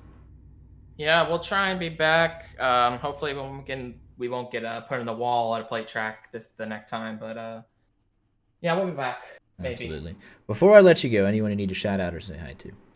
Yeah, shout out to LSR. I think it's LSRL. Yeah, thank you. LSRL. Yep. Forgot the L. What's it called? For putting it on. I had a lot of fun. Me, Tim, Mike, both Mikes, Michael McElroy and Mike McConnville, and then T-Glass. Yeah, I think I said everybody. But yeah, I want to thank them for working with me. Thank you guys for broadcasting. I enjoy somewhat watching it back. I don't think I'll watch the last lap because it just makes me frustrated. But yeah, it was a good time. Just unfortunate that it didn't end our way. Absolutely. Well, still look great out there on track tonight, and you got a little bit of a reward for your troubles. So, but drove a great race nonetheless, and congratulations on the 3rd place. Thank you. Yep. Right. Have fun with your interviews. I'm going to a little broadcaster's room. It's been 4 hours. I hardly drink any water. I don't have that problem. I just didn't shut up. So like it or hate it, that's what you got. But we'll just go down the team list and see how the race went. We're gonna go ahead and start here with the fine people over at Part Time Pros Racing. See First time chat. How we doing, fellas? Good, man. How are you? Good. Pretty good. Y'all were looking very racy. Y'all were leading pretty late into this thing. Just kept getting caught up in a couple things here and there. But Brian, I believe you led the team home. I think 11th place finish. I think was the it was right. Yeah, Ryan was right in front of me. I think 10th. We were right next to each other. Ryan Actually. Pendleton 10th and 11th. So top 10 for you guys. Definitely showed y'all speed at the plate tracks. And y'all were looking good out there. Thanks, man. I think we just needed one more Daytona luck break, and we would have been all right, or another lap or two. But it's fun. It's fun to run 200 laps and finish it. So it's a good time. Yeah. If nothing else, you can say you finished the thing. So yeah. A couple people didn't, so you can always say that. But yeah, y'all were looking good out there. It was a pleasure to see y'all race for the first time. So yeah, appreciate you guys setting this Yeah, up. that was a good race. Yeah, I think it was awesome. Yeah, if y'all got any final thoughts or anyone you need to say hi to, let you get that in. Any sponsor obligations? Part-time pros. There you go. Well, appreciate it, fellas, and y'all drove a great race. Awesome. Appreciate it. Thanks. Thank you. And next year we'll do the same thing, man. How we doing, fellas? Wonderful. Not bad. We already talked to you. You don't get another one. Just kidding. Here with the rest of the NS Invaders racing crew. They were very quick all night long. Definitely working together well. And obviously the team brought home the victory courtesy of Ryan Johnson. But just drove a great race, team-oriented, and were able to come away with victory tonight. So how's the team feeling? Well, I think Ryan's feeling pretty good. I have mixed emotions. I saw the run come off 4 and obviously went up to block the run. And if I'm being transparent, I went up there to kind of make contact with Timothy and Durham so that he would lose speed. Given, my team made the best chance that I had, or that he had to win, but I definitely did not intend to wall us all and then finish 7th. So that kind of sucks, but I'm glad Ryan got the win. That's what mattered, was one of us winning this race. Right. Yeah, I can admire the transparency. Just owning it. It was a bit late, and then it kind of resulted in whatever happened. But nevertheless, y'all look good up front. Y'all were dominating the early part of the race. Kind of fell back there with all the craziness midway through the race, a little bit after. But y'all were able to work your way back up, and y'all were able to get poked back up when it mattered the most, and y'all came home a winner. Yeah, absolutely. We're definitely pleased with the win. Not pleased with how things went off turn 4, but I'm glad that Ryan got the win, and that's really what matters. And it concludes the Daytona 500 money season for us, and so that's a good way to end it is with a trophy. Yep, get to sit back, relax, and watch the real 500 tomorrow. So it's a great weekend for y'all for sure. Yep, absolutely. But I'll ask the rest of you guys, Dante Curtis, Philip Martin, Thomas Stewart. I see Tim was working with y'all late too. How was y'all's race? It was pretty good. Just didn't qualify good, so we hung out there in the back and just tried to make some passes where we could and avoid the wrecks, and thought we were in a good spot. And then one wreck got me, and then the next one got me, and so logged a couple laps, and it was too much damage. So. Right. Yeah, but Tim, you were kind of playing wild card there at the end. Definitely had your choice of who to work with, but it was fun watching you battle out there tonight. Kind of the wild card amongst all the teams late in the race. Yeah, I lagged back and I lagged back and was trying to save tires and run a safe race, and then about somewhere on lap 135, I made a mistake and didn't uncheck my tires, so I ran the last 65 laps with no tires. No. Was just saving, just riding that inside line, just saving. And when we got inside 10 to go, I started getting racy with everybody. It was just a little sketchy off 2 and 4, but it was still handling pretty well, so I felt like confident enough I could stay up in there and not wreck everybody. All right. Definitely was making some moves there at the end, so it was a very impressive race from your behalf, especially considering the tire situation. So well done, sir. Yep, just wish I had 4 freshies. I'd have sent it with them. Absolutely. Got to get a set off one of those guys that retired a little bit earlier or something, right? Yeah. Yeah. But y'all drove a great race. Enjoyed watching y'all, and congrats on the win as a team. Hey, thanks, buddy. Yep. Yeah, thank you. Absolutely. We got Sam Demian. You got a copy? Yes, I do, sir. You are the entire representative for Speed Zone Esports. So someone has to do it. Someone has to be the PR guy, and it's you. But yeah, y'all were looking very racy. Y'all kind of, I mean, it's Daytona, similar story. Y'all were up and back, through and four, wrecked, not wrecked. Mm-hmm. I mean, y'all all over the place. Because y'all had a bunch of team cards, so obviously working together, more chance at death. But I believe you led them home actually with a 9th place finish. Is that? I think that's what I'm seeing. Yeah, that's what I'm looking at here on my screen. Looks like a 9th place finish. Nice top 10. Yeah. Get to say you finished 200 laps. So, I mean, you know, very top 10 and did the whole race. So, they're definitely a good result on your part. Yeah, I can't complain about that after, you know, getting involved in a few wrecks and having to use quite a bit of time on pit road. But, you know, fought back every single time. And, you know, we had our 3-car pack, 4-car pack working up there at the end. Shout out to that 57 car. I think that's the YJ Media car. Yes, sir. That's us. And Ryan Pendleton, we were kind of trying to work our way back up there, and it kind of, you know, worked out well for him. And, you know, I got a top 10, so can't complain about the results here. Yeah. But y'all were looking very racy. Tony Scarva was up front most of the night. Ryan Tiller had a couple really good wreck avoidances. Randy Arms was very quick, but he got wrecked out pretty early, which was sad to see. We know he's got speed. Yeah, the team in general, you know, main goal was to avoid wrecks and stay in the back, and it seemed like the back was where all the wrecks were occurring. So, moving up as things got progressively, you know, more racy at the end there, you know, people just can't avoid stuff, and just kind of a victim at that point. So, right. Yeah, that's just the Daytona style of racing, but yeah, that's what you get from a plate track. But yeah. not happy about the top 10, but you know, we wish our team could have finished a little bit higher collectively. Yeah. So we'll be seeing most of you though on Tuesday night, so this isn't really a goodbye. Yeah. So yeah, this is just a little fun run here, but we'll be back on Tuesday night with the racing here and have a good time. Yeah, absolutely. Well, enjoyed it. Y'all put on a good show, and look forward to seeing you on Tuesdays. Yeah. Awesome. Thanks, guys. Yep. Here with the DBC Sim Racing guys, who I think they'll be the first to tell you kind of had a difficult race. Frank Norman caught up in multiple incidents, not his fault. And then Eli Raposa got wrecked under pit road, like under caution on pit road, and then a couple laps just after that got turned off the bumper. I believe it was Josh Lambert, and ended up laps down. But y'all were making some moves early in the race. Frank, you had a decent qualifying position. I just know y'all would have wanted more from tonight's race.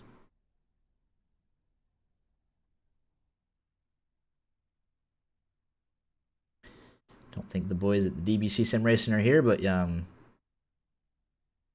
so we'll just move on down the list. Unfortunate. Andrew Miller in the 74, you got a copy?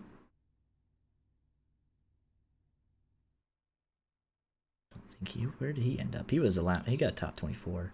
He was a lap down most of the way. Hey, it's definite. Can you hear me? Oh yeah, I can hear you. Yeah, I tried to talk to you a little earlier in the race. I don't know if you heard me, but yeah, you. I know. Kind of got some. Yeah, I got you. Got some stats on you. You're pretty new to the iRacing side of things. I think you've had it for about 2 months. Got yourself a couple of oval wins. You told me this was your first big event, and you kind of got cut up in some stuff. Wasn't really your fault. People would go. You got off schedule early. We're a lap behind due to getting wrecked. And then when you would get lapped, people would kind of just wreck all around you. You were kind of like a magnet for some of these guys. But you were constantly battling. I can give you that. You didn't quit. You were 2 laps down multiple times, kept fighting back to 1 lap down. You got a 24th place finish. You moved up 11 spots from where you started. But it was definitely a fighting, it was a perseverance race for you. I can say that. Yeah, it's one of my first races with these longer races. I've joined iRacing a couple months ago. It's been a lot of fun. But yeah, 24 is definitely hard fought. Definitely 11 spots. I think you said 11 spots or whatever. And yeah, I feel like we were fighting from behind the whole time. That first caution or whatever, it was like lap 20 or whatever. Everyone pitted. I was like, why are we pitting? Race just started. I don't need to change tires. Fuel's fine, whatever. So I ended up leading, and then I heard my Discord ping. I don't know if it was deafened or what, but I couldn't hear anything. So I was like, okay, well, just roll with it, I guess. Yeah, it was definitely trying to get a leader's interview there, but yeah, I do remember that. But yeah, you led some laps too. You got a better memory than I do.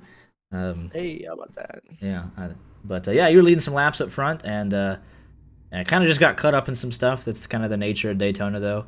But I mean, for one of your first ever Daytona 500s, I mean, you looked as good as can be given the conditions, and you got some experience. You're able to finish every lap. I think you were the only car 1 lap down. So you did 199 laps. So you can definitely store that away for some experience. Yeah, next season we'll come back. Hopefully we can try to finish all 200. There you go. I like it.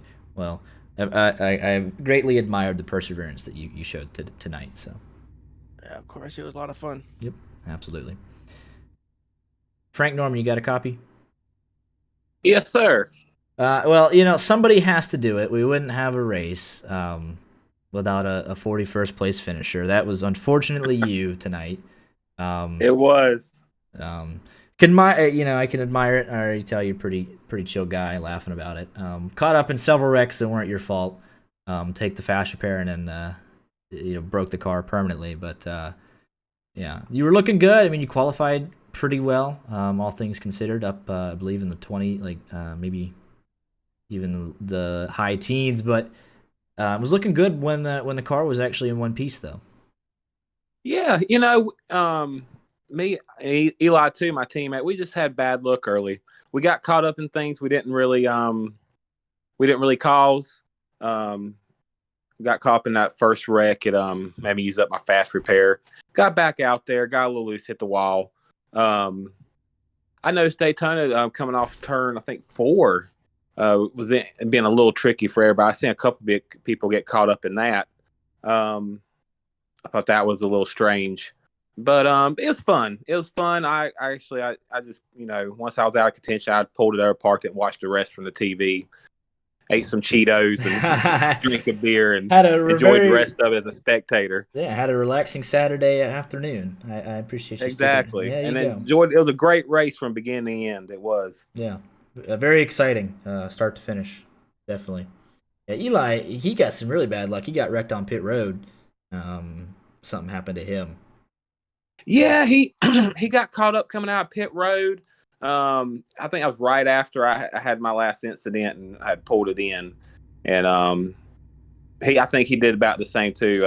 We had kind of just said, let's just enjoy it at this point. Right. Get to be stress free and just on the outside looking in. So. Absolutely. Yeah. Well, it was a pleasure having you guys. Definitely enjoyed watching y'all race. Had some good looking paint schemes as well to boot. So definitely appreciate you coming out and joining us here this evening. Oh, thank you. I appreciate it. I like to thank W Energy and Dirtbag Clothing. They put us together some awesome paints. First of all, I wish we could have done better for them. But there's always the next race. Absolutely. Love that mindset.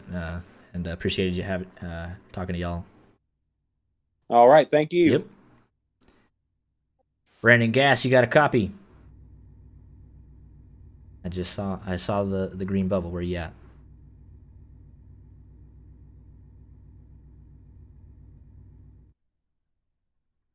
All right. Well. Oh, he might. Is he here? I don't think he's here. All right, he's not here. Saving the best for last. Timothy J. Moore probably should have been your winner. Let's just keep it. I told Drew. Let's just. I know it was rough. It'll be PG. It'll be PG. I promise. I know it was rough. You probably should have won. You kind of got walled coming out of turn 4. I'll say the same thing. You and Drew and Mike and Tyler, fantastic race, start to finish. Working well with pretty much anyone and everyone. Looked quick. We were able to get the tandem hooked up, and y'all were looking really good. Kind of got way off sequence. Kind of halfway through the race, a little bit after, and you were kind of fighting back. It was that accident when we were top of 3, and the 15 kind of got neck coated with Tyler, and that's when the field kind of broke up. That's right. I got ARCA braked 3 times this race. Yeah. Half of my incident points came from getting ARCA braked. It was wonderful. Well, despite all of that, you came off of turn 4 with a head of steam from Drew. And the way I can sum it up is that it just wasn't meant to be tonight. That's really like the nice way of putting it. But nevertheless, I mean, obviously, just another good race for y'all. Just showing again and again and again that y'all have a fantastic plate program for OCM, and probably deserve to win the son of a gun tonight. We had the run. The only thing I think we could have done differently, to be honest with you, was going into 3. I felt if we were able to get Mike down quicker. And I apologize if I lag, by the way. I'm sitting in my living room on my phone. But I felt if we got Mike down quicker, I think we would have gotten even a bigger of a run than what we had gotten. But the car was fast. I mean, everything was good. We battled through damage. I actually never used my fast repair through all those accidents. I was insistent on repairing my damage just in case if I finally broke a toe link. But we put ourselves in the right spot. And again, I get it. You know, there's the idea of you have your teammate out in front and you want them to do whatever to win, but they got loose off 4, they got separated. And I talked to Matt about it. You know, it was more of like, I get it. He wanted to come up and he intended to make contact. He made that very clear. But the idea, unfortunately, with iRacing's physics is you can't go left to right when the side draft is where I would side draft him and door me because it's just going to bounce me off the wall and then we're going to get hooked together and wrecked. If it was the other way, if I came down on him, it would probably work a little bit differently. But unfortunately, he chose to wall me and he cost himself money and myself money. But it's what happens. It's the, you know, the nature of the beast. It's just unfortunate that money had to be involved in that regards because, you know, it just doesn't come off the right way for me. But man, what an end! You know, I'm glad that Drew was able to get 3rd and Mike as well. I think got 2nd. I may have that reversed. I don't remember. Mike, you got 2nd, right? Yeah. Okay, so there we go. You know, but it was good. Art brought in Mike in the middle of the race for us. By the way, I don't know if you know about that. That makes sense. Y'all were working very well together. It was like, well, it was funny because I don't know if it was when you came in for the first interview around lap 69, but T-Glass goes, Nice. T-Glass goes, the audio guy's pretty good, and his trading paints wasn't working. So I'm like, yeah, I wonder why that guy's pretty good because, you know, you never looked at the logo on the back of the car because you couldn't see the logo on the back of the car. Right. But I will say you guys definitely well invested your money into the right driver, and I do want to give credit. We know how to pick them, right? You picked them good. You picked them real. Nice. And My whole mantra is checkered flag or grandstands. Yeah, hey, I'm just saying, me and Mike got to know each other real well running 8th and 9th in SRC every week, so we go way back. Getting pieced up by Johnny Avila. Good stuff. Moving on. Moving on. Yeah, y'all look really good out there. So it's about time. I think we're well over 4 hours, so I haven't eaten today. So Any That final? was still a better. I would say that was still a better ending, in my opinion, compared to a Talladega race you called earlier. So Yeah, I know. But yeah, the LSRL boys, they put on a good show tonight. I know cash prizes. I mean, it was not only a cash prize, it was for an awesome trophy and a butt kicker gamer plus. So I Matt said, yeah, I was trying to make contact. I get it. Just wish it would have come down to that photo finish. We almost had it though. Had it for second. Had it for $50. There you go. But yeah, it was a great race from the OCM boys. yeah, again, proud of the result. And I'm going to thank Drew because Drew is the one who actually, really did a good job of getting everyone organized. I almost forgot, to be honest with you, what time the race was starting. That would have been unfortunate. He definitely helped me. And T Glass did a good job. T Glass also, want to point out, lost a lot of money today. He choked the Super Bowl away in some other league where he could have won like $1,000 or something like that for the championship. And now at the end of that race, I don't quite know what happened, but I'm gonna say he choked the chance away at another $150 more. So it's the Cowboys ritual. Yeah, I hope Art hears that. Hey, we had people in chat saying that. All right, it wasn't just me and Art. Right? It made its way to the Twitch chat. So that's when you know it's true. It's a curse. Yeah, we're at 4.5 hours almost. I haven't eaten food. My wife has probably my wife has probably left the house and taken everything that I own. So she's like, I'm out of here. This man's too much about his racing. I know, but Art booted me for that. I just want to point out. Soft. Just like the Cowboys just like offense. Cowboys. Yeah, you can't kick me for that. I'm doing the broadcast. He'll find a way. Man had to say it 4 times. Yeah, I had to get it across. But anyways, y'all drove a great race. The real funny thing, I woke up 10 minutes before the room opened. Oh my goodness. Oh, I work nights. What?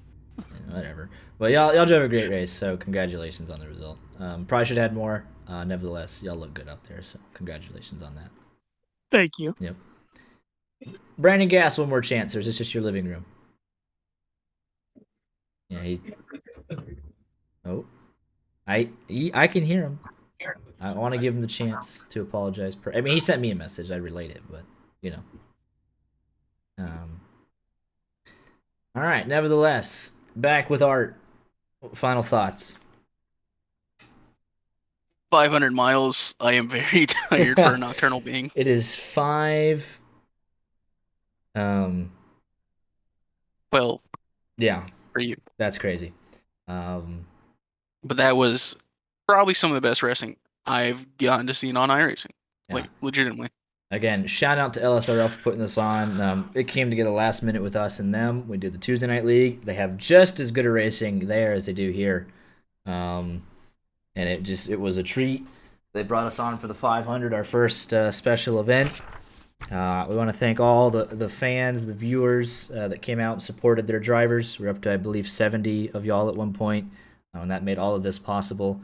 It made the prize pool possible, $125, custom Harley J. Earl trophy, and a butt kicker gamer plus to Ryan Johnson, $50 to Mike McConville, and $25 to Drew Joie. Thank the wonderful sponsors of the league, Butt Kicker, Wilder Graphics, Sim Speed Shop, Sim Racer Hub, Grid Finder, and Al Lane's The Driving School. Now let's go see if we can track down. I don't think he's here, but I'd like to track down Murata and see what we're doing with the raffle for the driving school experience.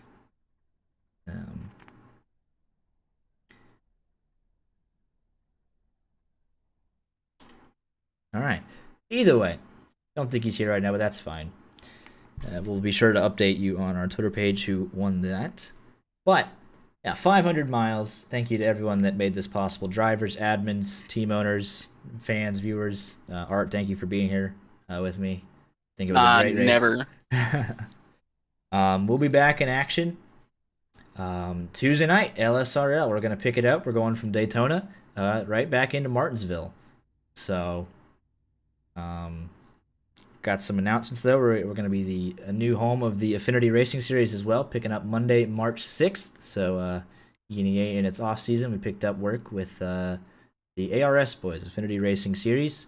And then Tuesdays and Fridays will remain the same. The Rod Car Truck Tour on Friday nights, Tuesday nights, the LSRL Xfinity Series. Looking forward to seeing y'all all there. Let's go enjoy the Xfinity race if it's still on. I have no idea. And then we'll enjoy the 500 tomorrow. Y'all take care. Have a great rest of your weekend. And we'll see you on Tuesday. It hasn't even started yet, apparently. Well, there you go. Xfinity race is about to start. Perfect timing, gentlemen. Good job, everybody. But yeah, y'all take care. And we'll see you on Tuesday.